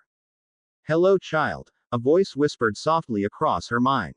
Hermione didn't feel the tears of joy that streamed down her face at the feeling. Hello, my lady. I seek that which cannot be treasured enough. I seek strength and wisdom to fight for justice and equality for all. I seek knowledge to know and respect the old ways. Will you help me in my cause? She had spent almost a month crafting what she would say to Athena. What does one say to a lady of magic itself? She knew in her heart, though, that her intentions were good and just. Yes, young one, your causes pleases me. We shall speak again. And with that the voice was gone, the magic pulsing within her again as a new set of runes burnt into her left forearm. The shield arm. And then suddenly the magic was gone. Hermione sagged forward, catching herself on her hands as she finally opened her eyes. She gasped as she took in the beautiful spirals that now decorated her left forearm, glinting as if inlaid with gold. Around her wrists were delicate gray runes, made up of 3 runes repeating: humility, respect, perseverance. She loved them. Blaise said that the runes would fade over time, only to appear when she learned how to call on their magic specifically. Speaking of Blaise, she heard him softly calling her name, trying not to startle her. She turned to him and yelled, "I did it." He smiled at her, then blushed blood red as she stood in front of him. BPD. Seeing him blush, she remembered her state and squealed, turning back around. Could you leave my clothes there and turn around? She called. When he acquiesced, she used her wand to remove the blood runes on the floor, clearing the remaining magic, before getting dressed. Once dressed, she excitedly showed Blaise her new markings. She accepted me. I can't believe she accepted me. That's a great honor, Hermione. I'm very proud. Wait until I tell father. He will be very happy for you. She blushed from him praise. Now, some butterbeer and chips to celebrate. Ahead of his meeting with Severus, Kai stood in contemplation in his rooms. He had purposefully drained a portion of his magic in order to be able to trigger a rejuvenation. His experiments had so far been completely unsuccessful. Cutting his palm, he coated the blade in his blood before placing it on the floor. Walking to the other side of the room, he sat staring hard at his most prized possession. Dropping into meditation, the assassin reached out to find his connection with the blade. It felt faint at their current distance, but it was there. Using that connection, he tried to trigger the wild magic vortex. He felt a gentle breeze pull around his as magic sparked around the black knife. Kai concentrated harder as a vortex did not form but continued to flash. Suddenly, he felt a pull on his magic and he startled, snapping out of the meditation. What the hell? He whispered, standing. Then it hit him. The knife drew wild magic from around it to imbue into the person in contact with the knife. Since he was no longer in contact with the knife, it would draw on his power as well. That was a problem. However, there should be a certain distance he could be away from the knife where he could still access the knife but not be included in the drawing. Or, if the knife was in a place with suitable magic concentration, he could be nearby and the knife wouldn't need to draw his magic. Either way, it was his first piece of progress and worth celebrating. A knock at the door made him call the dagger to him, cleaning the blade before sliding it back into its sheath. Severus stood on the other side of the door wearing protective work robes. Ready. An hour later, Kai and Severus sat in silence, staring hopefully at a bubbling cauldron. They had been working together on and off for 2 months on modifications for Severus' original Wolfsbane potion. Both thought that if they were able to make a version that worked better for turned werewolves, or even was less expensive and stored better, they may be able to lure away the last werewolves loyal to Voldemort. Most of those that joined him because of the ministry discrimination had started to drift away with new regulations in place. Now allowed to travel to other countries, many were moving to North America where werewolves had the largest degree of acceptance. While well-rounded, Kai would never describe himself as exceptionally good at potions. He occasionally had a decent idea though, like his gillyweed idea. Severus had combined that with a few of his ideas, then set about developing a process so that a functioning potion could be made. They were on attempt 5 with all previous attempts having either exploded or melted the cauldron, or both. So today they sat safely behind a magical blast screen waiting the requisite 30 minutes for the potion to simmer. So far they had passed all previous points where the mixture had exploded or melted the cauldron. Previously, Kai had no idea how much went into developing a potion. It was crazy how much work had gone into just developing this batch just to find a combination and procedure where their desired ingredients just didn't destroy themselves. Kai laughed quietly. What are our chances? If this remains stable, pretty good, I think. I'm hoping after this it will be simply a process of testing and refining to optimize the results. Then find some willing subjects. As if to crush their dreams, the potion exploded with before unseen violence. The loud crash sent both men to the floor, hands up with shields projected in front of them. Their instincts were not needed though, as the original blast shield held. Damn it, Severus growled. I really thought that one would stay. Kai stood and looked at the melted remains of the cauldron. That may have been the most violent reaction yet. I wonder what triggered. He paused, ears perked. Ah, Blaise and Hermione are completing a blood magic ritual in the room of requirement. There are vibrations of energy moving all through the castle right now. I'd bet that would trigger it. Sorry for forgetting about that. Blaise asked me a couple of weeks ago. The potion's master scowled and raised an eyebrow. The goody two-shoes Gryffindor is doing blood magic, with one of my Slytherins. Hermione is too curious to let something as simple as legality step between her and new information, especially now that she understands that its illegality is foolish. Kai smiled fondly. Blaise is both a good and bad influence on that one. With a wave of his hand, the cauldron and hissing mess disappeared. Well, there's nothing to be done until they finish. Shall we get some lunch? Draco cracked his fingers nervously as he quietly split off from his classmates and headed towards the hogshead. He concentrated on bringing up his occlumency shields, storing damning thoughts and memories behind layers and layers of shields. Ducking behind a copse of trees, he slipped the hood of his cloak over his head. It would be best if he went unseen inside the pub. Slipping in, he glanced around at the few inhabitants. A hooded person sat at a table in the back corner. One of their hands rested on the edge of the table with just the 3 center fingers visible over the edge. This M of fingers was the signal he was looking for. Hesitantly he slipped into the booth, feeling the heavy privacy wards around it as he passed through them. His father had been on the run using some better hidden Malfoy properties for 4 months now. Draco didn't know how separation from his business and family had affected the man. Sir, he said quietly. Hello, son. Hello, Draco. His father had apparently brought another Death Eater with him. That was not a good sign. Lucius leaned forward, his long owned hair peeking from around the collar of his cloak. I have a mission for you from the Dark Lord. This is a great honor for our family, Draco, and an opportunity for revenge. The Malfoy heir stiffened in his seat. He thought he had more time. What does he require from me? Draco asked as calmly as he could manage. He has a plan to capture the shadow. After hearing the plan, Draco frowned. It will be impossible to complete this mission without losing my place at Hogwarts. It would out me as a sympathizer as well. The Dark Lord has other eyes and ears in Hogwarts. You will be more valuable to the cause by his side. We must pull together those we can trust. Draco almost flinched at the word trust. He didn't feel like he was trustworthy right now. What are his plans for the shadow? The other Death Eater, Avery, he thought, eyed him with mild suspicion. To kill him, of course. The teenager swallowed. Ickle Drakey's stomach sick. He sneered at him, taunting. I thought you were a grown wizard now. Don't want to disappoint your father. I won't get within 10 feet of the target. There is no trust between us. This is an impossible task. Please just let me get out of here. I could warn Kai. He startled inside. Apparently he had made his decision. Draco, you will do this, or suffer the anger of the Dark Lord. That is an experience you may not survive. Cease your cowardice. Cowardice. The own's courage built as he accepted his decision. He sneered at his father, to refuse to bow to a mudblood like him. If the news is to be believed, he is on the decline. A hand swiped across the table and gripped his arm, sharp nails gouging into his skin. Shut your mouth, you insolent boy. Have you lost your mind? Did I not raise you better? His father hissed. Have you? A Malfoy bows to no one. I refuse to let you continue to destroy our family and my future.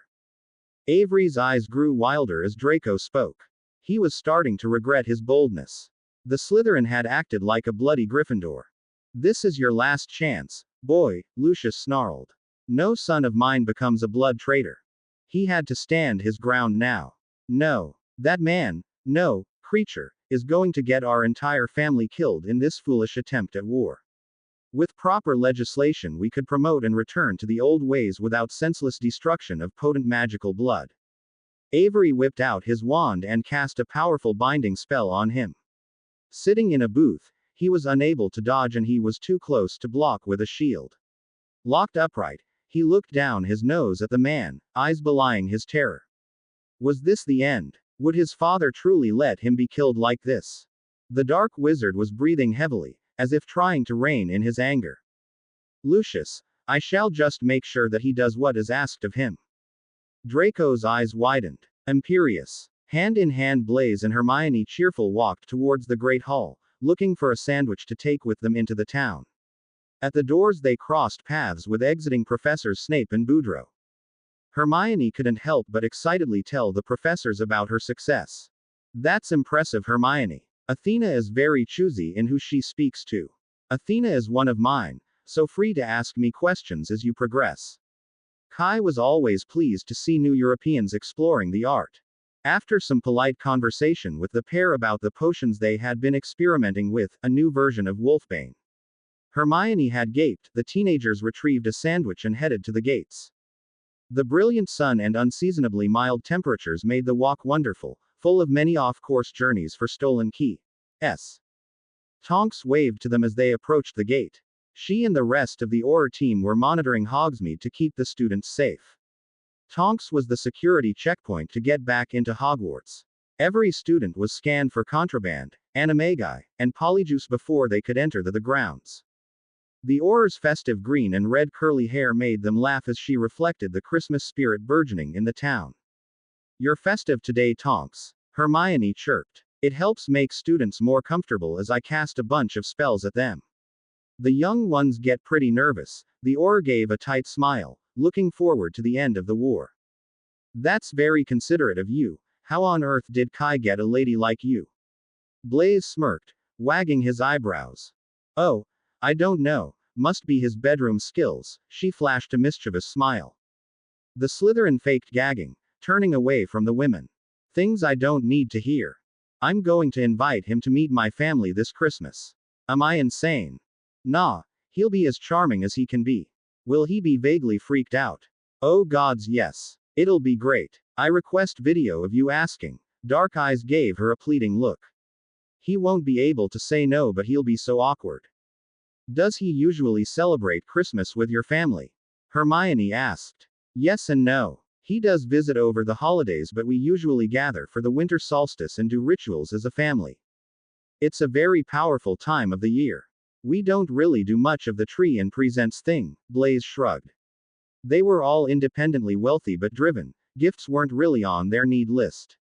But the solstice, that was full of laughter and drinking and other fun after the formalities were over. Last year Dad got Kai so drunk after the solstice he was hardly fit to stand for 2 days. Quote. Tonks bent over in laughter. Merlin, I haven't seen him drink except the occasional glass of wine. How ridiculous is he? She paused her laughter for a moment to scan a 7th year passing back through. Waving them on, she turned back to the pair. He's hilarious. It's like he's got this prankster streak in him that he doesn't really let out. But when he drinks, he lets it out. I think that's why Dad tried to get him drunker, so that he'd just go to sleep and leave him alone. The group shared a laugh at Kai's expense. Speaking of, he and Professor Snape were not in a great mood when we saw them. Something about their latest potion attempt blowing up again, Hermione said. Oh dear, the Auror replied, rolling her eyes. Hopefully they didn't take it too hard, else she'd have to deal with a grumpy Severus later. Well, grumpier. She turned as she saw someone approach. It was the Malfoy kid. She looked up at him expectantly. Heading back up. Yes, ma'am. He nodded stiffly but politely. Oh, I found this form on the ground by the pub. It looks like an Auror department form. Do you think it might belong to one of the Aurors? He held out a short page of parchment, slightly damp presumably from being on the ground. Perhaps. She reached for the page, eyes seeing the Auror department stamp in the top corner. As soon as she touched the page, she and the parchment disappeared. Hermione screamed. What the F? K? Blaise yelled, looking to Malfoy, whipping out his wand. Where did you send her? As he looked into Blaze's eyes, Blaze noticed that they were empty. Give this to the shadow, Malfoy intoned as he dropped another page on the ground. His voice was suddenly cold and empty. He's under the Imperius, Blaze hissed to Hermione, wand trained on his fellow Slytherin. Suddenly Malfoy had his wand on himself. Avada. Avada. Blaze reacted instantly, slamming his shoulder into the boy, knocking him to the ground. Hermione reacted right after, throwing a Petrificus and stunning spell rapidly at Malfoy, knocking him unconscious.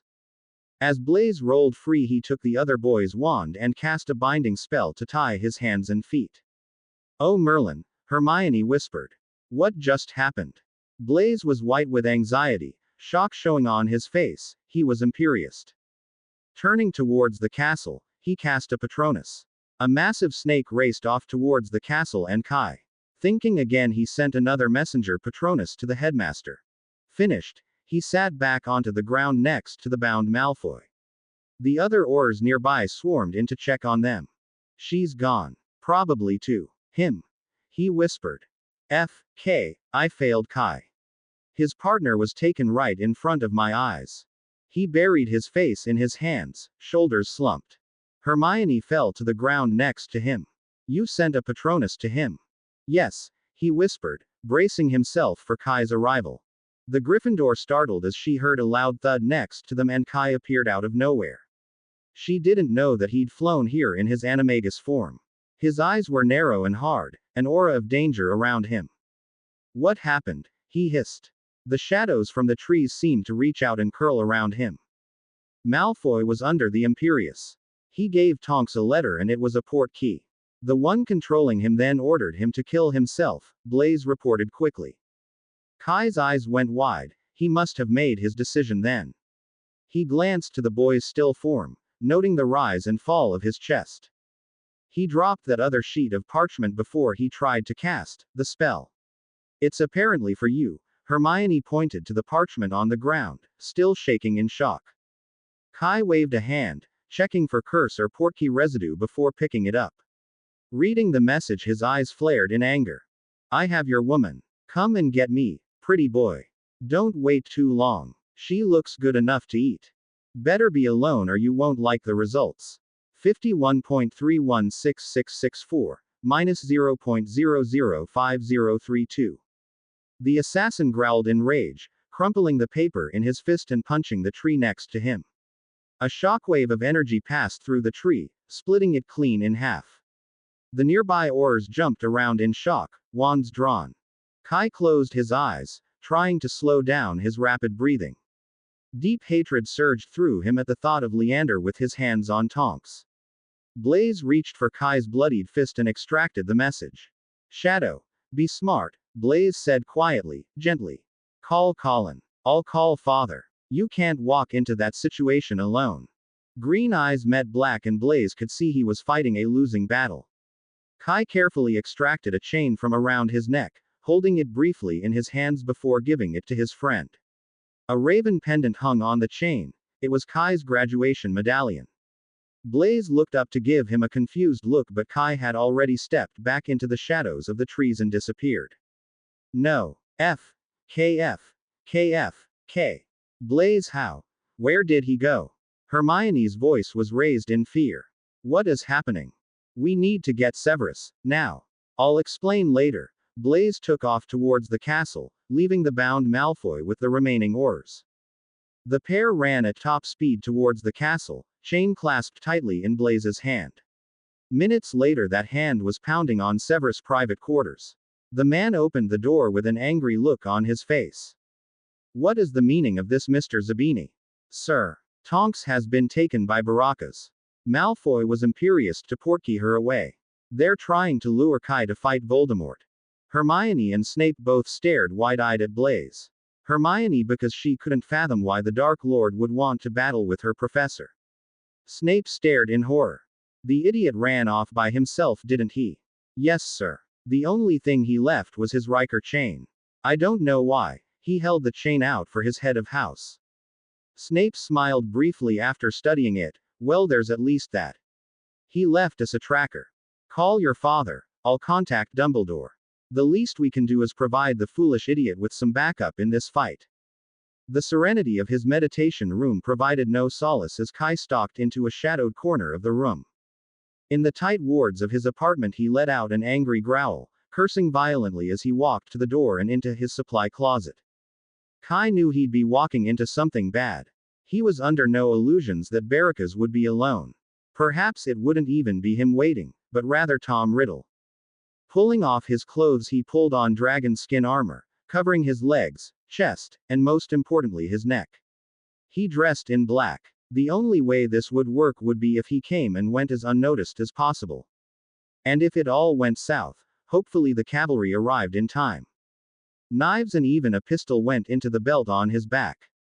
Hair braided tightly away from his face, he took one last look at his supplies before apparating away into the evening light. That's all the information I have, Father. Blaze's father, also known as Riker Anaconda, sighed sadly into the phone. We knew this was coming. I didn't predict they'd go after the orb, but we really should have. I think we had too much confidence that he wouldn't have agents approach the wards. Blaze heard sounds saying messages were appearing on his father's phone. The team and I will be at those coordinates in 20. Let Severus know and then be safe. Quote. Hermione couldn't stop staring at Blaze as he talked to his father. She felt suddenly that she actually knew very little about the life of Blaze's family, and very little about her professor. Her eyes met his as he put down his phone. Blaze, what the F.K. is going on? He ran his hands through his long hair. I'm not entirely sure what I'm allowed to tell you, but I have to tell you this much. My father teaches at a special academy. Kai was my father's apprentice. They're both capable of incredible feats of gray magic and traditional magic. They're also both hit wizards. Blaze grimaced as he said that. Like it wasn't quite the truth. Kai managed to hunt down some of the Dark Lord's inner circle. Riddle didn't appreciate that and set a trap for him, which was successful. After 3 weeks of torture, light wizards liberated him. As repayment he agreed to stay near Hogwarts as a protector and to continue fighting the war. Quote. Long story short, Kai pissed off Riddle and made that anger worse by escaping. Now he's trying to get him back. Who's Leander? Hermione asked, feeling surprisingly unsurprised about the facts revealed to her about Kai. A rival of Kai's. He is working for Riddle and participated in the worst of Kai's torture. And all of this information is only what you think you can tell me. How much more is there to this story? It's already incredible. She shook her head, wild curls flying around. He gave her a look of resignation, hands held up to say, what can you do? Can your dad help? What can we do? He can. He's gathered Kai's team. They'll help. So will Dumbledore. They just need to get there in time. The location appeared to be the stereotypical abandoned warehouse complex.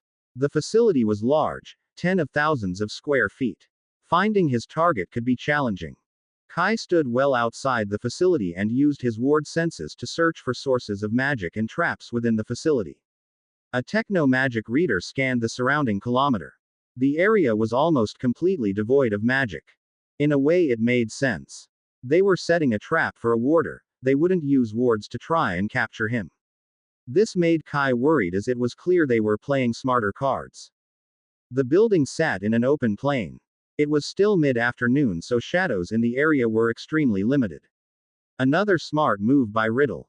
Casting an invisibility spell, he carefully made his way around the facility, trying to figure out which wing may house his targets. The magical dead zones were just as suspicious as the magical ones. Leander knew how to use dampener fields. For once, he wished he had a less conspicuous animagus form. His senses told him that exactly 2 magical people existed in the central warehouse. After checking the other regions, he circled in closer to his targets. Scouting from near the ceiling, Kai looked down on the occupants. He could see Leander standing on a raised platform in the middle of the room. Hanging from the ceiling was Tonks, her wrists chained together and pulled above her head. At least he hoped it was her. Not wanting to alert Leander with magic, Kai drew the pistol from his waist, taking aim at the vampire's head. F.K., he thought. What are the chances that they did something insane like polyjuicing Tonks as Leander and then casting the Imperius on her to stand there? Cannot put anything past these psychos. 2 rapid shots took out the knees of his target. The assassin was then on the move, swinging down from the rafters to the ground, gun still targeted on Leander. I'd ask how you made it through the wards and traps, but I suppose I'll just chalk it up to it being you, pretty boy, cheered the vampire, laughing maniacally where he had fallen to the ground, blood pooling around his legs. The blood spread slowly rapidly as the wounds began to close. There were no wards on this building, Leander, Kai growled. The vampire looked confused, but 2 more shots rang in the air, one through each eye of the vampire. The look of madness and confusion now permanently locked on his face. The bullets weren't from Kai's gun. The assassin spun and dove to the right. Quickly he put up a 360-degree shield that would protect him from physical attacks. Sharp green eyes spotted a sniper laying camouflaged in the rafters above him. A non-magical sniper. What the actual F.K. is going on? Then he felt it, a massive build-up of magic around him. Kai spun back towards Leander's dead body and growled as he saw the blood flowing from his body, activating hidden runes on the floor. A circle of runes lit up around Leander, then another, larger circle. Seeing it as the trap it was, Kai bolted for the door only to be stopped when a bullet clipped his left shoulder, flinging him to the ground. US-made armor-piercing rounds were designed to go through both shields and dragon-scale armor. Kai knew that, but how did the Death Eaters manage to hire a non-magical assassin that could use them? The youth rolled to his feet as a circle sprang to life that included the space around him. It felt like every joint in his body was surrounded by concrete. He was frozen solid. Kai's eyes darted left and right, trying to spot any clues to what was to come or how he could escape. Warm blood still flowed freely down his shoulder, unobstructed by the ward. He shouldn't have been surprised by the sheer insanity of the move, but he hadn't expected Voldemort to use Leander as a ritual blood sacrifice. Leander thought he was there to fight a tired and worn down Kai. Instead he got something that was still much less than he deserved. As the vampire bled out, the magic surrounding Kai got stronger and stronger. The assassin had to use every ounce of strength he had to just keep breathing normally now. Another flash of magic indicated an incoming portkey. He was here. The real show would start now. Without even looking, Kai could feel the dark, hissing power that bled off of the Dark Lord. Kai was a big enough man to admit he was really concerned right now. The dark-haired man strode casually over to the trapped assassin, a sick smile on his face. Voldemort walked around Kai, completely unperturbed by the ritual-based wards. Hello again, mage. I have been wanting to speak to you again. The teen was starting to feel a bit lightheaded from the blood loss. He struggled as he could against the wards, casting his senses out to try and work his magic. The ritual magic was too powerful. The wards had just been cast and the sacrifice was still bleeding into the power reservoir. When I first returned to this form, I did it by absorbing the magic of a young mudblood boy. His weak new magic was not completely compatible with my dark magical core. Since then I have been using wild magic to stabilize my core and sustain my current power levels. The Dark Lord stood behind Kai, his body too close to Kai's. Kai could feel the death magic circling Voldemort, its taint triggering goosebumps on his skin. Then I heard that you were a blood mage and so therefore had a skill that I very much wanted. Kai stopped breathing. There were a handful of dark rituals focused on wild magic he knew, and none of them would leave him in pieces bigger than a jar when it was done. So, we should clear up this mess. A hand clamped on Kai's left shoulder, pressing into the bullet wound. Kai grimaced on the inside, his body incapable of moving even that much. Healing magic spread through the hand on his shoulder. He could feel the tissues knitting back together. A voice rasped in his ear, "I'll see you on the other side." Then darkness came as fast as the floor. A quiet pounding, slow and steady, brought Kai back to consciousness. His foggy brain took a minute to realize it was his own heartbeat thrumming in his ears. He felt slow and focus came with difficulty. He opened his eyes only to almost gasp in shock. He was tied down in the center of a stone ritual room, location unknown. Lines were carved in the floor all around him, forming runes connected in swirling patterns. His bare back felt cold uncarved stone beneath him. A glance at his wrists showed them chained down to the start of the lines in the pattern. His wrists were cut, blood flowing from his wrists into the lines. The runes nearest him were already red with his precious lifeblood. Looking at the size of the pattern, the mage knew he'd be bled dry before the runes were completed. His head jerked to the side as footsteps approached him. Still foggy, he flinched slightly away from the aura of the Dark Lord. The red-eyed man chuckled darkly as he knelt by the assassin's head. Can't have you dying too soon, mage. Long-fingered hands grabbed the mage's chin and a blood-replenishing potion was poured down his throat. Kai choked on the liquid before swallowing. He hoped it would be enough for him to live to the end of this. Or live long enough to figure out how to stop it. He reached out with his senses tentatively only to have them stopped at his skin. A dampening field enclosed his section of the floor. Foolish child. I am not stupid enough to fall for your tricks twice, Voldemort crooned, leaning over his head. Now sleep and do not disturb me. Preparations still need to be made. The long fingers touched his forehead and he knew no more. The tracker felt strong in Riker Anaconda's hand as he stood outside the wards.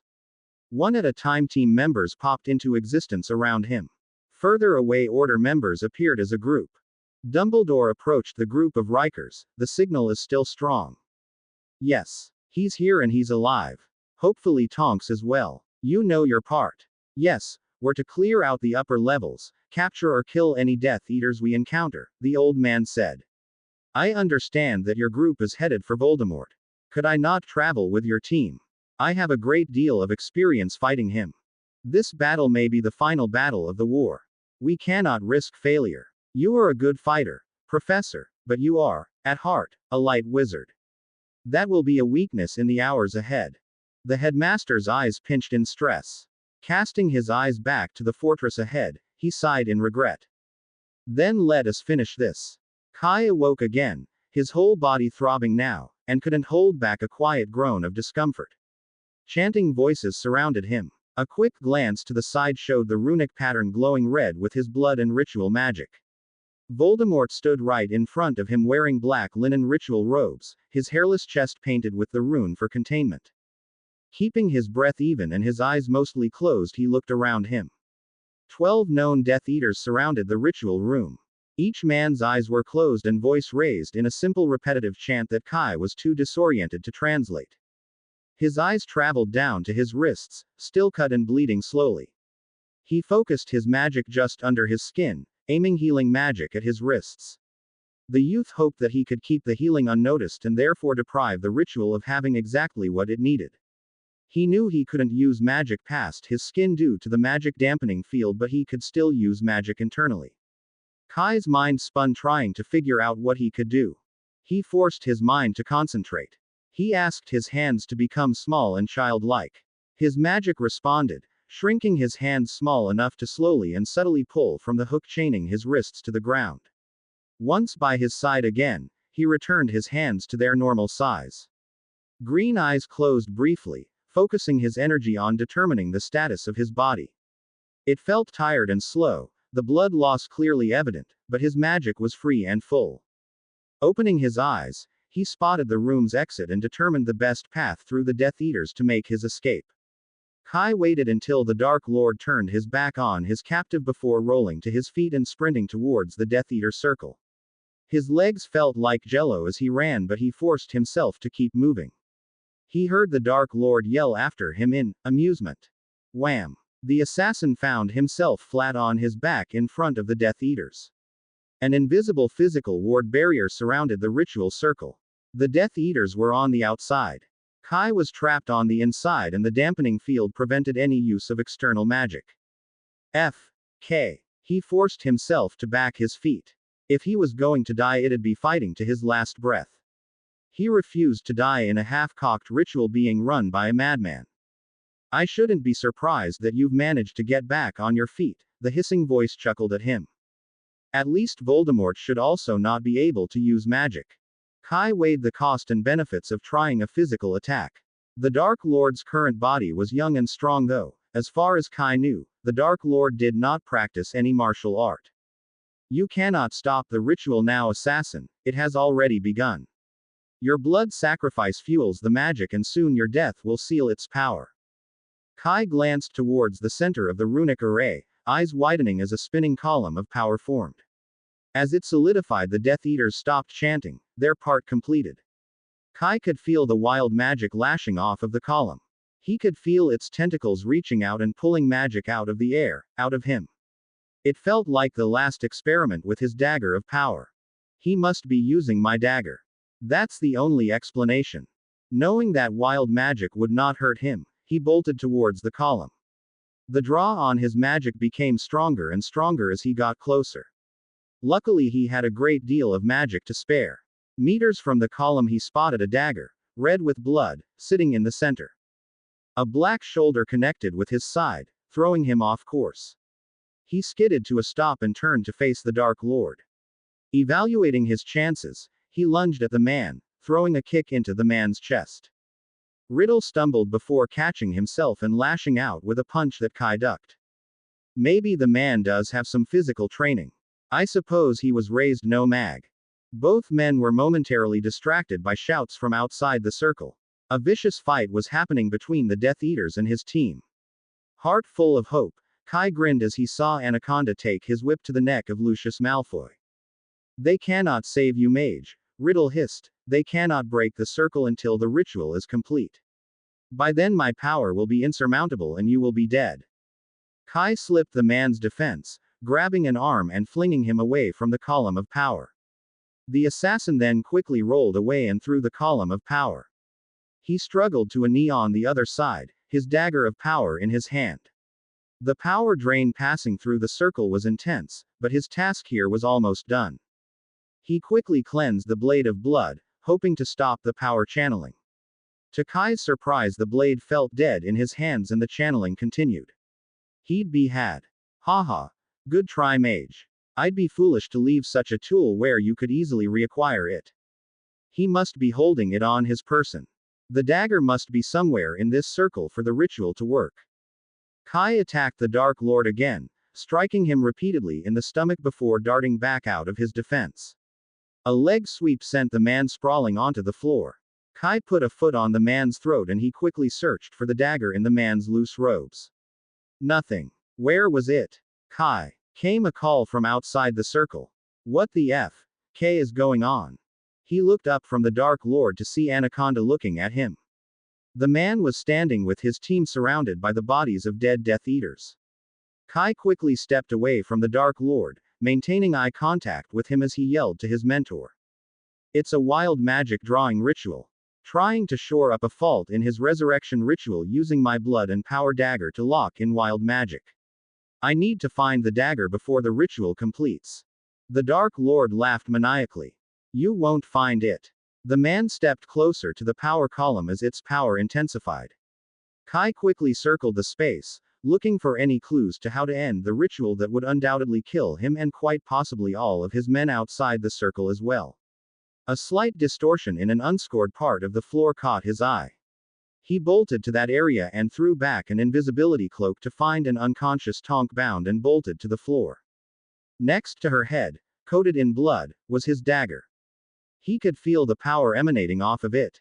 As soon as he touched it, he stopped feeling the draw from the column of power. He had joined the ritual in its mind. He spit on the dagger and used the invisibility cloak to wipe it clean, removing even the smallest amount of his blood. The mage looked hopefully towards the column, hoping to see it diminish, but it didn't. The dagger continued to draw magic to the column. Kai growled. What could he do? He could destroy the dagger. It would mean destroying a part of himself. There was a chance he would never be able to make another one. The gods may not gift him this power twice. It would leave him incredibly vulnerable. But to not destroy the dagger would be to condemn them all. It was a sacrifice he was willing to make.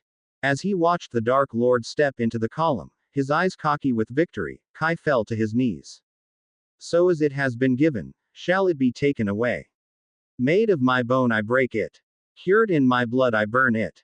I forfeit this tool and this power that has been given to me. In his lap the dagger glowed, cracks forming on its surface. With his final words the dagger shattered and crumbled into dust through his fingers. Kai shook slightly with the knowledge of what he had just done to himself. In a single moment the column exploded, sending its collected power soaring through the room and the floor. Instinctually Kai reached for some of the wild magic as it passed by, thinking this may be the last time he could feel it.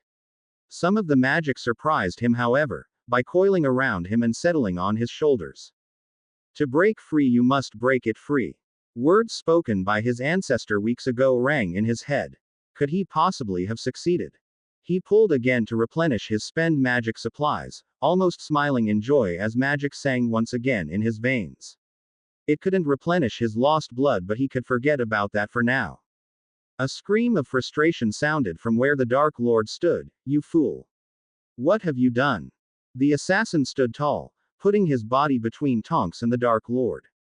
With the ritual failed, the Dark Lord could drop the suppression field and attack with the blackest of magics. A preemptive strike may be the best to take him out. Kai darted in the direction of the Dark Lord, magic-hardened fists ready to strike. He felt the suppression field fall halfway to his target, causing him to have to quickly dodge a killing curse thrown his way. He continued to dodge and shield, getting closer and closer to the man. Once close he flung out a few curses of his own, distracting Riddle. Then he felt it. He felt the wild magic holding Riddle's magical core in his resurrected body. With a vicious grin the mage pulled. The Dark Lord screamed in pain and dropped to his knees, hand gripping his chest. So he kept pulling. The wild magic bucked in his hands, Riddle trying to claim it back, but a wizard cannot claim wild magic. It is solely the domain of the mage. Slowly and steadily he pulled. Like picking out the stitches on a garment gone wrong, he pulled apart the seams that the wild magic made holding the man's power together. Kai could feel sweat pouring down his face with the effort needed, but he could hear the Dark Lord's screams getting louder. He felt the wards fall around him and Riddle's control of his power began to slip. His team swarmed the ritual area, vanishing his blood and reviving his unconscious lover. His sense started to tunnel as he focused on nothing but the unwinding. Soon he had opened up enough that it began unwinding itself, flying apart with a push of magic that sent Kai to his knee. The man that was the Dark Lord fell, the magic in his body dissipating into the room. With no magic left to hold him together, his body crumbled into dust. The room fell into complete silence. Kai heard nothing except the sound of his own strained breathing as he panted on his hands and knees. You did it, you glorious bastard. A familiar face kneeled down next to him. Anaconda looked down on his apprentice with appreciation. How? But the prophecy. Kai started slightly at hearing the voice of the headmaster. Kai smirked to himself, knowing that the prophecy had indeed been fulfilled. Not that Albus Dumbledore needed to know that. He could ponder the mystery for the rest of his damned life for all Kai cared. Severus rushed into the room as Khan helped Kai to his feet. I had not pegged you as an idiot, Boudreaux, he growled as he looked Kai over and started pulling potions out of his belt. I swear to Merlin, if you ever run off like that again, I'll have you scrubbing cauldrons in my classroom until you turn 30, you hear me? The assassin-turned-professor smiled wearily at his friend, accepting some of the potions. He could not believe how exhausted he felt. Has the fortress been secured? How is Tonks? He looked for his lover. She's fine. She was just drugged. Arthur has already portkeyed her to St. Mungo's to get checked over by their dark magic team. Then let's clear out of this God's forsaken place. Severus swooped in under the shoulder of his friend, taking the exhausted mage from Anaconda. I'll take him back to Hogwarts for medical care. I expect your team will do a thorough job of destroying this place and its magics. And I trust you will take good care of our friend. Khan spared a fond glance for his once apprentice before turning to take charge of the Rikers squad nearby. When the pair landed in the infirmary, Kai was barely conscious, adrenaline wearing off. A fourth-year student squeaked from a bed near the window, Professor Boudreaux. He imagined the sight of a professor shirtless drenched in blood would be somewhat shocking. His eyes glazed over the still body of Draco Malfoy bound to one of the beds near him. Severus dragged Kai to an empty bed and closed the curtains around him, leaving him in the privacy of a silencing charm. Finally free of responsibility, Kai gave in to the pull of sleep. Outside the curtain, Severus looked to the fourth year. There was an attack, but he will be fine, child. Where is Madame Pomfrey? I'm here, Severus, a chipper voice came from behind him. Dear heavens, you're covered in blood. He gently took her arm and brought her inside the curtains.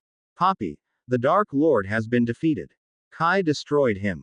Her eyes widened comically large. He is truly gone. Yes. I know that you and Kai do not get along, but please help him recover. He's lost a lot of blood and looks fairly beaten up. No need to worry about his magic this time. Her eyes glanced over the body of the young assassin. It's true that the two of them had failed to patch up their relationship after their initial meeting, but it didn't mean she didn't recognize the kind of person the young man was. Goodness, he looks so young sleeping, she sighed as she moved to the head of the bed and started casting diagnostics. I have no idea how old he is, perhaps 20.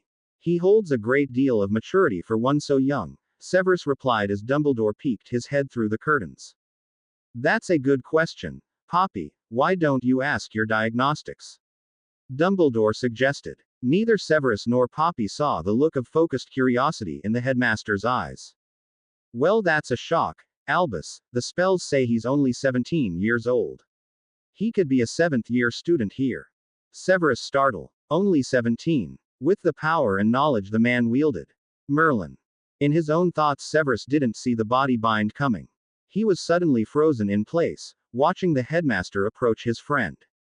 The prophecy stated that only one of 2 children could defeat the Dark Lord. One is Neville Longbottom. The other is Harry Potter. Neville is currently locked in the Gryffindor dorm with the rest of the students. That leaves one option. Albus, you can't be serious. Don't pay attention to prophecies made by that foolish woman. It could have been any child. Perhaps Kai too was born at the end of July, just in another part of the world. Poppy looked crossly at him over the diagnostic displays her spells had shown. She hadn't yet noticed that Severus had been frozen. Severus growled internally at the madness. What was wrong with Albus? Couldn't he see there was no way that he was? If Severus wasn't already frozen, he would have. He remembered how many times Kai had reminded him of his former best friend. Her green eyes shone out of his face. A young man, abused, that had grown into power that few had seen before. Can you not see Lily in him, Poppy? Their eyes are even that same incredible green. I'm not sure how I didn't see it before. Albus waved his wand over Kai's forehead and frowned. No scar, even hidden under glamours. He continued his search for dark magic until his wand lit up over Kai's thigh. A quick scissor charm and his pant leg was gone, revealing a muscular leg marred with numerous scars. One of those scars was a jagged lightning bolt about 4 inches long. That's it. That's the curse scar the boy received from the killing curse. It's him. Albus, what are you doing? Severus, please. Poppy noticed now that Severus was frozen and quickly released him. Albus, stop this foolishness. Headmaster, please step away from him. Severus growled, his wand trained on his employer. Don't you see, Severus? The prophecy has come true. Voldemort has truly been defeated. Our Harry has come back to us. The potion master twirled his wand threateningly. I do not care if the boy is Merlin reborn. If you do not step away from my friend right now, Albus, you will be in the next bed over. In that moment, Kai's eyes opened groggily. Why is everyone yelling around me? Harry. Albus shouted. I am so happy to have you back. Kai's eyes went huge and he sat up faster than he should. The vertigo made him grimace and a hand from Severus was all that kept him from tipping back over. Green eyes flashed down to his leg where the curse scar was bare for all to see. No privacy even for your allies, Dumbledore. The assassin's voice was quiet and serious. You knew. The aged wizard pressed. Why didn't you tell me? I had no desire to be your golden boy, headmaster, or your puppet. I targeted Riddle of my own volition, from my own experiences, not because of some half-baked prophecy. It had been a long time since Severus had heard his friend's voice so hard. Does Gryffindor also know? He aggressively questioned me about my search for you when we first met. Gryffindor and I visited the goblins at the same time to have our heritage tested. We agreed to keep both secrets until a time we wanted them revealed. But so many of the people love you, grieve for you. They grieve for the image of a hero. A hero that was abandoned to nothing but hell and forgotten about. Don't think that I don't understand your role in my childhood, headmaster. A role you had no right to play. Sirius and Remus, your father's friends, already know. But the headmaster sputtered in frustration. It is my wish, Albus, that this information not be revealed to anyone that I do not personally choose. Kai's voice grew harder still. I have suffered for your mistakes and have raised myself above and beyond them. I have fought your war and won it. Leave me in peace. Kai glanced at Severus with a look of sadness. If you reveal my identity to the British wizarding world, I will disappear from it. I wish to be left alone to do my work and live my life. The headmaster sighed in regret. Harry, I truly apologize for my part in. Do not apologize to me and disrespect my wishes in the same breath, headmaster. That is not my name, nor will it ever be. I will take a secrecy oath from you on this matter. Fawkes burst into the room above Kai's head, landing gently on his bare shoulder. His song washed over everyone and Albus could hear the bird's wishes in the melody. You too, Fawkes? He asked his familiar. The bird chirped quietly before laying his head on Kai's. The oath took seconds but felt like it took years of stress off of Kai's shoulders. He felt like perhaps he could have a life that was both here and with his Riker family. Albus looked hard at Kai for a moment. What will you do now? Well, right at this moment I'm trying to recover from killing a Dark Lord after escaping a dark ritual meant to kill me, he replied blandly. After that, I'm looking forward to returning to my Riker duties and research. You won't consider staying until the end of the year? No. The purpose I served here is completed. If you want to continue the course, I will leave all of my notes for a competent instructor. Black might well do. Kai shrugged. I do not live a life of leisure, headmaster. I have duties and responsibilities to my people and my research.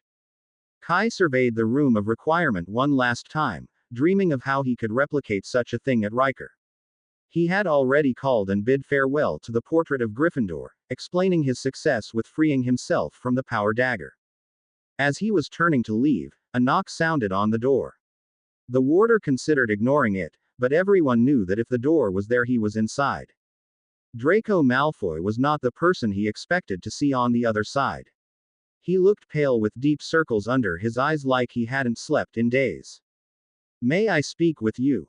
His voice was quiet. Concerned, Kai let the seventh year inside. Of course, Draco. Green eyes met silver when the door closed. I'm not sorry that Lucius Malfoy has passed, but I am sorry you no longer have your father. That man lost his right to call me his son when he let Avery put the Imperius on me. He made me try and hurt you and or Tonks. Made me almost. He trailed off, struggling to keep his composure. I'm happy he's dead. Draco, it's okay to grieve.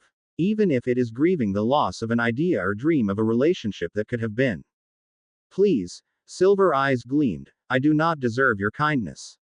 I figured you'd be leaving and I wanted to apologize. Kai looked at the man sadly, pulling him onto a couch that the room provided behind them. From what I heard, you were incredibly brave. You stood up to very powerful men in a very dangerous situation. You need not apologize for taking a stand for what you believe in. The blonde's shoulders relaxed slightly as he gazed off into the distance. It all just seemed so clear to me in that moment, how extreme their position was, how it solved nothing and hurt us all. You started to see a vision of a better future and realized that your father wasn't a part of it. Gray eyes looked up started. Yes, I guess that is it. You now have the power and money to start to make that vision a reality. Draco nodded. I've got a plan. I've even recruited Granger's help Merlin save me. Kai sat at the kitchen table in his London flat, reveling in drinking a cup of coffee in his own home. It's the little things sometimes that bring the most happiness. At that moment, Tonks apparated into the front entryway. Speaking of happiness, he smiled at her openly. Morning, love. This is a surprise. Surprises. It was me who was surprised by this. She slapped a newspaper down in front of him. Harry Potter returns, sacrifices himself to defeat Riddle. He'd had a bit of a hard time convincing Dumbledore to submit that angle, but it wasn't really false now, was it?